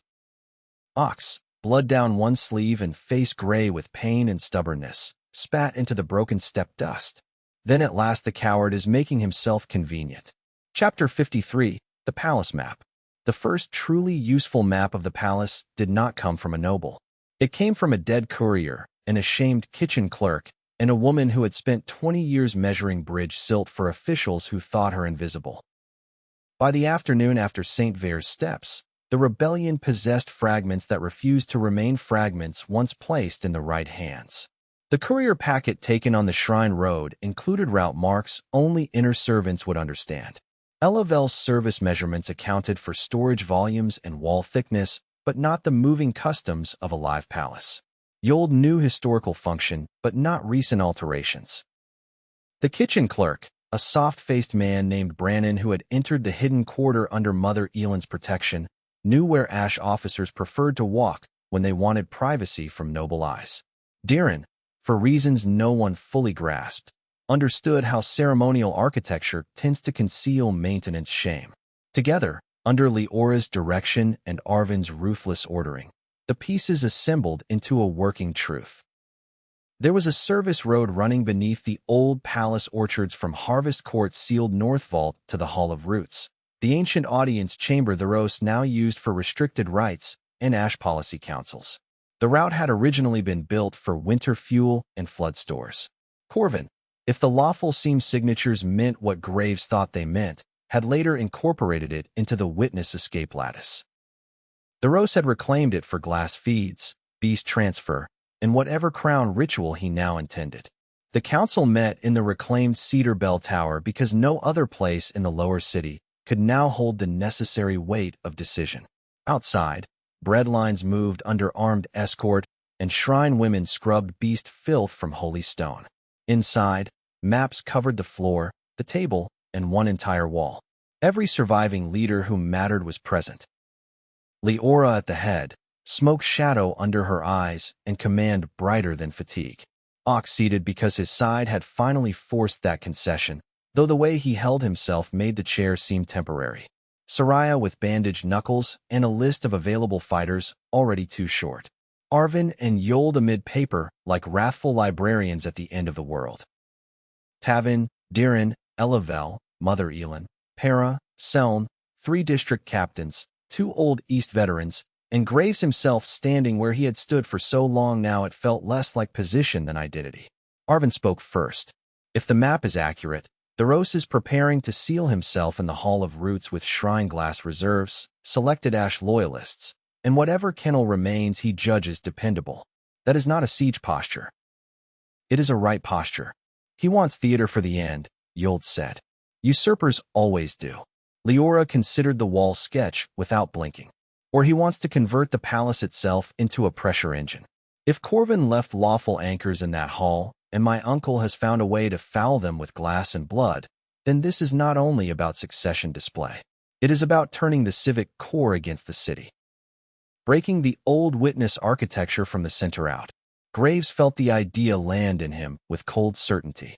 Corvin's power, remnants of it, remembered roads and legal seams through this capital. If Theros managed to poison the Hall of Roots right, every stabilizing structure Corvin had once woven into court, bridge, road, and witness seat might invert or die. Bell lines could fail. Escape routes could seal. Old civic protections could become traps. A tyrant who cannot keep a city will often settle for making it ungovernable by anyone after him. If we wait, Graves said, we are not merely besieging a palace. We are giving him time to corrupt the bones of the realm. There it was then, the decision no one in the room had wanted to voice before it became unavoidable. The city siege could continue for weeks. The palace strike had to happen sooner. The argument was not whether to strike. It was how to do so without abandoning the districts they had spent blood reclaiming. Soraya insisted the outer lines could hold 2 days if the bell kept food moving and if glass span remained theirs. Ox argued for a brutal, direct breach through the North Service Court, trusting shock and public panic to split the palace ranks. Deeren called that plan an expensive romance and proposed instead a maintenance entry through the Orchard Fuel Run where narrow numbers and ugly labor might outperform spectacle. Seln preferred 3 knives and no speeches. Mother Elin wanted the shrine roads reinforced first, so fleeing civilians from the upper quarter would have somewhere lawful to go once the palace convulsed. Leora heard all of it, not as noise, but as structural input. Graves watched her do that impossible thing again, turning many different truths into one usable path. In the end, the plan carried all their fingerprints. The city would not be abandoned for the palace. Soraya and Ox would hold the active siege lines with district captains, bell routes, and enough visible command to keep courage from wondering whether it had been used and discarded. Tavin, Mother Elin, and Yold would prepare sanctuary chains, witness crews, and public declarations for the moment the palace opened. Deeren and Elavel would guide the infiltration team through the Orchard Fuel Run to the old service road beneath the Hall of Roots. The team itself would be small. Leora, Graves, Seln, 2 East veterans for the lower locks, and 1 palace clerk willing to risk his name on the route. Ox objected so violently to not being included that Para folded her arms and told him if he tore his side open in a tunnel before the final line battle, she would make certain the songs mocked his sense rather than praising his courage. I dislike every physician in this city, he muttered. They appear united in feeling, Leora replied. The edge of humor saved the room from breaking under what it knew. Final strikes are easy in stories because the author can promise significance. In lived war, a final strike is merely the moment everyone admits there may not be enough later left for correction. Graves felt that in every breath around the table, in the way Deeren's scarred finger lingered on the maintenance seam, in Soraya's silence when she realized the city line might be hers if Leora did not return, in the brutal stillness of Ox's face when he accepted command not as honor, but as the burden left to the man who might outlive the spear point. When the council dispersed, Leora did not follow the others out. She remained by the window slit of the Cedar Bell Tower, looking over the capital that had become at once more wounded and more awake under her name. Graves stayed because departure felt impossible and because there are some silences a person should not have to keep alone. Below them, the bell crews changed shift. Across the roofs, signal cloths moved from basin to shrine to bridge in the patterns they had built together from almost nothing. The city was not healed. It was holding, which is the more honest miracle. I used to imagine reclaiming the palace, Leora said at last. When I was a child in exile, before I understood costs, I imagined it as a return to something preserved. My mother's hall, my father's garden court, justice waiting under dust. She shook her head faintly. Now I know we are not returning. We are entering wreckage and deciding what must survive. Graves came to stand beside her. That is what Corvin did every time he chose a person or a road to save, not preserve. Carry. She looked up at him then, and the exhaustion in her face made the force in it harsher and more beautiful. And what about you, Graves Arden? If this ends as badly as it might, what do you want carried? The question entered him deeper than the maps had. He had been asked what he feared, what he could do, where he would stand, whom he would protect. Not this. What he wanted to persist if he did not. He looked out over the bell lines, the shrine roads, the rough-held bridge, the grain carts moving under escort, and found the answer waiting there, plain because the war had burned the decorative lies off it. You, he said first, because evasion would have been an insult. Alive, able to rule without turning hard in the wrong places. Hawks alive enough to frighten your court. The districts remembering they answered themselves before they answered a palace. The children of this city growing up knowing bell codes are for warning, not fear. He took a breath. And my name meaning chosen loyalty more than inherited power. Her hand found his then, fingers cold from the tower stone. That is already true. He closed his hand around hers. Then I want it to remain true when no one remembers why. They stood that way for some time, not hiding the contact even though a runner might have entered at any moment. Love under siege becomes less interested in hiding once the whole city already knows what line you keep returning to. At last Leora leaned against him, only a little, and said, "When we go under the orchards tomorrow night, do not save me by losing yourself." He turned toward her. "I could ask the same of you with command. You should." So he did. Do not save the realm by becoming the kind of ruler who thinks love is an acceptable casualty of governance. That drew a broken, startled laugh from her, the kind people make when truth arrives in an outfit they did not expect. "You are intolerably specific. I was raised by a mage. We prefer exact ruin." She rose onto one step of the window base and kissed him with the patience of a vow spoken without witnesses. When she drew back, her brow rested against his. "Then let us be specific tomorrow," she whispered. "You keep yourself. I keep myself.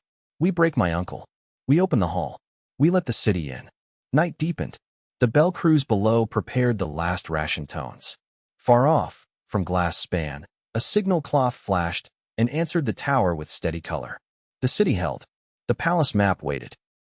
Under the old cedar bell, in the hour before the next descent into danger, Graves felt fear, desire, tenderness, and resolve braid together so tightly they became almost impossible to separate. Perhaps that was adulthood, not the absence of terror, the decision to carry many truths at once without permitting any single one to rule. When he finally left the tower with Leora to prepare for the orchard road, the capital below them seemed to breathe as one battered but conscious creature. Not healed, not nearly, yet no longer asleep beneath theft. Part 3 ended there, with the shrine road held, the grain courts reclaimed, the bell speaking lawfully across the districts, and the hidden way into the Hall of Roots at last laid bare. Above, the rose prepared his final rite.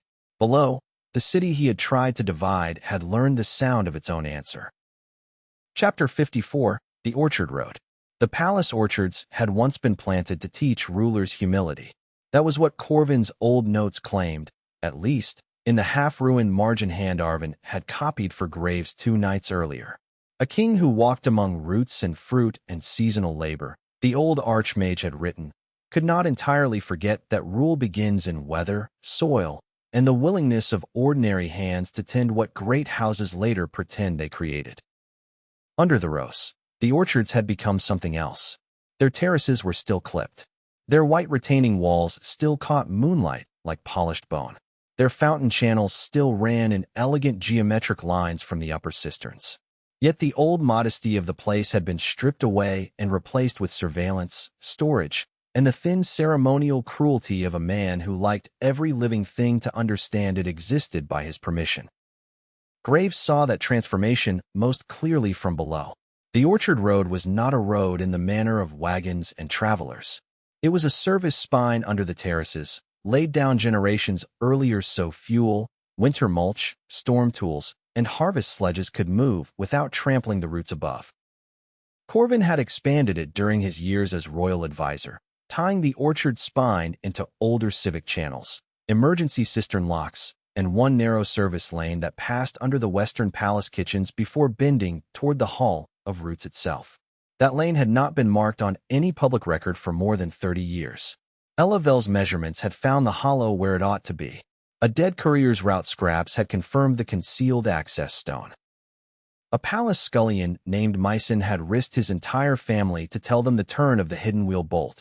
Now Graves, Leora, Seln, Myson, and the 2 East veterans Kesh and Rovan moved through that lost passage with their lamps shuttered to slits and their footsteps measured against the old stone.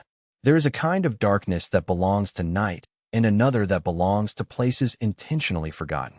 The orchard road had the second sort. It did not merely lack light. It seemed built to discourage memory. The vaulted ceiling was low enough in places that Ox would have cursed with elaborate artistry had he been forced through it. The walls sweated cold. Thin root hairs pushed through mortar joints like pale fingers. Here and there old iron hooks jutted from the stone where laborers had once hung tools or feed sacks, and every few dozen paces the group passed the dead mouths of side alcoves that smelled of damp rope, rotted straw, or the chalky, bitter trace of shrine glass dust. Leora led the way through the first section, not because Graves lacked the senses for danger, but because she knew how palace service architecture tended to conceal insult in elegance. Noble builders loved narrow angles, blind turns, and decorative niches that could become kill pockets the moment a ruler developed suspicion. Graves kept one hand near the wall, feeling through stone as much as across it. The old current in him responded to the place with wary familiarity. Corvin had been here. Not once, not in passing. Many times. Graves could feel the Archmage's old adjustments woven into braces, drains, and hidden catches. Not as thought exactly, and certainly not as speech, but as preference. This lintel reinforced. That seam relieved. Pressure pushed away from the roots overhead and into the bearing wall rather than the fruiting beds. Even here, in the underdark of a palace that now belonged to a usurper, Corvin's instinct had been to preserve function before magnificence. Mycen halted at a fork where one lane dipped lower toward the kitchen ash pits, and the other narrowed between two old retaining columns choked with roots. He was a narrow man in his middle years, with hands made broad by cauldrons and lifting poles rather than swords. He had not stopped shaking since they entered the tunnel, but he had not yet failed them either. He pointed to the column base. There, he whispered. The false stone. It turns if you press on the left seam first. Not hard. Too hard, and the pin catches. I only saw it open twice. Once for winter cedar oil. Once when Sarek came through with shrine men and did not want the North servants seeing what they carried. Selm crouched beside the column and peered at the seam. You always attract the useful kitchens, she murmured to Leora. I attract people tired of being ruled by fools, Leora replied. That is what I said. Kesh gave Graves a look that was almost offended amusement, even in the dark. East veterans had a habit of treating even palace infiltration like weather. He set his shoulder near Mycen without crowding the man. Breathe, he said quietly. If the stone kills us, at least you can say you died proving nobles decorate badly. Mycen made a strangled sound that might have become a laugh in a safer place. Graves knelt opposite Selm and extended careful pressure into the seam. Not enough to trigger any hidden force, only enough to understand balance. The stone held a counterweight still, though age had made it reluctant. Beneath that reluctance lay something sharper and newer, a secondary catch laced with powdered glass in the groove. If opened too fast, the catch would grind the powder and release a cloud into the corridor. Not enough to slay. Enough to blind, choke, and announce. Do not turn it yet, he said. Leora immediately stopped reaching for the edge. Trap, added later. He traced the groove by touch, then felt where the new catch bit against the older mechanism. He has been improving Corvin's work by making it smaller. That feels like something the Rose would call intelligence. Selm's mouth tilted. Can you unteach the improvement? Graves smiled despite himself and fed a thread of force into the latch pin. Not a shove. The old days would have ended in shattering stone and half the hallway. He had learned better. Better from Ox's brutal grounding drills, from Leora's insistence that magic should answer intent rather than ego, and from the city itself, which had become impossible to protect if he solved every problem by turning geography into regret. The latch surrendered with a faint internal click. Selm turned the stone. It rolled aside on buried runners with barely a whisper. Cooler air breathed from the dark beyond. It carried earth, lamp oil, cedar rot, and another scent underneath. Blood, dried rather than fresh. Rovan grunted softly. Someone posted here recently. They entered one by one. The passage beyond dipped toward the orchard retaining beds. Thin light filtered through root vents in the ceiling, enough to draw pallid lines over their faces. Graves kept feeling ahead. Twice more he found alterations, both in the same sour style. A brace carved to collapse inward under weight. A handhold sharpened to slice the palm of anyone rushing in the dark. Not defenses meant to stop an army. defenses meant to sour a trusted route and punish memory itself. He wondered, not for the first time, how much of Theros's evil was grand ambition and how much was merely the petty delight of a man who could not bear that anything useful had existed before him. They found the first body at the turn beneath the western terraces. He wore palace yard leather darkened by seep water and had been left half hidden behind a tool alcove, as if his killer had been interrupted or careless. Myson inhaled sharply. Davin, he breathed. He kept the lower mulch books. He had daughters. The statement was not useful tactically, but Graves had learned to respect such utterances. Names are not irrelevant because a battle is underway. They are often the only part that prevents a battle from turning into arithmetic.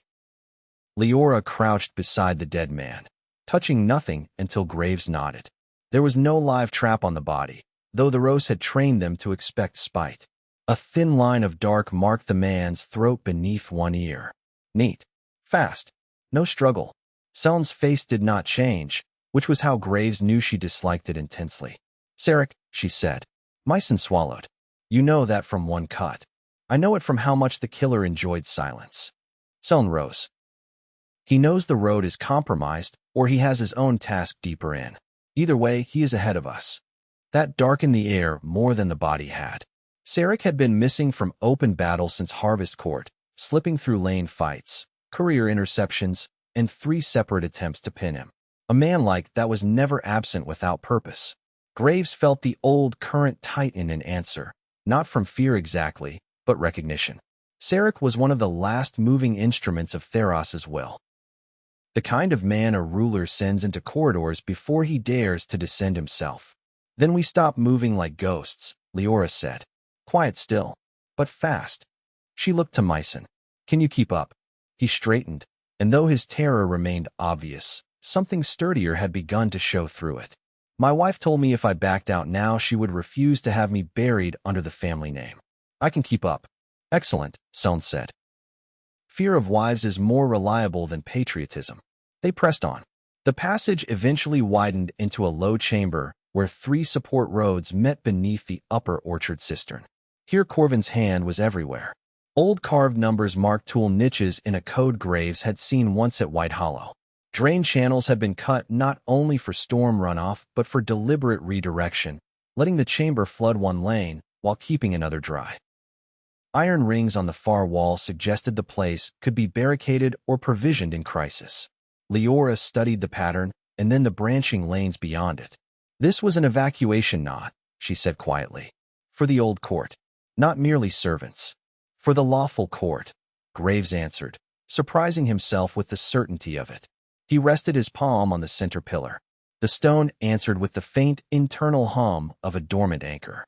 Not active. Not dead. Waiting. Corvin had built fallback into the palace in case succession ever turned feral. The Archmage had not trusted peace to remain polite. Myson looked at him with something like awe and discomfort mixed together. He had seen Graves level men at Ash Gate, shatter traps under Harvest Court, and strike beasts down on the Shrine Road. Yet what seemed to trouble him most was the way Graves could place his hand on forgotten stone and know what kind of mind had shaped it. Graves understood. Great violence is easy to fear. Intimacy with infrastructure suggests a deeper form of power, one less visible and therefore often more unsettling. Can you wake it? Leora asked softly. Not fully. Not without telling the hall I am here. He closed his eyes a moment and felt for the anchor's condition. Corvin's line lay there like a root in dry ground, ready but brittle at the edges, and around it he sensed contamination. Powdered glass, blood scoring, and something more recent, colder, like a borrowed shadow trying to pass itself off as law. The Rose had already touched the palace bones from above. He has been reaching through the Hall of Roots. If I pull hard now, he will know exactly which lane I stand in. Then leave it sleeping, Leora said. They took the north lane toward the kitchen rise, stepping over broken tool handles and one abandoned crate of cedar pitch that had leaked into black, glistening tears across the floor. At the top of the rise the passage narrowed to single file. Graves smelled open air ahead and then, abruptly, the human staleness of a watched place. He lifted one hand. Everyone froze. 2 breaths later the first bolt came from a slit in the wall, fast and low. Kesh caught Myson by the collar and yanked him back so hard the man struck the stone with a grunt. The bolt sparked against the floor where his ankle had been. A second hissed past Graves' shoulder. He moved before thought finished naming the danger, shaping force into the slit not as explosion, but as pressure. The hidden shooter's arm crunched against the inner brace. Seln was already in motion, flowing toward the side recess that concealed the murder hole. Rovan dropped flat and thrust his short spear through the lower gap. Someone screamed behind the wall. The third shooter never got a clear line. Leora crossed the lane in a blur, drove her blade through the thin paneling beside the slit, and ripped the screen open. The attacker behind it, more shrine handler than soldier by his robes, lunged with a knife slick with some pale paste. Graves caught the man's wrist with force and twisted until the knife fell clattering. Myson, perhaps because terror had finally overflowed into rage, snatched the dropped crossbow and smashed the shrine man in the temple with the stock. Silence slammed down again. Seln reappeared from the recess, wiping her blade on the dead man's sleeve. 3, she said. One more around the bend, tried to run. He failed. Myson stared at the body he had struck. I have never done that before. Kesh clapped his shoulder once. Then you have completed your palace apprenticeship. Leora crouched beside the paste-slick knife. Sleep resin and rude ash, she said after a brief smell. He wanted us quiet and portable. Graves looked down the bend where the lane turned toward the upper cellars. Sarek again then, or someone instructed by his taste. Collect, transport, convert people into leverage.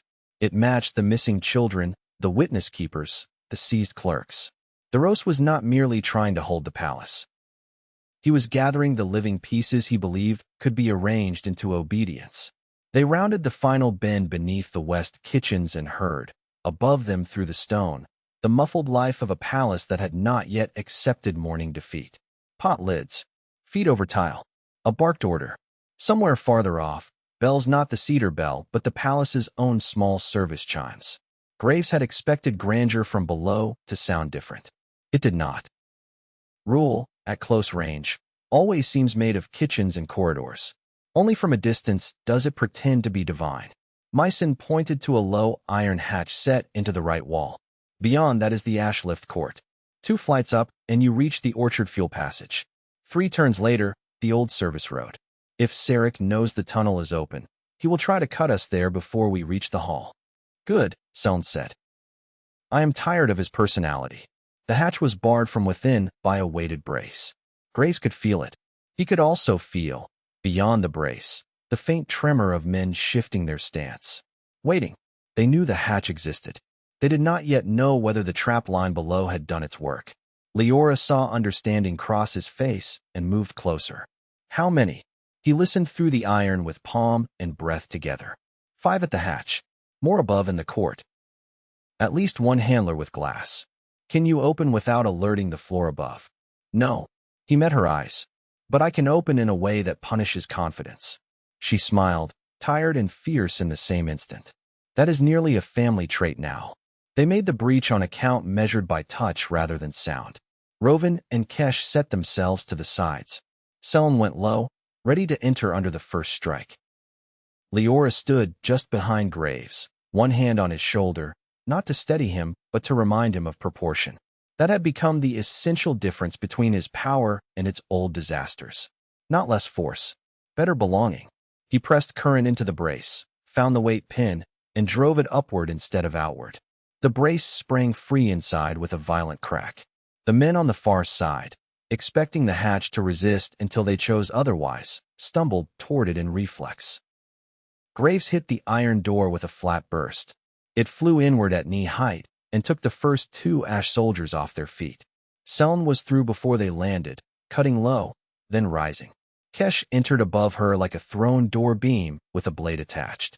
Leora took the right side, Graves the left. The ash lift court was smaller than he expected, a service well lined with coal bins, cedar stacks, and pulley frames. For more men had been waiting on the upper landing, one with a shrine tube already half raised. Graves snapped force against the man's forearm. The tube discharged into the ceiling and rained bitter sparkling dust over the lift chains. Leora took the stairs in 3 impossible steps, and cut down the next soldier before he could bring his spear to bear. Below, Myson did not advance, which was sensible, but he did drag the stunned second man clear of Seln's feet so the assassin could work without tripping. Graves approved of this adaptation to war. By the time the upper landing was secure, the palace above them had finally heard enough to become alarmed. A proper bell began ringing somewhere overhead, sharp and rapid. Not yet the full palace alarm. A local signal. Graves grimaced. "We have lost quiet. We were never keeping quiet all the way to the hall," Leora said. "We only needed surprise long enough to choose the ground." The old service road waited beyond the landing, just as Myson had promised. It ran behind a line of abandoned cellar rooms and then angled upward beneath the inner orchard terraces. Through narrow ventilation slits, Graves glimpsed moonlit branches overhead and, farther off, the pale southern face of the palace. The building rose not like a home, but like an argument in stone, tier upon tier of arches, courts, root-carved columns, and ceremonial galleries meant to convince everyone who entered that authority had always lived here and would continue living here forever. Graves had seen enough of the world's roads to know that all such permanence was theater. Yet even false permanence can kill thousands before it accepts correction. They were halfway up the service road when Sarek finally greeted them. He stood in the narrowest section, where the road pinched between two buttresses beneath a dead fig terrace, as if he had always known that every hunt deserves a chosen frame. For men stood behind him, but they barely mattered. He was dressed neither in ash uniform nor servant disguise now. He wore dark traveling leathers cut close for movement, one sleeve braced in black bands from an earlier injury, his pale face turned almost silver by the shafted moonlight filtering down the vents. In one hand, he held a slim, curved blade. In the other, a glass ampoule dark as old wine. "Princess," he said with cool courtesy. "Graves, I had hoped you would spare me the lower corridors and come by daylight like proper claimants. But perhaps this suits us better." Seln exhaled through her nose. He even makes his voice smug. Sarek's gaze flicked to her. "And still you failed to kill me 3 times. Only because other people kept needing rescue." Leora moved a half step in front of Myson without seeming to do so. "Stand aside," she said. "This palace is already opening against you." Sarek smiled slightly. "Against me, perhaps. Not against him." He lifted the ampoule. In its dark center, Graves thought he saw shadow move without flame. The region has prepared a more honest succession than the old laws ever managed. Blood, will, and the end of weak structures pretending to be justice. Corvin's anchors were sentimental. We are about to discover what the palace becomes when it answers only strength. Graves felt anger rise, but not the wild kind. A colder strain. You keep saying strength when you mean fear arranged efficiently. A distinction maintained by men who have never had to keep a realm from scattering. Sarek's eye sharpened. "Do you know why your family died, Graves Arden?" "Not the noble bedtime version. The true one. Your mother and father were carrying witness records west. Not merely proof of Leora's line. Records of land seizure, oath buying, and the first transfers that financed Theros's claim. They thought distance and a storm road would keep them safe. The creatures were only meant to delay them until riders arrived." He tipped his head. "Plans become messy. They often do in rain." Leora's hand tightened around her sword. Graves felt the world narrow, but he did not lose it. His parents. Not merely collateral then. Not unfortunate prey to wandering night things. Hunted because they carried memory against a man who could not afford it. He understood with a terrible, simple clarity why Corvin had hidden certain truths until his death. Knowledge like this would have grown into a second master inside a young boy if given too soon. "You should not have told him that," Leora said quietly. Sarek's smile deepened by a fraction. "Why? Because rage improves him. Because it ends you." The fight began before the last word fully left the air. Sarek smashed the ampoule against the buttress. Darkness burst outward, not like smoke, but like a stain trying to become shape. The 4 men behind him lunged with practiced timing. Seln met the nearest in the throat and drove forward. Kesh and Rovan split left and right. Myson dropped behind the stone lip exactly as instructed. Leora went straight for Sarek. Graves did not follow her immediately because the darkness mattered more. It slithered low along the floor, hunting for seams and lungs, and wherever it touched stone the service road's old lines recoiled. The Rose had given Sarek a portable corruption, a shard of the hall's fouled current. Graves dropped his palm to the floor and drove his own force outward in a net. The two currents met with a sound like glass teeth scraping. Pain flashed up his arm, sharp and ancestral. Corvin's reserve surged in answer, eager, enormous, ready to turn the entire road into a crater rather than permit the shadow foothold. Leora's earlier promise came back to him. You keep yourself. He used the memory like a bridle. Instead of widening, he narrowed. He forced his current into the dark along the palace's existing lawful seams, not to annihilate the corruption outright, but to deny it anchors. The stain writhed, seeking purchase, and found none. The floor cracked. Old mortar spat dust. Yet the road held. Graves felt the Archmage's reservoir roar in frustrated approval, like a storm horse taught at last to accept reins. Sarek understood too late what was happening. He had expected Graves to answer corruption with scale, and thereby ruin the tunnel for everyone. When the road stayed intact, his own shadow weapon turned from advantage to exposed vice. Leora exploited the shift instantly, driving him back step by step. He was fast, better than most men who survive other people for a profession, but he had made the common mistake of treating her as a necessary symbolic obstacle rather than the deadliest practical fact in the lane. He tried to disengage. Seln cut off the retreat. Sarek twisted, scored Seln's sleeve, then nearly opened Mycen when the kitchen man rose in the wrong place at the wrong time. Graves flung a force band that caught Sarek at the ribs and checked his turn. Leora's sword came down in a brutal diagonal that broke his curved blade at the inner third. He staggered. Seln's shorter knife entered just below his collar and came out red at the back. For a moment, everyone stayed still except Sarek, who looked almost offended by the event in his own chest. He gazed at Graves, then at Leora, and something like weary contempt touched his mouth. He will make the hall eat you, he said. Whether it was warning, threat, or admiration too misshapen to recognize, Graves could not tell. Then Sarek died on the stones of the service road he had hoped to turn into their grave.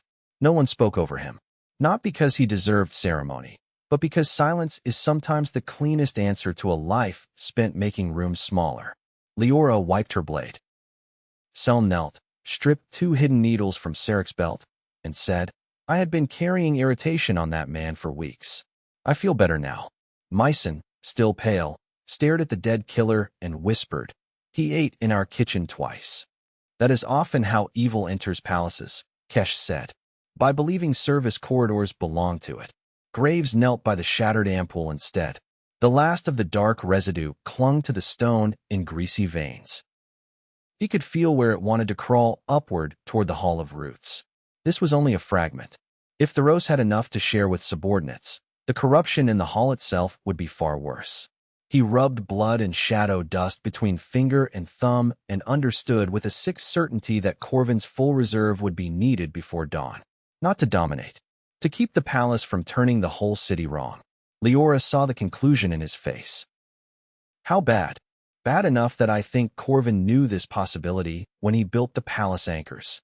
He rose.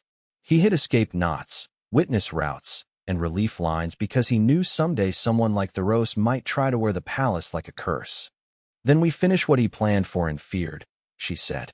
They left Sarek where he fell and moved upward into the thinning dark, toward the Hall of Roots, and the final argument waiting there.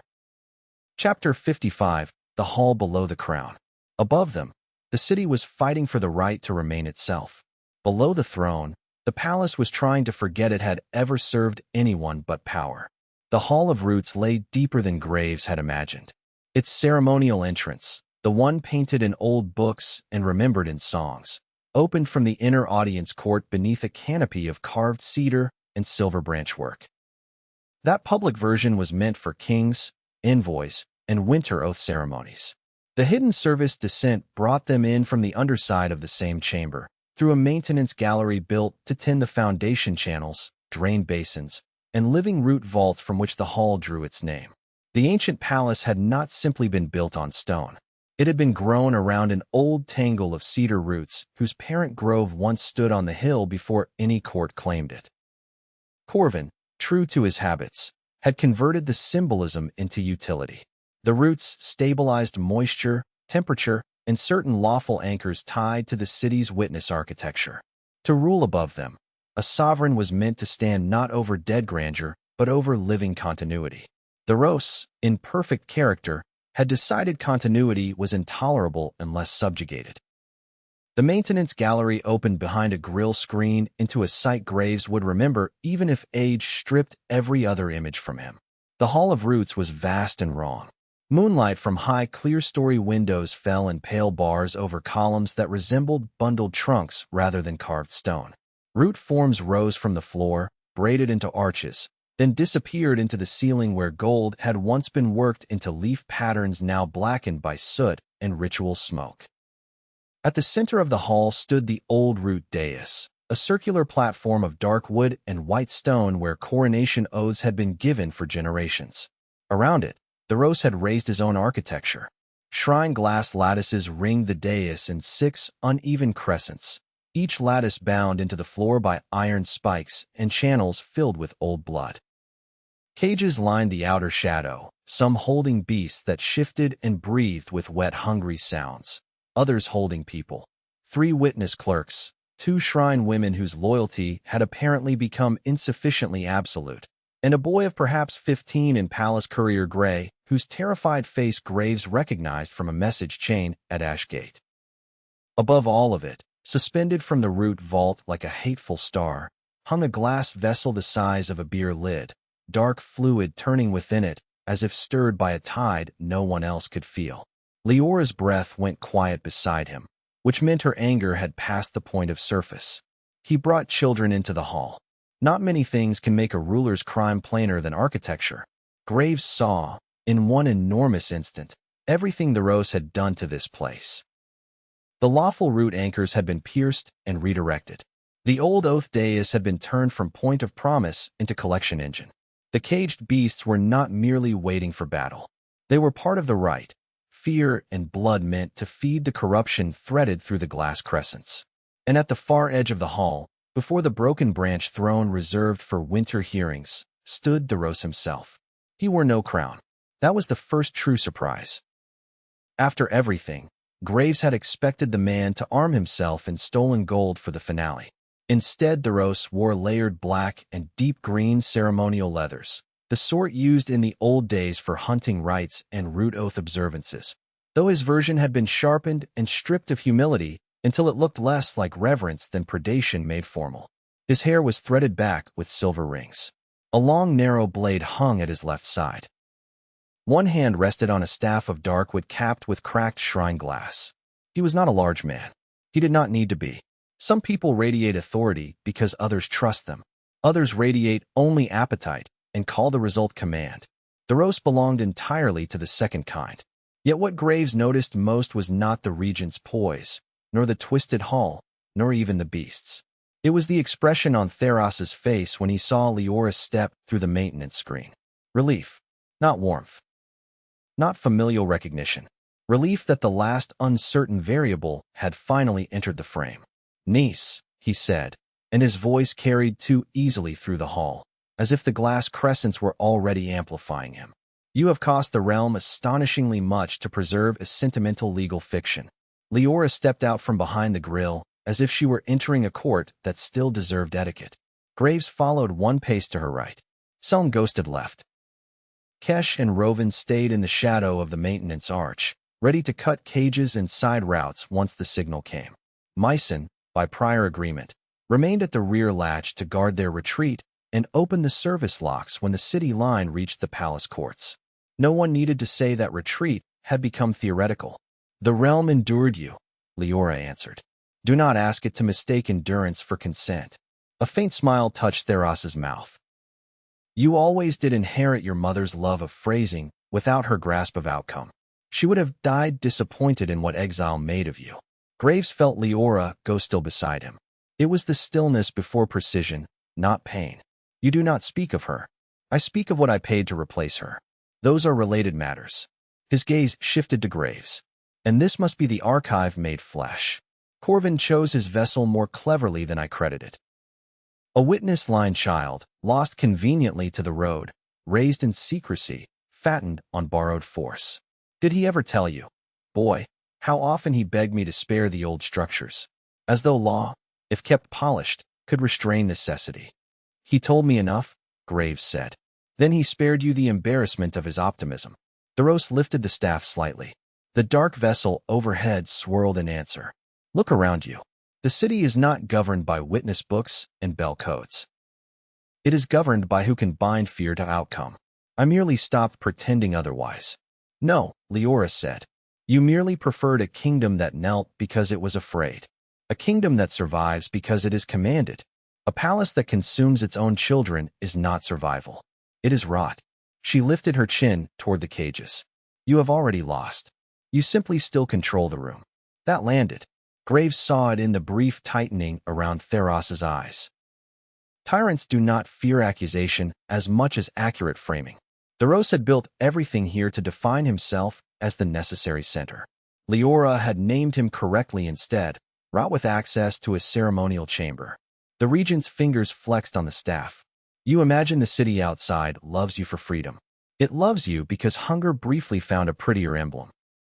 When the stores fail, when the bridges crack, when the districts discover rebellion cannot turn grief back into daughters and sons, they will ask for order. They always do. Graves answered before Leora could. Then it is fortunate they have already begun making order without you. At that, something like real anger finally crossed Theros's face. Yes, he said softly. That is your true offense, isn't it? Not that you live. That you made structure lovable again. He tapped the floor once with the staff. The glass crescents shivered. The root columns answered with a low internal groan. The hall began to wake. Every lawful seam Graves had sensed throughout the palace now rang at once, but not in harmony. Theros had forced the anchors into a split chorus, part oath, part violation. The blood channels brightened to a sick, deep red. The beasts in the cages thrashed and cried out. The dark vessel overhead turned faster, and from somewhere high beyond the clear stories Graves heard a far-answering roar from outside the palace walls. The city battle had entered its last phase. Kesh, Leora said without taking her eyes off her uncle. Free the outer cages. Rovan, the witness side. Selm, left crescent with me on signal. Graves dash. I know. He stepped toward the dais. This was the truth of it then. Leora could strike the man. The city could break the courts. Ox could hold the outer line. But none of it would matter if the hall itself inverted. Graves had to cut Theros's corruption out of the root architecture while the fight raged around him.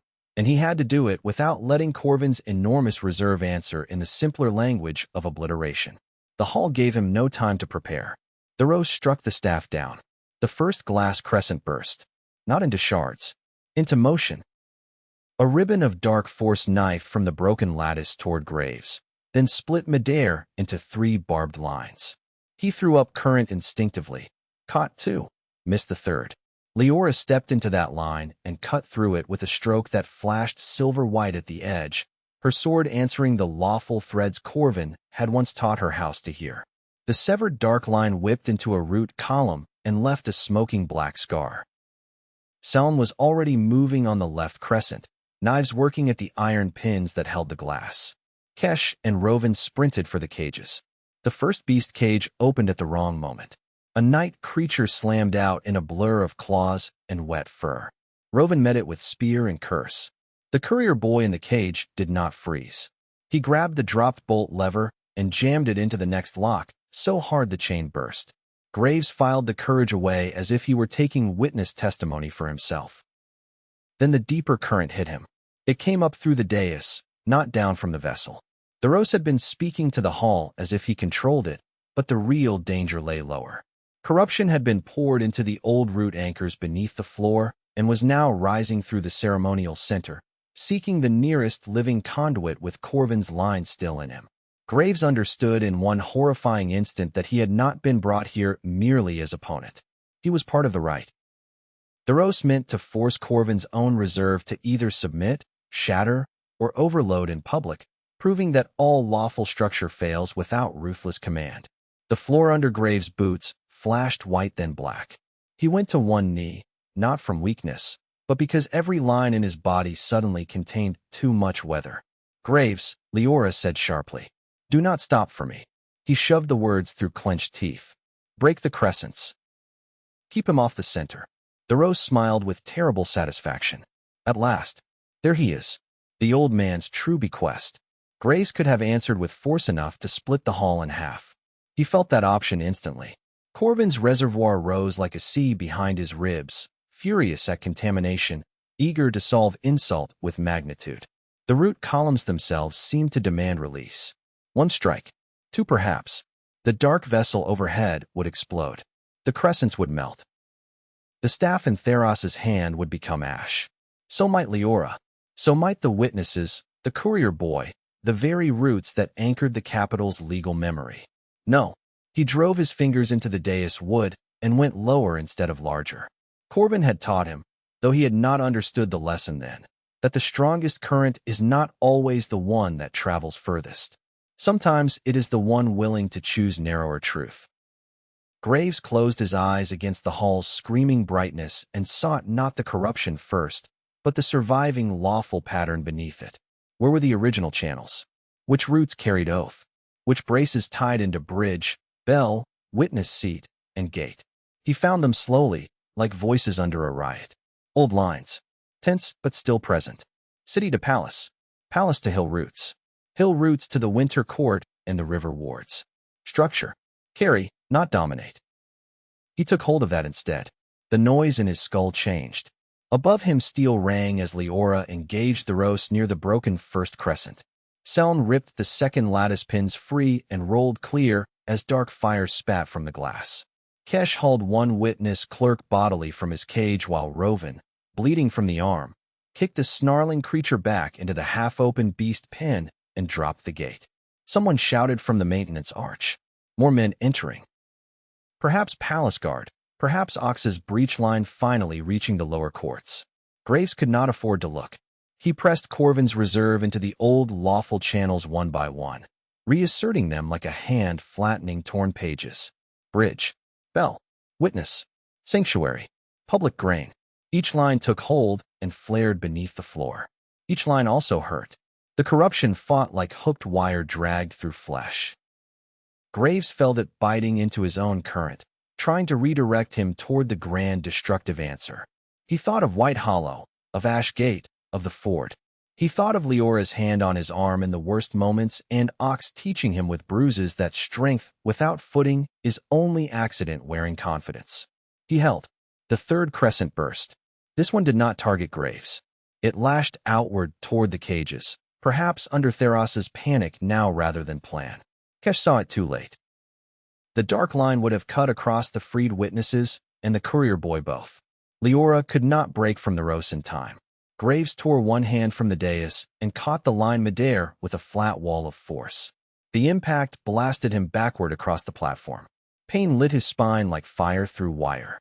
Yet the children and clerks lived.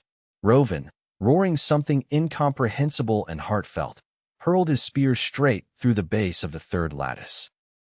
The glass crescent collapsed with a shriek. The hall lurched.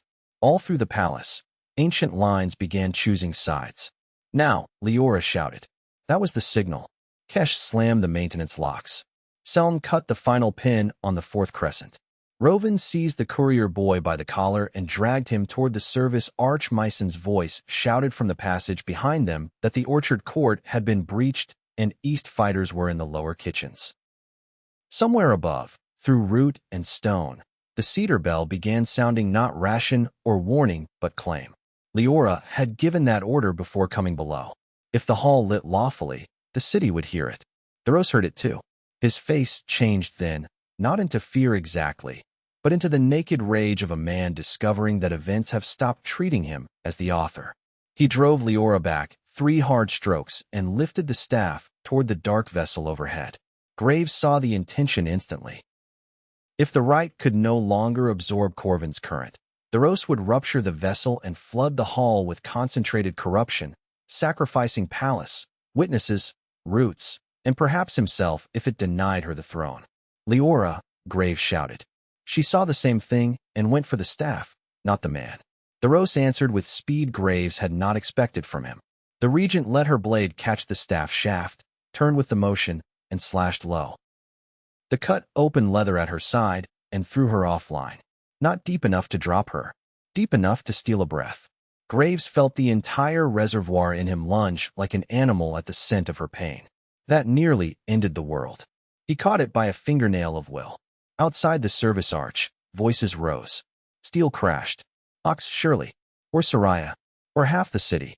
Graves did not know which, and it no longer mattered. The hall had narrowed to 3 tasks, and only 3. Protect Leora, break the vessel, preserve the roots. He rose from the dais with blood on both palms and made his choice. He would spend Corvin's reserve. Not all at once. Not as ruin. As unshackling. The Archmage's stored power surged when finally given permission, and Graves sent it not in one blast, but through every lawful line he had reawakened. Bridge, bell, witness, gate, sanctuary, grain. He poured the inherited force outward through the city first, so the palace could not hoard the meaning of it. Glass span brightened in his senses. The cedar bell rang fuller. Ashgate's old hooks answered. White Hollow, impossibly distant and still part of the same legal memory, seemed for one heartbeat to hum beneath the mountains. Then, and only then, did he turn the remaining vast current inward on the Hall of Roots. The dark vessel overhead split from the inside with a sound like winter rivers breaking. Corruption rained down in black fire. Graves caught it all. Or rather, he intercepted it long enough to give the hall somewhere else to be. The lawful root channels opened beneath him like arteries remembering their original work. The black fall hit his force, spread, and was dragged sideways into the broken crescents, the blood channels, the staff core, every artificial lattice the Rose had built to misdirect the palace. One by one those additions detonated, not into broad ruin, but into precise collapse. Iron spikes shot from the floor. Glass frames imploded. The staff in Theros's hand burst and shredded his palm with shining fragments. The blood grooves flared white and went dead. Every borrowed structure failed. The hall remained. Graves screamed then, because control does not cancel pain. It only gives pain a purpose.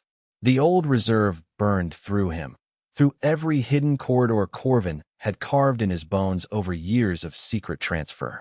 He felt whole chapters of himself lit from within. Memories not his. Intent not wholly his. The old mage's dry laugh. The patience of measured roads. The terror of knowing one day a child would need all this and might die taking it. Then even those impressions began to peel away as the reserve spent itself. Through the white blaze, he saw Leora arise again. The Rose had dropped the broken staff. One hand bled freely, yet he was still dangerous, perhaps most dangerous now that ceremony had failed him. He came at her with the long blade in a pattern stripped of rhetoric, just fast, vicious experience and a lifetime of entitlement sharpened into murder. Leora met him stroke for stroke, not with rage, with judgment. Graves saw every lesson of road, exile, palace memory, Ox's training yards, and city war in the way she fought. She no longer defended a claim. She embodied it. The roots under the dais answered her feet. The Rose realized it one beat too late. The hall, freed from corruption, did not bend to whoever shouted loudest. It recognized lawful presence. The root dais brightened under Leora's stride and dimmed beneath Theros's. His final thrust went wide by less than an inch and might have ended another opponent. Leora turned on that inch, caught his wrist, drove her blade under his guard, and put steel cleanly through the heart of the man who had murdered her line, cursed Corvin, fed the city to fear, and tried to turn the palace itself into a weapon. For a breath the entire hall held still. The Rose looked almost surprised. Then the life left his face all at once, not dramatically, not with speeches. He died because he had finally met a structure that refused to lie for him. Leora stepped back as he fell. The roots exhaled. Above them the palace bells changed note. Chapter 56. The doors open. A tyrant's death does not end a battle by magic. It ends it by clarity. When the Rose fell, the Hall of Roots released a pulse through the palace so strong that everyone in the chamber felt it in bone before ear. The high clear-story glass sang. The root columns shivered once and settled. Far above, doors began opening. Locks hidden for generations withdrew. False braces slipped free.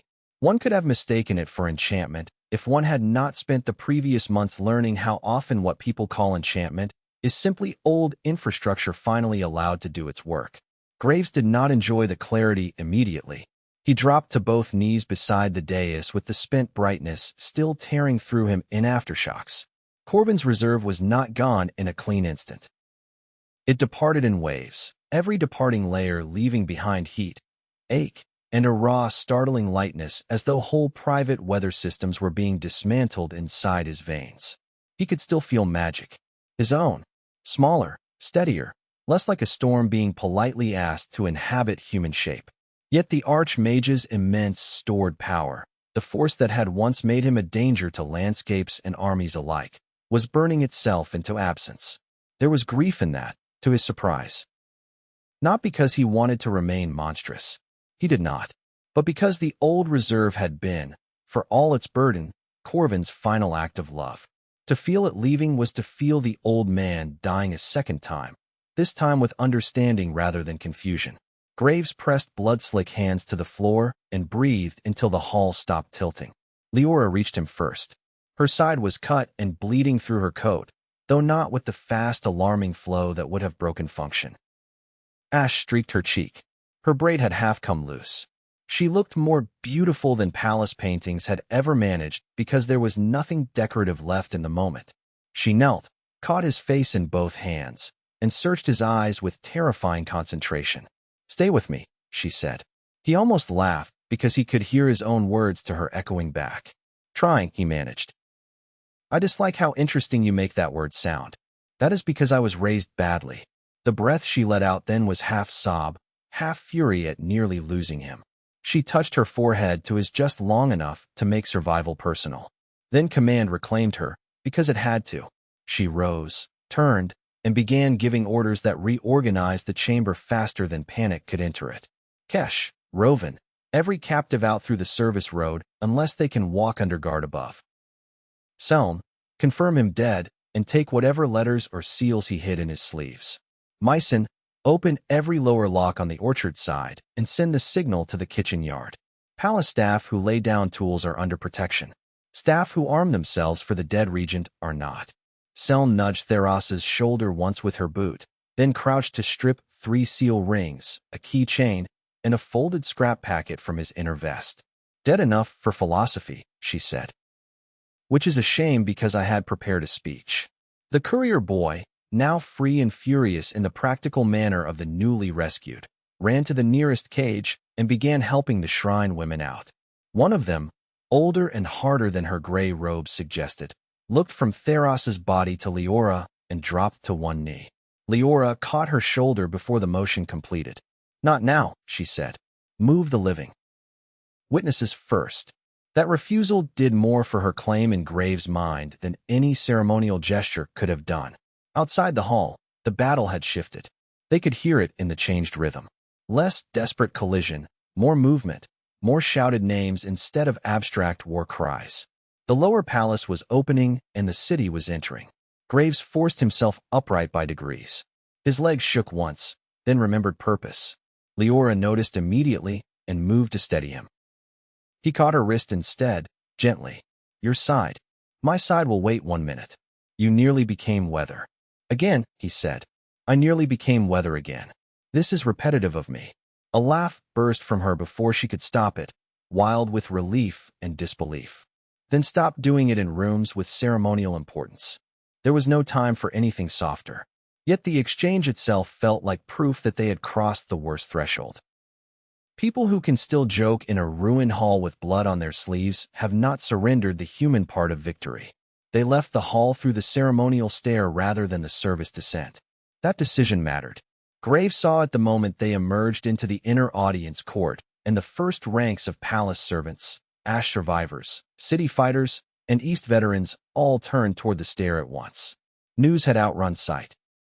Men were already shouting that the regent had fallen, that the roots were lit, that the western locks were open, that the orchard guards had thrown down arms, that the night cages beneath the north ridge had burst, and now the creatures were in retreat or slaughter. Yet rumor is one thing, visibility another. When Leora stepped onto the upper stair with Theros's keychain in one hand and blood on her blade, the court understood before any herald spoke. The line of ash men nearest the fountain broke first, not into attack, into surrender. 2 dropped their spears at once.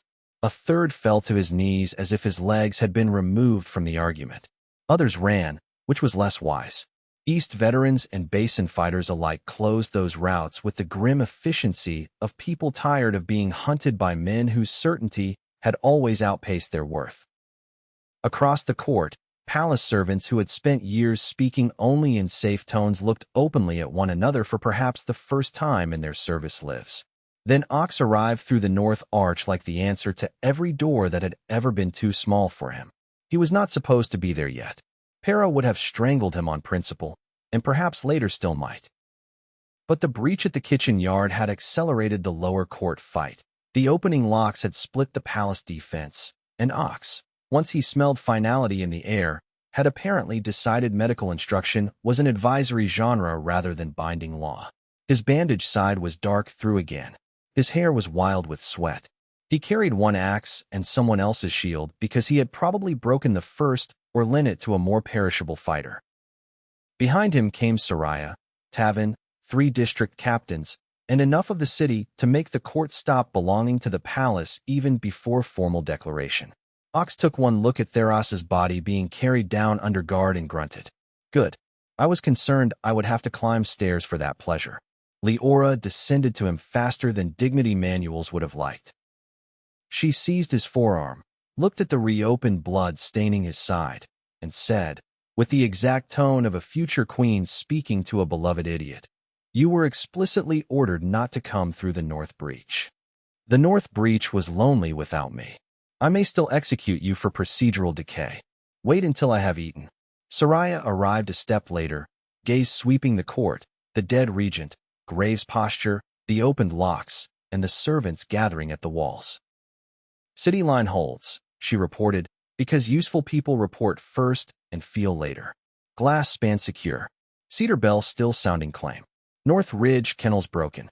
2 beast packs escaped toward the upper gardens, but the Shrine Road volunteers are sweeping them with hooks and fire carts. We took losses at the South Granary.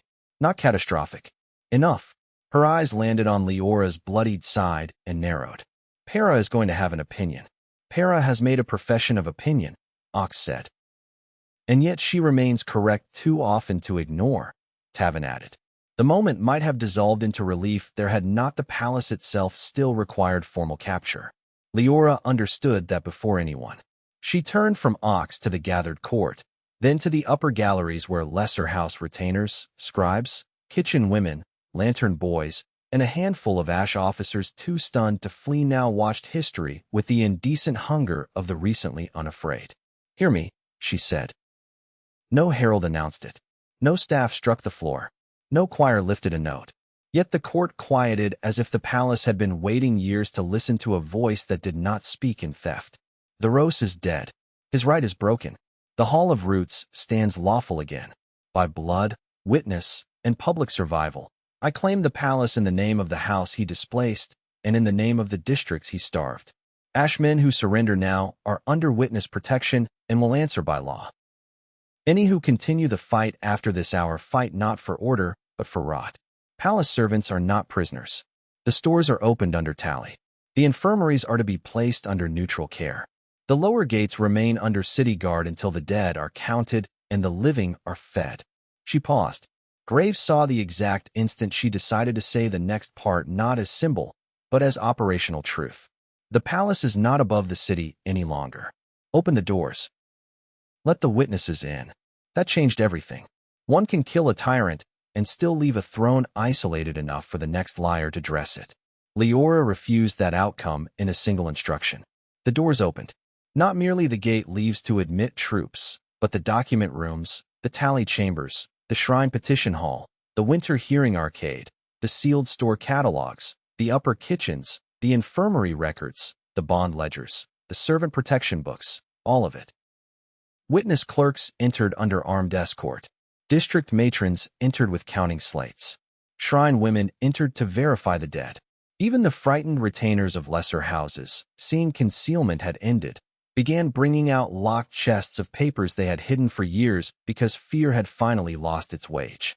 Graves watched it unfold from the court stair, unsteady but upright. This, he thought, was how victory becomes governance before sentiment can cheapen it. He nearly missed the final attack because it emerged from beneath all that release. The danger came not from an ash captain or some grand loyalist stand.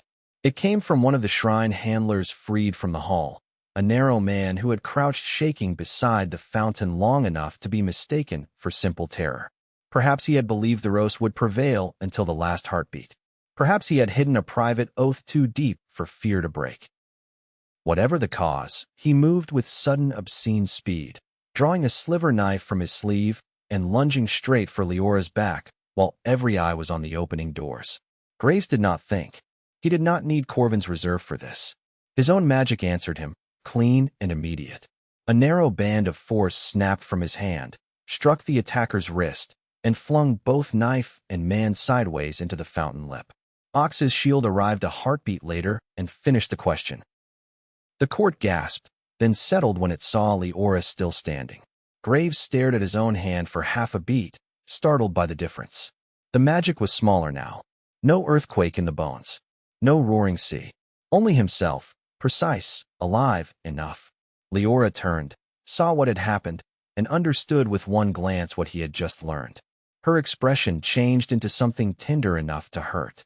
She came back to him through the noise and opened doors and laid her hand over his. "You are here," she said softly. "Yes." He looked at the fountain where the attacker had fallen, then back at his own fingers. "Still dangerous, which feels reassuring." "Good," she said. "I have grown attached to that." Around them the palace continued transforming from possession into place. The dead were carried. The ledgers were opened.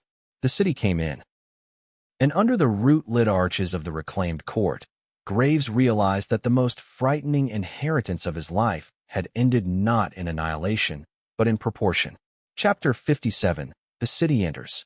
By sunrise, the palace smelled less like power and more like labor. That may sound small beside a fallen regent, a reopened root hall, and a city that had just pushed its own witnesses into the administrative heart of a stolen realm. Yet to Graves, who had spent most of his life being taught that institutions hide their truth behind ceremony, the smell mattered.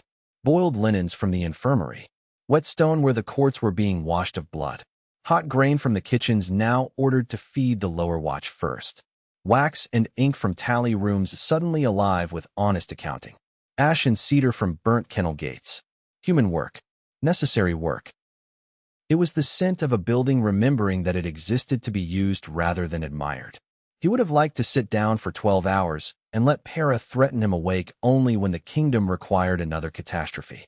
Instead, he found himself walking the upper service arcade with Leora while the palace settled into the dangerous first day after victory. She had been stitched at the side, bound, fed half a bowl of broth under protest, and forced to change out of the most blood-heavy layers of her coat. He had been made to drink an herb mixture so bitter it nearly qualified as punishment, and then examined by Para, who had pressed 2 fingers to his wrist, listened to his description of the vanished reserve, and declared, "You are absurdly fortunate, annoyingly alive, and on the verge of collapse. Therefore you may walk slowly and say very little unless it is useful." Naturally, both he and Leora were walking and saying much more than very little. They moved along the arcade above the public petition court, looking down on the remarkable, unlovely miracle below. Witness clerks sat at long tables built from doors laid over trestles. District representatives came and went carrying lists of missing persons, supply needs, and names of surrendered ash officers. Shrine women recorded the dead beside 2 old house scribes whose pens shook whenever memory touched the old regime too closely. A kitchen crew from the lower wards argued with palace cooks over cauldron ownership and won decisively because hunger had given them moral rank. Somewhere farther east, Ox's voice bellowed through the yard as he reorganized 3 overlapping guard details into something less embarrassing. Leora rested both hands on the parapet and watched her capital begin to speak honestly to itself. This is the first time I have seen these courts used for the people they were built to answer, she said. Graves leaned beside her, careful of bruised ribs and the unfamiliar lightness in his own center. Then your uncle's greatest failure may be that he turned an entire palace into proof against his own argument. That would irritate him profoundly. She was quiet for a few breaths. I wish my mother had seen this. Not the blood, not the losses. This. Her gaze moved over the tables, the lines, the women with chalkboards, the servants moving openly without lowering their heads at every corridor mouth. The city refusing to remain divided once shown itself. He understood. There are victories one wants to offer the dead, not because the dead can receive them, but because love keeps needing direction even after grave soil has taken the body. She is in it, he said. Not as poetry, as consequence. You are not separate from what she defended. Leora looked at him sidelong.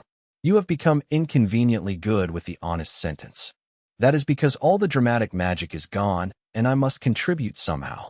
She turned fully then, studying his face with the kind of attention that makes a person feel more visible than any mirror ever could. Tell me the truth about that. Her voice lowered, not out of secrecy, but care. Not the version for Para or Ox. The version for me. He did not answer immediately because the truth deserved shape. Below them a line of children from Lantern while carried folded blankets into the temporary infirmary. One of the former palace gardeners was explaining cistern valve order to a basin carpenter using gestures so emphatic they should probably have been taxed. Tavin crossed the court with a basket of seal rings in one hand and somehow still found time to charm a crying boy into handing over a broken message tube instead of clinging to it. The realm, Graves thought, would survive precisely because it contained people like these. Then he said, It feels as though a mountain has stepped off my chest, and I am discovering I had a rib cage of my own underneath. I can still touch magic. It answers, but the old force is gone. Corvin's reserve is done. I do not think there is more of it hiding somewhere to surprise me later. He flexed his hand over the parapet. Part of me is relieved enough to weep over it. Part of me is grieving him again. Part of me is afraid I will prove less useful now that I cannot break an army by accident. Leora took that in without interruption. That was one of her rarer gifts. Not merely hearing pain, but refusing to hurry it into a cleaner shape for her own comfort. At last she said, You were never most useful when you were most destructive. That is a very elegant thing to say to a man who has frightened several valleys. It is also true. White Hollow did not answer you because you could destroy it. The Cedar Bell did not rally because you were terrifying. The hall held because you chose structure over power. Graves, what I need beside me is not a weapon disguised as a person. It is a person who knows what power is for and what it must not be allowed to become. Somewhere in the middle of that, the fear began leaving him. Not because she denied the loss, but because she named his actual place more accurately than the old reservoir ever had. He had spent so much of his life trying not to be merely the consequence of Corvin's design that he had not always seen what he had already become through choice. Road companion, witness heir, keeper of anchors. Her equal in stubbornness, if not in throne claim. A man whose power now matched his proportion. You make a compelling argument for continued existence, he said. Good. I have plans that involve it. He smiled. That sounded almost threatening. I was aiming for reassuringly inevitable. Below them a commotion rose near the south table. Not panic. Surprise. Graves looked down in time to see Mother Elin lead 3 shrine elders into the court, each carrying a ceremonial branch staff wrapped not in regent colors, but in plain, unmarked cloth. The crowd parted. The elders went directly to the witness tables, conferred with Arvin and Yold, then turned toward the palace stair. Leora saw what was happening and swore under her breath with admirable dignity. No. Not now. What now? If they have decided the hall is clean and the witnesses are sufficient, they are about to insist on formal claim sequence before the day finishes. You dislike this because you are still bleeding, or because ceremony offends your recent administrative schedule? Both. Intensely. He could not help laughing. The sound startled a passing servant enough that the woman smiled involuntarily back at him before hurrying on. Leora's mouth twitched despite herself. Do not encourage them, she said. I am merely appreciating that you can retake a capital and still be ambushed by ritual. They were, in fact, ambushed by ritual within the half-hour. The shrine elders, the witnesses, and every remaining lawful house representative not currently under accusation gathered in the repaired winter hearing court because it was the nearest chamber large enough to hold legitimacy without collapsing into farce. Theros's body had already been removed under guard to a sealed side vault for witness verification. His symbols were stripped from the walls with such speed that one might think the palace itself had been waiting to spit them out. Fresh rushes were thrown over the bloodiest stones. The doors were opened to the public gallery, not because protocol required it, but because Leora insisted the claim be heard by the city, not merely reported to it after the fact. Thus Graves found himself standing at her right in a court still smelling faintly of soap and steel, while an elderly shrine woman named Malin of the Winter Branch looked him over as though deciding whether he was decorative, essential, or troublesome. He suspected the answer was yes. "State yourself for the witness chain," Malin said to Leora. Leora did not lengthen her spine or shift into some mannered ancestral voice.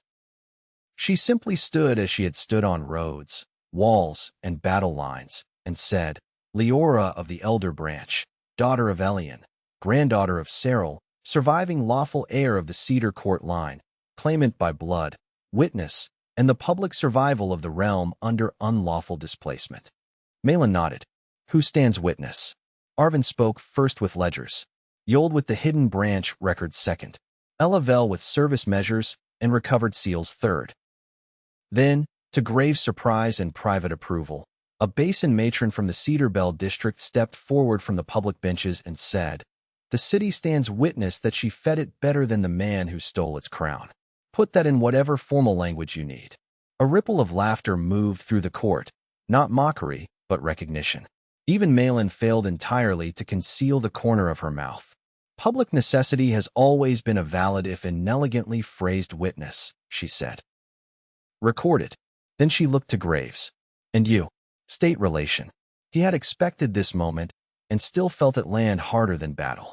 The court, the city, Leora, ox in the rear arch holding very still for a large man. All of them waited. Graves could have named only bloodline. The Arden Witness House, the road ambush, the archive his parents died carrying. He could have named only Corvin. Foundling. Heir. Vessel of the exiled Archmage's final reserve. He could even have stepped entirely aside and called himself merely companion to the claimant. Yet every simpler answer felt like a lie through omission. So he said, clearly enough for the public gallery, Graves Arden by recovered witness line and chosen name, heir to Corvin's house by adoption and instruction, keeper of the restored anchors under White Hollow, Ash Gate, the Cedar Bell, and the Hall of Roots. I stand not as claimant above her, nor as weapon in her shadow, but as witness, ally, and sworn protector by my own will.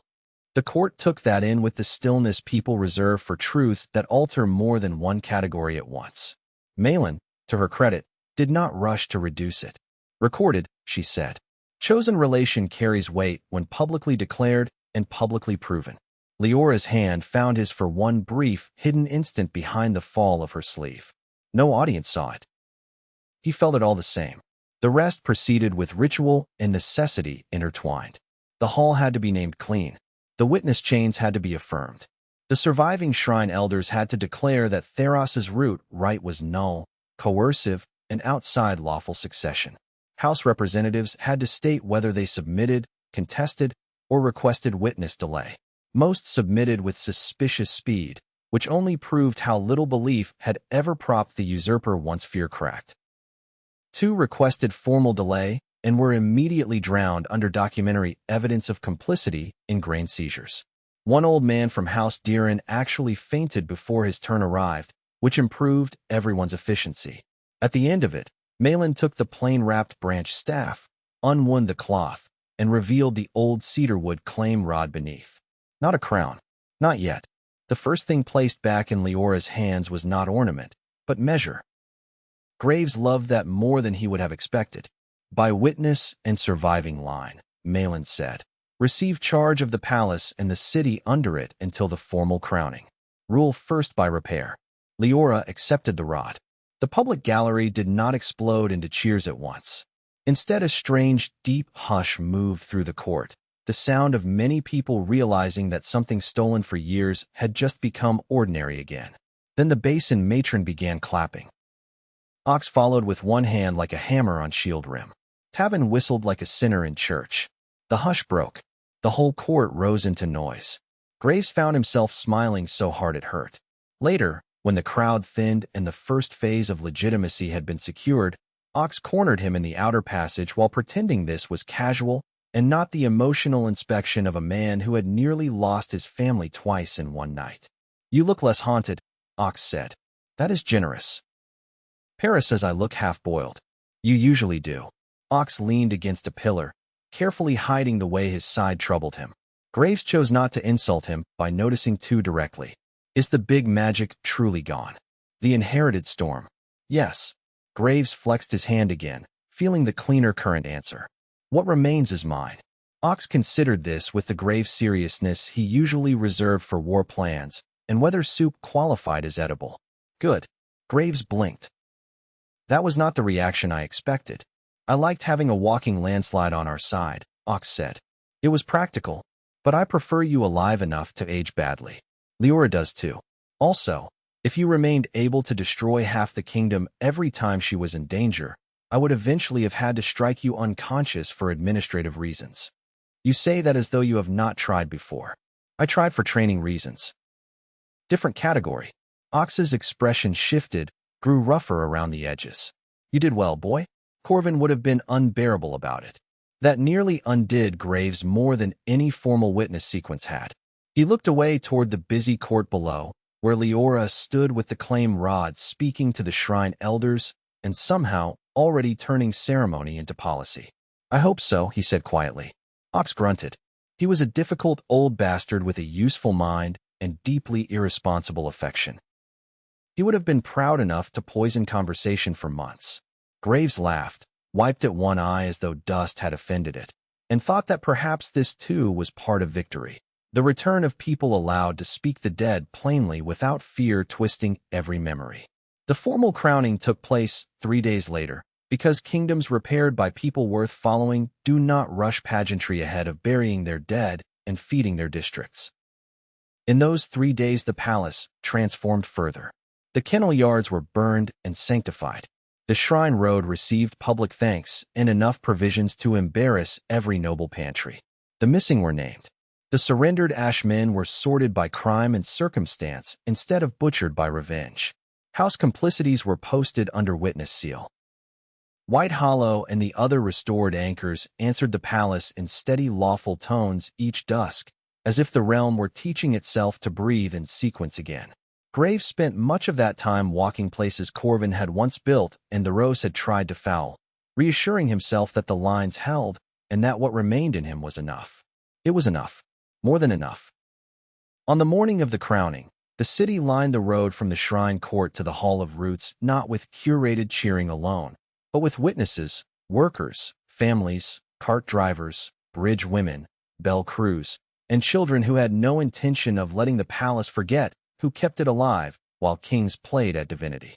Leora wore no absurd tower of jewels, only the restored ceremonial leathers of her line, repaired rather than replaced. Ox stood in black and cedar armor beside the hall doors, newly named commander of the guard, and already scaring ornamental officers into honest posture. Para stood near the front looking as though she personally dared death to interrupt one more patient this week. Tavin somehow appeared in clothes respectable enough to fool no one. Selm lurked where shadows met ceremony and made half the minor nobles sweat on principle. Arvin and Yold carried the witness books together. Graves walked beside Leora until the final approach and then one pace behind, by her request and his own preference. Not hidden, not centered, precisely where chosen loyalty belongs when it does not need to perform in security. The crown itself was cedarwork and silver branch, lighter than the palace versions the Rose had commissioned for his own image. When Malin placed it in Leora's hands, the hall did not blaze with violent magic. It only brightened, warm and rooted, as though accepting alignment. Leora did not kneel. The old line never had.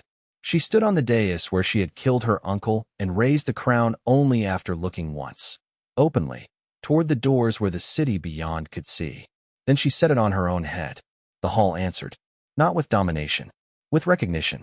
The root lights along the floor rose clear gold through the wood. The clear-story windows flashed.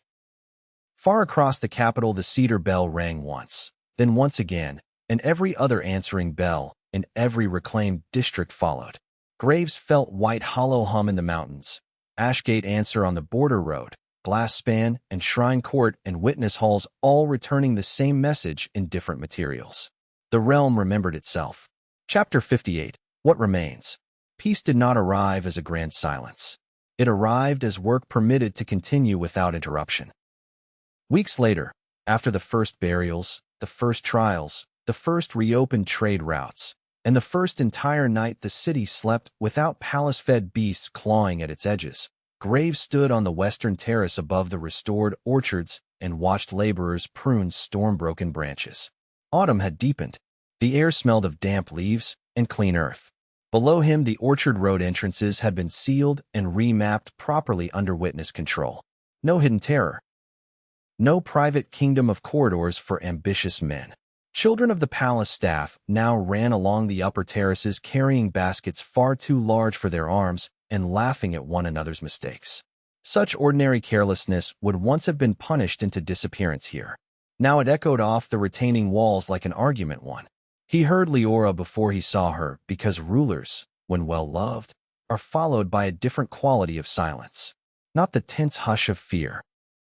The practical pause of attendants who know she occasionally deserves 5 steps without a petition. She dismissed the last of them at the terrace arch and came out into the orchard in a dark green riding coat with no crown, only a plain silver clasp at her throat. Queens, Graves had learned, are never truly off duty. Yet there are gradations of burden, and this one looked almost human beneath hers. I was told I might find you here, she said. By whom? Everyone. You have become alarmingly predictable when thinking. The bridge, the bell tower, the western terrace, and once the kitchen yard when Para annoyed you into seeking air.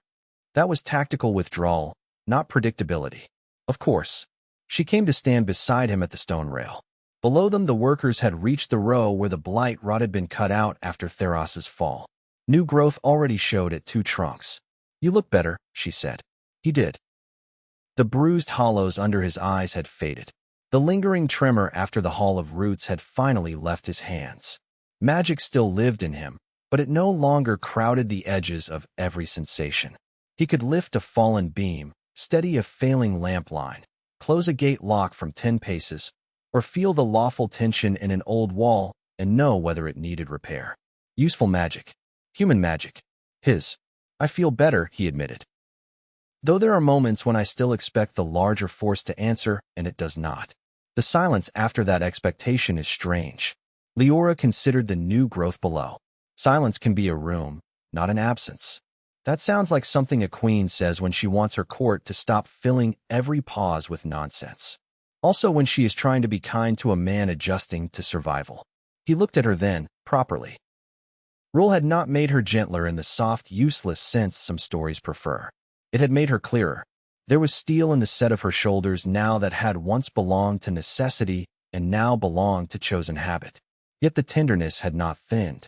If anything, it had gained weight because it no longer had to hide inside crisis. How bad is the work? Truly. She gave him the answer he valued most because it did not perform either doom or false ease.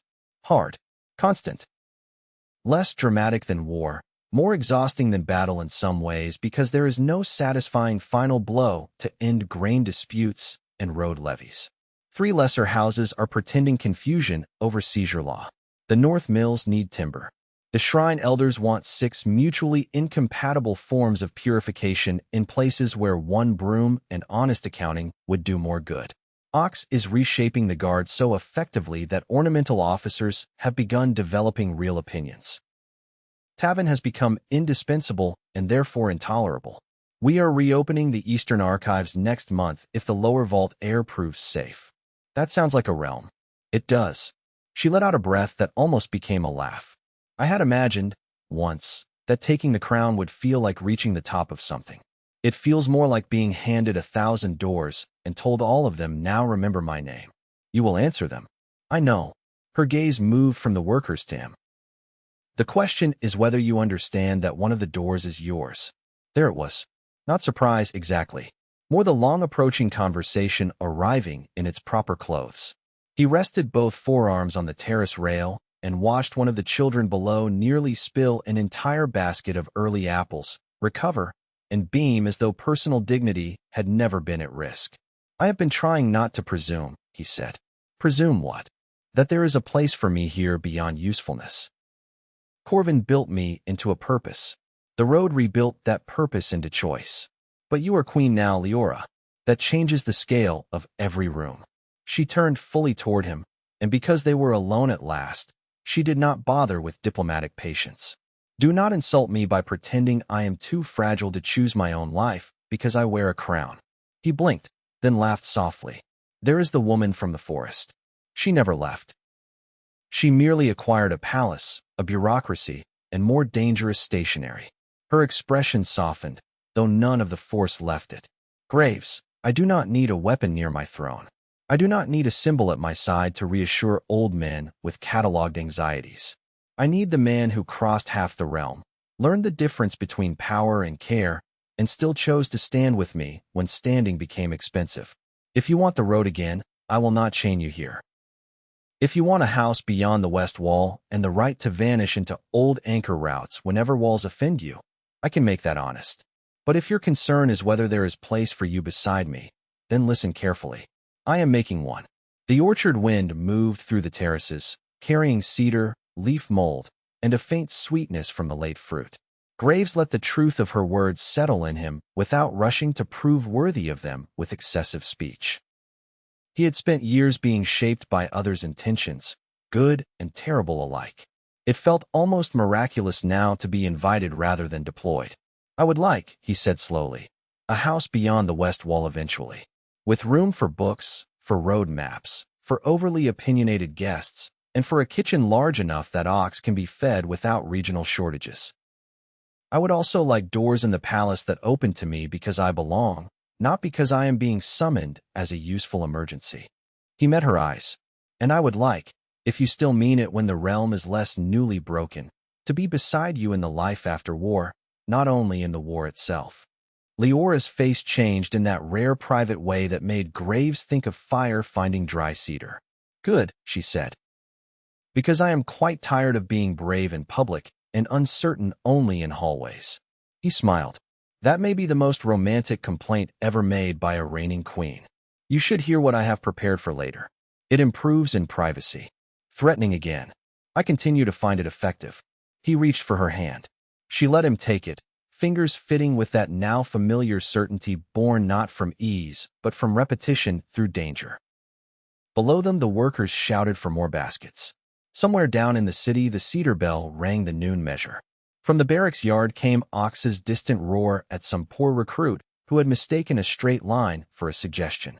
Life, Graves thought, was an astonishingly immodest thing. It returned wherever it found enough room. Corvin would hate how happy this makes me, he said after a while. Why? Because he would pretend he planned every part of it, and I would know he was lying. Leora laughed, rich and unguarded.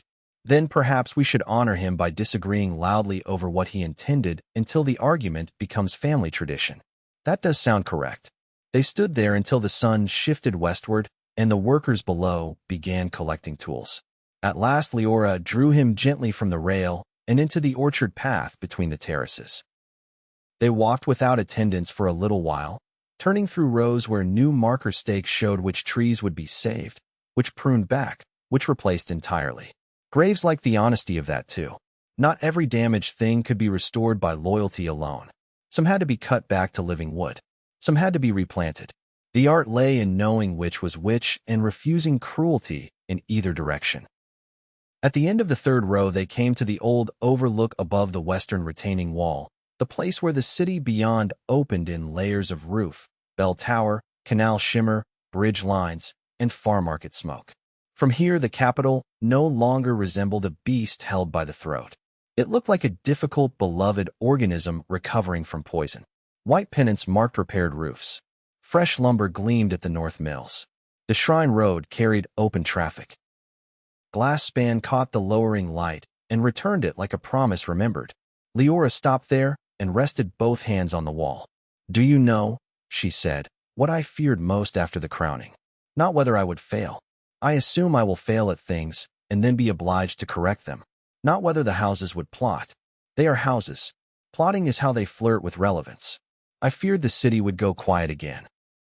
That after all the noise and sacrifice, people would retreat back into private survival and leave the larger work to the palace. And yet the Bell crews keep sending me structural complaints. The Basin mothers submitted a grain proposal sharper than half the old court decrees. House Vel is pretending civic duty was always its native language. The Shrine Road volunteers have formed a council and already irritated Ox by suggesting guard route changes that he has no choice but to admit are sensible. The city has discovered participation. It may never become decorous again. That sounds dreadful for future tyrants. I intend it to be." She turned toward him, sunset laying warm fire across the side of her face. "It will also be dreadful for complacent queens, which is perhaps healthier." He studied her there, with the city she had retaken spread behind her and the orchard she was trying to heal around her, and felt a kind of peace deeper than triumph. They had not won perfection. They had won responsibility shared more honestly. They had not saved everyone. They had prevented the realm from forgetting how to save itself next time. That would have to be enough. More than enough, if tended. "You know," he said, "for a life made of blood, monsters, betrayal, and civic reconstruction, this has turned out surprisingly well." She stared at him, then laughed so suddenly she had to brace one hand on the wall. "Eh what? A manner of speaking. Corvin used to mutter strange things when he was tired. I suspect some of them came from drinking poor brandy with scholars. Then I approve of his ghost less than I already did. That seems fair." She stepped close enough that all the city beyond became backdrop rather than subject. "Come with me," she said. "Where?" "To supper. To paperwork after supper because love is not stronger than grain records. To the Western Archive tomorrow. To the first winter session after that. To whatever comes when a realm heals badly, then better, then badly again, because that is how all living things behave." Her voice softened, not weaker, only more intimate. "Come with me into what remains. There are vows spoken before altars, vows written into contracts, vows shouted on battlefields because death has made everyone impatient. This was none of those. It was better. An invitation offered with full knowledge of cost, repetition, compromise, and joy. Graves did not need inherited power to answer it. He only needed the self that had survived the burning of it. "Yes," he said. He kissed her then on the western orchard wall, while the reclaimed city glowed below them, and the first evening bell carried over roofs that no longer feared their own echoes. When they drew apart, the light had shifted toward dusk. Somewhere down in the barracks Ox was still shouting. Somewhere nearer, a servant had probably spotted the queen and her chosen fool from a respectful distance and decided, sensibly, to become interested in another staircase. The world did not end. It widened. They walked back toward the palace together as the bells marked evening across the capital, her hand in his, neither of them hurrying the ordinary miracle of it. Behind them the orchards rustled in the autumn wind, roots deep in ground no usurper held any longer. Ahead lay halls, records, councils, roads, winter disputes, rebuilding, laughter, grief remembered properly, and the hard-long privilege of keeping a realm human. Graves went toward all of it without the Archmage's storm in his blood, carrying only his own steady magic and the people he had chosen. It was enough. Below them the bells answered one another across the capital, while evening gathered over roofs, bridges, shrines, and the long roads leading outward into the healing realm. The city did not belong to fear any longer. The palace did not stand above its people. Graves Arden walked toward the work of peace with his own steady magic, his chosen family, and a future neither stolen nor hidden. He was simply Graves, and that was enough. Epilogue. The first spring after the fall of the Rose arrived without asking permission from anyone important. Graves noticed that because the capital, for all its councils, repairs, petitions, arguments, and ceremonial noise, still answered seasoned before title. The city did not care that a queen had reclaimed her hall, that the old bell codes had been restored, or that the palace clerks now filed reports under lawful seals instead of frightened lies. Spring came anyway. It came up through the orchard terraces in stubborn green spears where winter frost had split the dark soil. It came through cracked mortar beside the lower canals and tiny leaves brave enough to trust warmth before warmth had fully proven itself. It came in the smell of river thaw, wet cedar, fresh-cut planks, hoarse sweat from supply trains, bread ovens running earlier than before, and the sharp, clean bite of limestone dust from buildings being mended all across the capital. It came, most strangely of all, in noise. Not battle noise. Not alarm bells, shouted warnings, glass breaking, or the hungry thunder of people trying not to die. This was the rough, unlovely, miraculous clatter of a city that had decided survival was no longer enough. Carts rolled before dawn under the north wall hooks. Masons swore at scaffolds. Roof crews sang badly from 3 districts at once. The Basin mothers, who had discovered that victory entitled them to permanent opinions about public grain policy, argued loud enough in the civic court to make lesser nobles reconsider the value of aristocratic pride. Apprentices ran messages across the bridges with ink on their fingers and sleep in their eyes. Petitioners lined the lower audience yard not because they feared judgment, but because they expected to be heard. The first time Graves fully understood that difference, he stood on the western gallery above the reclaimed audience court and watched 2 mill sisters openly correct a district clerk who had tried to reorder canal quotas for the convenience of House Marin's dye works. The clerk, to his credit, did not summon guards or hide behind old formulas. He blushed, checked the figures again, discovered the sisters were right, and amended the order while half the yard watched. No one cheered. No one treated it as a grand scene. They simply moved on to the next problem, as if public correction were becoming ordinary. That, Graves had come to believe, was what victory looked like after banners were folded away. Not perfection, not permanent agreement. Ordinary accountability practiced often enough that fear could not retake the room. He rested his forearms on the gallery rail and looked out over the lower court. New white pennants marked offices where witness records had been re-established. The old ash sigils had been cut from the gate stones and replaced with the cedar and lamp seal of the restored crown. Below, a pair of guard recruits in new dark green coats nearly collided while trying to make way for a grain cart, and from the sound that followed, Graves knew exactly where Ox was before he saw him. That is not a formation. Ox thundered from the far side of the yard. That is 2 calves attempting courtship in boots. Again, the recruits snapped upright, so fast Graves almost laughed. Ox had recovered hard, the way he did everything worth doing. The injury at Ashen Stairs still punished him in cold weather and after long hours on horseback, but he wore the cost with the same irritated dignity he brought to everything else. Spring had returned some of his full motion. He strode across the yard now with only a faint guardedness in the left side, broad shoulders stretching the dark commander's coat that no tailor alive could make look entirely ceremonial. He snatched a wooden practice spear from one guard, corrected the man's grip, shoved both recruits 3 paces apart with his usual generosity, and barked, "Now show me you understand the difference between standing ready and apologizing to the air." A small group of children perched on the low wall to watch him train the recruits. That, too, would have been impossible under the Rose. The palace guards had once been something ordinary folk avoided unless forced. Now children watched them with the severe interest reserved for animals one hopes are teachable. One boy in a patched red vest mimicked Ox's stance from the wall. A little girl beside him folded her arms, shook her head, and corrected him with more confidence than mercy. Graves smiled and let the sound of the yard settle into him. He no longer carried the Archmage's reservoir like a storm locked under his ribs.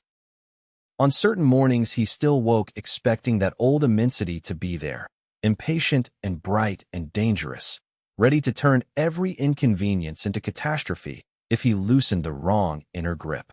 Then he would breathe, reach inward, and find only his own magic, smaller than what Corvin had poured into him, quieter, warmer. It moved through him like a river rather than lightning.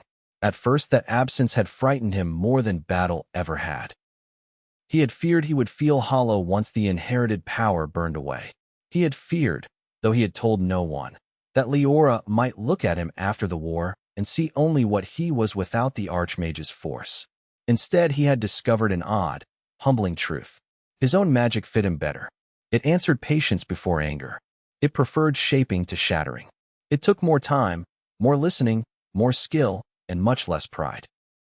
In the months since the crowning, he had used it to stabilize damaged anchor lines under the basin roads, to coax cracked root channels back into lawful balance beneath the palace terraces, to help rebuild the flooded store tunnels near Glass Span, and once, to Ox's open delight, to collapse exactly one corrupt merchant's illegal warehouse extension into a harmless pile of splinters after repeated civic warnings had failed. That last act had made Graves briefly popular in a way that embarrassed him and pleased nearly everyone else. A page in blue and cream palace livery crossed the gallery and slowed when he saw Graves smiling at the yard below. "My lord," the boy said. Graves turned at once. "Do not call me that unless the roof is on fire." The page, who could not have been older than 14 and had the desperate neatness of someone trying very hard not to disgrace new employment, swallowed a grin. "Her Majesty asked whether you had escaped the archive again or only migrated upward by instinct. That is slander. I left the archive in an orderly and state-approved manner. She said you would say something like that. Then I am being studied unfairly." The boy's composure failed completely for a second. "The council chamber is ready. The river delegates arrived early." Also, Lady Soraya said if you let House Pell insist the ferry tax tables are too complicated for mill workers, she will drag you into the chamber by one ear. That sounds exactly like Soraya. Graves pushed away from the rail. Did the river delegates bring maps? 3 tubes, 1 locked chest, and an argument already in progress. Excellent. Governance appears healthy. He followed the page through the western corridor, down the cedar stair, and across the inner passage leading toward the restored council rooms. Servants moved around him with steady purpose. Not the old, terrified efficiency of a court built on punishments, but the brisk attention of people who expected their labor to matter. He knew many of them by name now. Myson from the kitchen service had been promoted twice and treated both promotions as insults to his peace. Ella Vell had turned the palace route office into something between an archive, an engineering ward, and a nest of sanctioned conspirators. Arvinson came and went with stacks of copied witness records under one arm and dust on both sleeves, happier than Graves had ever seen him and still permanently offended by poor penmanship. Para ruled the palace infirmary with divine severity and had recently informed the queen, the commander, and Graves in identical terms that heroism was not a substitute for sleep. The council chamber doors stood open. Inside, spring light poured across long tables where the realm was attempting to become legible again. Leora stood at the far end among maps, petitions, grain tallies, courier codes, and 3 people already talking over one another. She had changed less and more than Graves could easily explain. The crown sat easily on her now, which was not the same as lightly. She wore authority the way she wore a blade, as something meant for use, not admiration. Her court clothes had gained structure, richer cloth, and the quiet ceremonial language expected of a reigning queen, but nothing in them softened her into ornament. She still moved like a fighter through bad space. She still listened with her whole attention. She still had the habit of planting one hand on a table when deciding something difficult, as if every choice deserved physical weight. At the moment, she was doing exactly that while Soraya, a river delegate, and one appalled old noble from the east all tried to claim the same line of discussion. "I am not refusing river repairs," the nobleman said. "I am suggesting priority. A court cannot function if its ceremonial approaches remain dash. If the ferry crossings fail at spring swell," Soraya cut in, "your ceremonial approaches can conduct themselves into the water with admirable dignity." The river delegate coughed into his fist in an unsuccessful attempt to hide laughter. Leora looked up as Graves entered. The change in her face was small enough that most people would miss it. Graves never did. Public concentration shifted, just for an instant, into private warmth. "You are late. I was observing the commander instructing 2 recruits in the philosophy of standing upright." "That is not an answer. It is, regrettably, the truest answer available. A few smiles moved around the chamber. Even the old nobleman surrendered half a huff. Leora did not. Sit down. House Pell is pretending fairies are obscure. I require witnesses. Graves obeyed and slid into the seat at her right, while aides redistributed papers in his direction.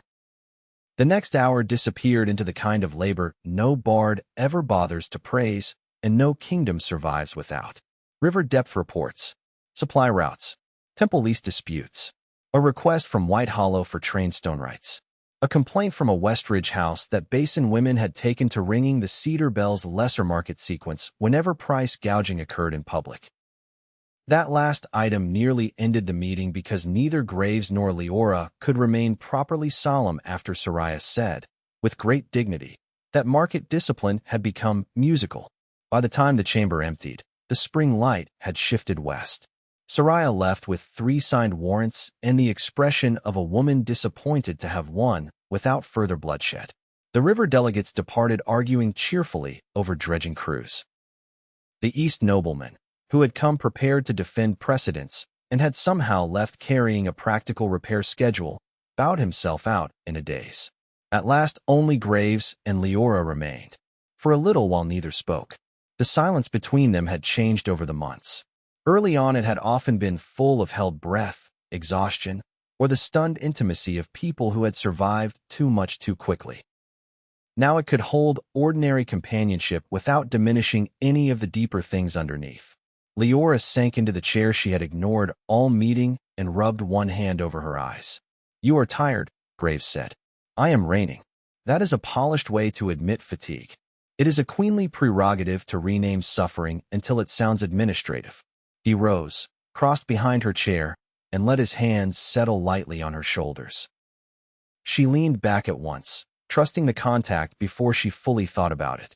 The tension there told him what the day had cost. Not battle fear. The subtler wear of listening, deciding, carrying the friction of hundreds of people trying to rebuild one realm at once. He worked his thumbs slowly against the tight muscles beneath the embroidered collar. You should tell Soraya that, he said after a moment. Perhaps she will issue a decree renaming all hardship into orderly paperwork. She would improve the wording and make it law by supper. He felt her laugh more than hear it. Then we must act before supper. Leora turned her head enough that her cheek brushed the back of his wrist. Do you remember, she asked quietly, how certain I was, when we first entered the East again, that if I ever regained the palace I would spend every waking hour hunting what remained of Theras's rot? You have spent many hours doing exactly that. Yes, but not in the manner I imagined. She opened her eyes and looked over the scattered petitions on the table. I thought vengeance would feel cleaner, simpler, root out the guilty, restore the lawful, reward the loyal. Yet most days I am solving grain math, boundary knots, guard wages, canal schedules, and arguments over brick quality. You say that as if brick quality cannot decide the fate of nations. It plainly can. I simply dislike admitting it. He bent and kissed her temple. Corvin would have hated how much of good rule appears to involve cargo ledgers. He would have pretended disdain while secretly annotating them. That is true. She tipped her face up and finally looked directly at him. Weariness remained there, but so did the steadier thing that had replaced the sharp edge of constant war. And you? Have you decided whether peace is disappointing? Graves considered. Beyond the chamber windows, he could hear the court below, Ox's voice carrying over drills, the hammering from some ongoing repair, the far bell from the lower market measure. Once those sounds would have set his nerves searching for threat. Now they felt like evidence. Peace, he said slowly, is much more inconvenient than I expected. Her mouth curved. Go on. It keeps asking me who I am when no one is actively trying to kill us. War was generous in one respect. It answered that question every hour. Protect her. Hold the line. Survive this night. Peace is less direct. It asks whether I am patient, whether I can listen, whether I can build, whether I can belong to work that does not end in spectacle. And I am discovering that I prefer it. Which feels faintly ungrateful to all the suffering required to make the preference possible. Leora rose then and turned within the circle of his arms. No, she said. It honors the suffering by refusing to worship it. That was the kind of sentence he loved her for, clear enough to cut through half his old habits of guilt. He touched the side of her face. You should put that in a proclamation. I would rather waste it privately on you. There are worse uses for queenship. There are certainly worse uses for you. He kissed her, softly at first because sunlight still lay open across the council chamber, and because some part of both of them still respected doors even when the room was empty. The softness did not last. It never entirely did with them. Too much of their life together had been learned under danger, where tenderness was often stolen in narrow moments, and therefore arrived with an intensity ordinary lovers might have called unreasonable. Yet there was nothing hurried in it now. No fear of interruption except the practical sort. When they drew apart, Leora rested her forehead briefly against his. The commander, she said, voice lower, has invited us to inspect the new West Yard recruits at dusk. That does not sound like an invitation. It sounded less like one when delivered. And after the inspection, I intend to eat supper somewhere no one brings ferry taxes. Then I intend to walk the orchard terraces with you. Then I intend to ignore at least one packet of petitions until morning. This is what power is for. I had misunderstood power entirely. So did half the realm. Before he could answer, a knock sounded at the doorframe with the resigned rhythm of someone who had already decided romance was an administrative hazard. Ox entered without waiting for permission. He stopped one stride inside, took in their proximity with no surprise at all, and grunted. Good. You are both here. I do not have time to hunt separately. Leora did not move away from Graves. You say that as if tracking us is some great military burden. It is. You vanish into stairwells and archives, and then pretend surprise when work remains. Ox folded his arms. The West Yard recruits have reached the stage where they can fail publicly in formation instead of privately in corners. I assume you both want to witness the embarrassment. Your devotion to morale is touching, Graves said. It is efficient. Also, one of them told a kitchen girl yesterday that archery's stance is mostly attitude. I mean to cure him of language. Leora's eyes brightened with dangerous amusement. Immediately, Ox's own mouth shifted at one corner. Months ago, the expression would have vanished before anyone could be sure it existed. Now it remained long enough to count. Command had settled on him with the same rough inevitability everything else did.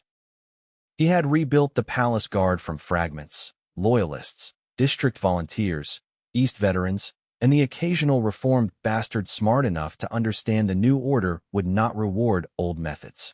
He refused ceremony whenever possible, distrusted decoration in all forms, and had somehow become beloved by the lower yards without noticing. Recruits feared him.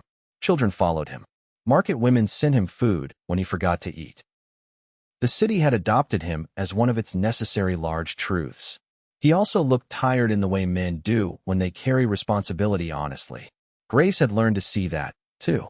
Before we go frighten the youth of the realm, Graves said, sit down for a minute. Ox frowned. Why? Because your left side is stiff again. It is functional. That is not the same as comfortable. I did not apply for comfort. Leora leaned one hip against the table and gave Ox the queen's stare she reserved for stubborn men who mistook damage for virtue. Sit. Ox muttered something impolite under his breath, but he sat. Graves moved behind him as he had behind Leora, setting careful hands against the heavy shoulder and upper back where old strains still locked in the damaged side. Ox endured many things well. Being handled for his own benefit was not among them. If you tell anyone, he said darkly, I will deny it and then arrange your death by staircase. That seems disproportionate. It is preventive. Leora crossed her arms. If you threaten my chosen idiot while he is helping you, I will reduce your authority in front of the recruits. You would not. I would do it artistically. Ox gave a pained sigh that in any smaller man might have been called theatrical.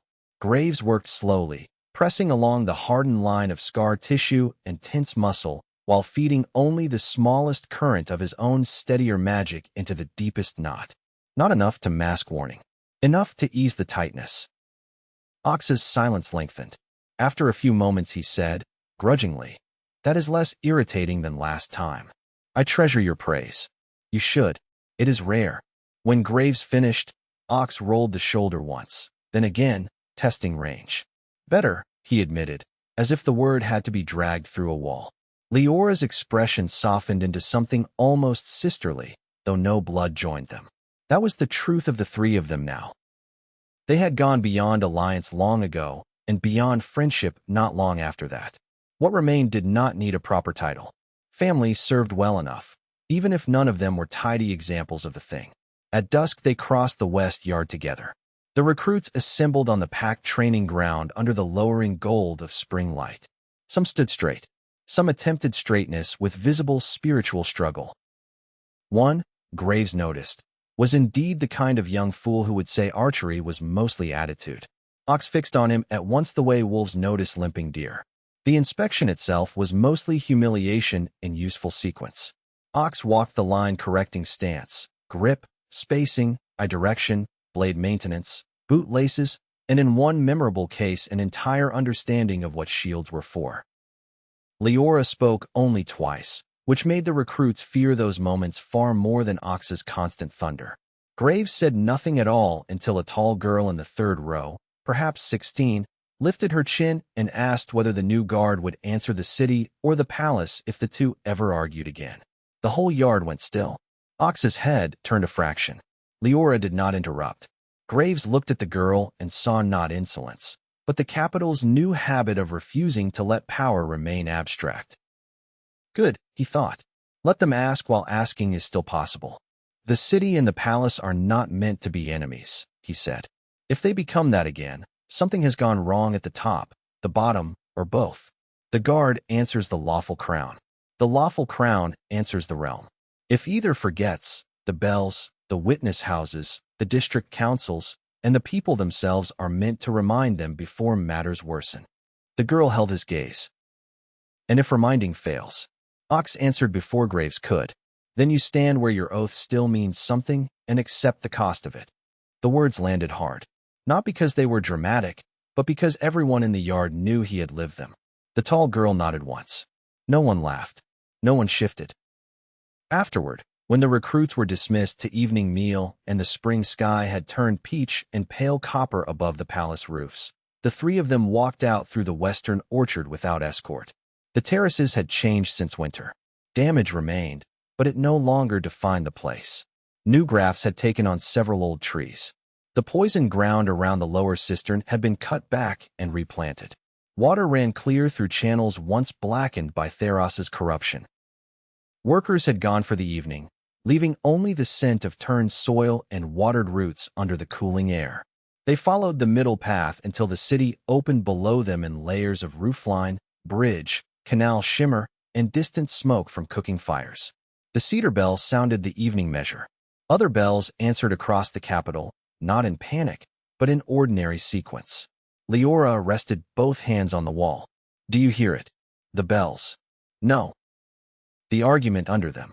Graves listened. Far below, voices rose from markets closing late, from children being called home, from boatmen at the canal stairs, from workers leaving scaffold lines, from somewhere near the lower ward a burst of music so bad it had to be sincere.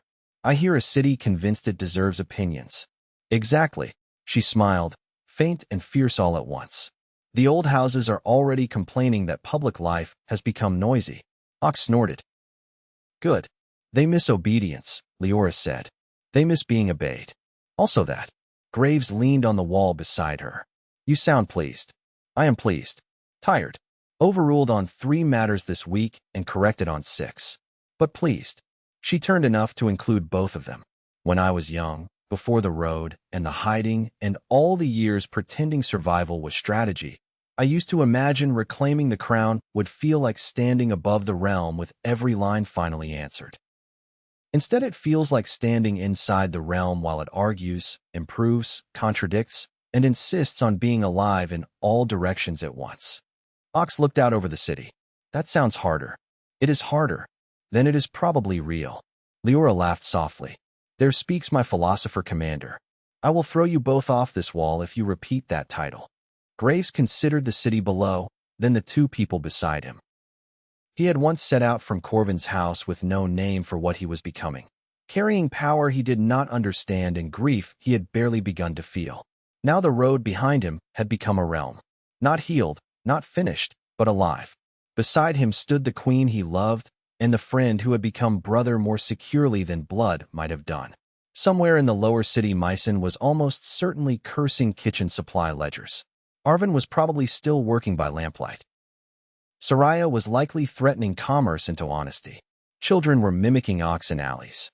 District councils were composing petitions sharp enough to make ministers earn their chairs. The old witness system had become public memory instead of hidden desperation. Corvin's work, twisted and buried and nearly lost, had not returned as domination. It had returned as structure people could share. "I have been thinking," Graves said. Leora gave him a sideways glance. "That usually means trouble or construction. Possibly both." White Hollow sent another request for trained anchor wardens. So did the basin routes near Glasspan. There are more seats, wayhouses, and lawful knots across the realm than one archive staff can manage from the capital.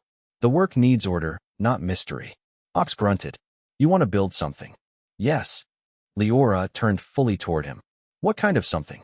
"A proper order," he said. "Not secretive in the old sense. Not a court toy. A school, a survey corps, a civic office, perhaps all three ill-advisedly married together. People trained to maintain the lawful anchors, road wards, witness houses, flood channels, and bell systems without turning the knowledge into private power. Practical magic tied to public duty. Engineers, archivists, route keepers, maybe a few very patient fighters for the uglier roads farther out. Ox's face changed first, not with surprise, but recognition. "You intend to make certain no one man can ever hoard what Corvin knew?" "Yes." Leora's gaze stayed on him, brightening with each sentence rather than retreating from the scale of it. "And where," she asked, "would this impossible, necessary order begin?" He looked eastward, beyond the closer roofs, beyond the upper roads. "At the old house, perhaps. Corvin's estate has space, archives, outbuildings, wards still half sleeping, and enough distance from court nonsense to let apprentices learn without developing decorative arrogance. The capital could hold the registry and council tie. The house could hold the first school." For a moment, neither Leora nor Ox spoke. Graves began to wonder if he had aimed too large, if the thought sounded to them like the half-formed dream of a man still mistaking healing for ambition. Then Ox said, "You will need instructors who can scare fools out of shortcuts." "That had occurred to me." "I know."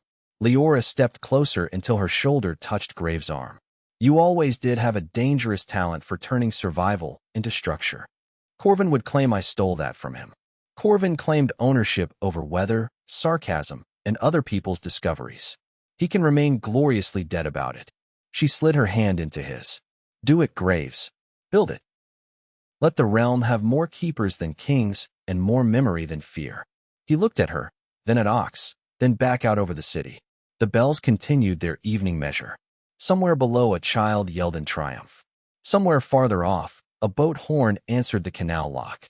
Spring wind moved through the orchard trees above roots that had survived poison, fire, corruption, and winter. The future no longer looked like a single shining answer waiting on a hill. It looked like this. Work distributed among many hands. Love made practical. Power divided before it could rot. Roads reopened. Records kept. Recruits corrected. Queens argued with grain delegates. Commanders bullied pain into honesty. Cities learned how loud they were permitted to be. Men once shaped as weapons discovered they could become builders without betraying the dead. Leora leaned her head briefly against his shoulder. "You are quiet. I was considering whether this is the part where we become respectable." Ox made a sound of disgust. "Absolutely not." "Good," Leora said. "I was worried." They stayed on the wall until dusk deepened and the first true stars appeared beyond the western haze. At last they turned back toward the palace, not as fugitives or infiltrators or soldiers moving by necessity through corridors of danger, but as the strange found family the realm had made room for. Ahead lay supper, petitions postponed until morning, guard reports, route plans, spring floods, stubborn nobles, school charters, harvest arguments, and all the long untidy labor by which peace proves it means to remain. Behind them the bells answered one another across the capital, while evening gathered over roofs, bridges, orchards, canals, and the open roads leading outward into the healing realm. The city had not fallen silent after victory. It had found its own voice and kept it. Graves walked toward the work of peace with his own steady magic, the woman he loved, the brother he had chosen, and a future large enough to build instead of merely survive. The echoes that followed him were no longer the sounds of ruin. They were the sounds of a realm remembering how to live.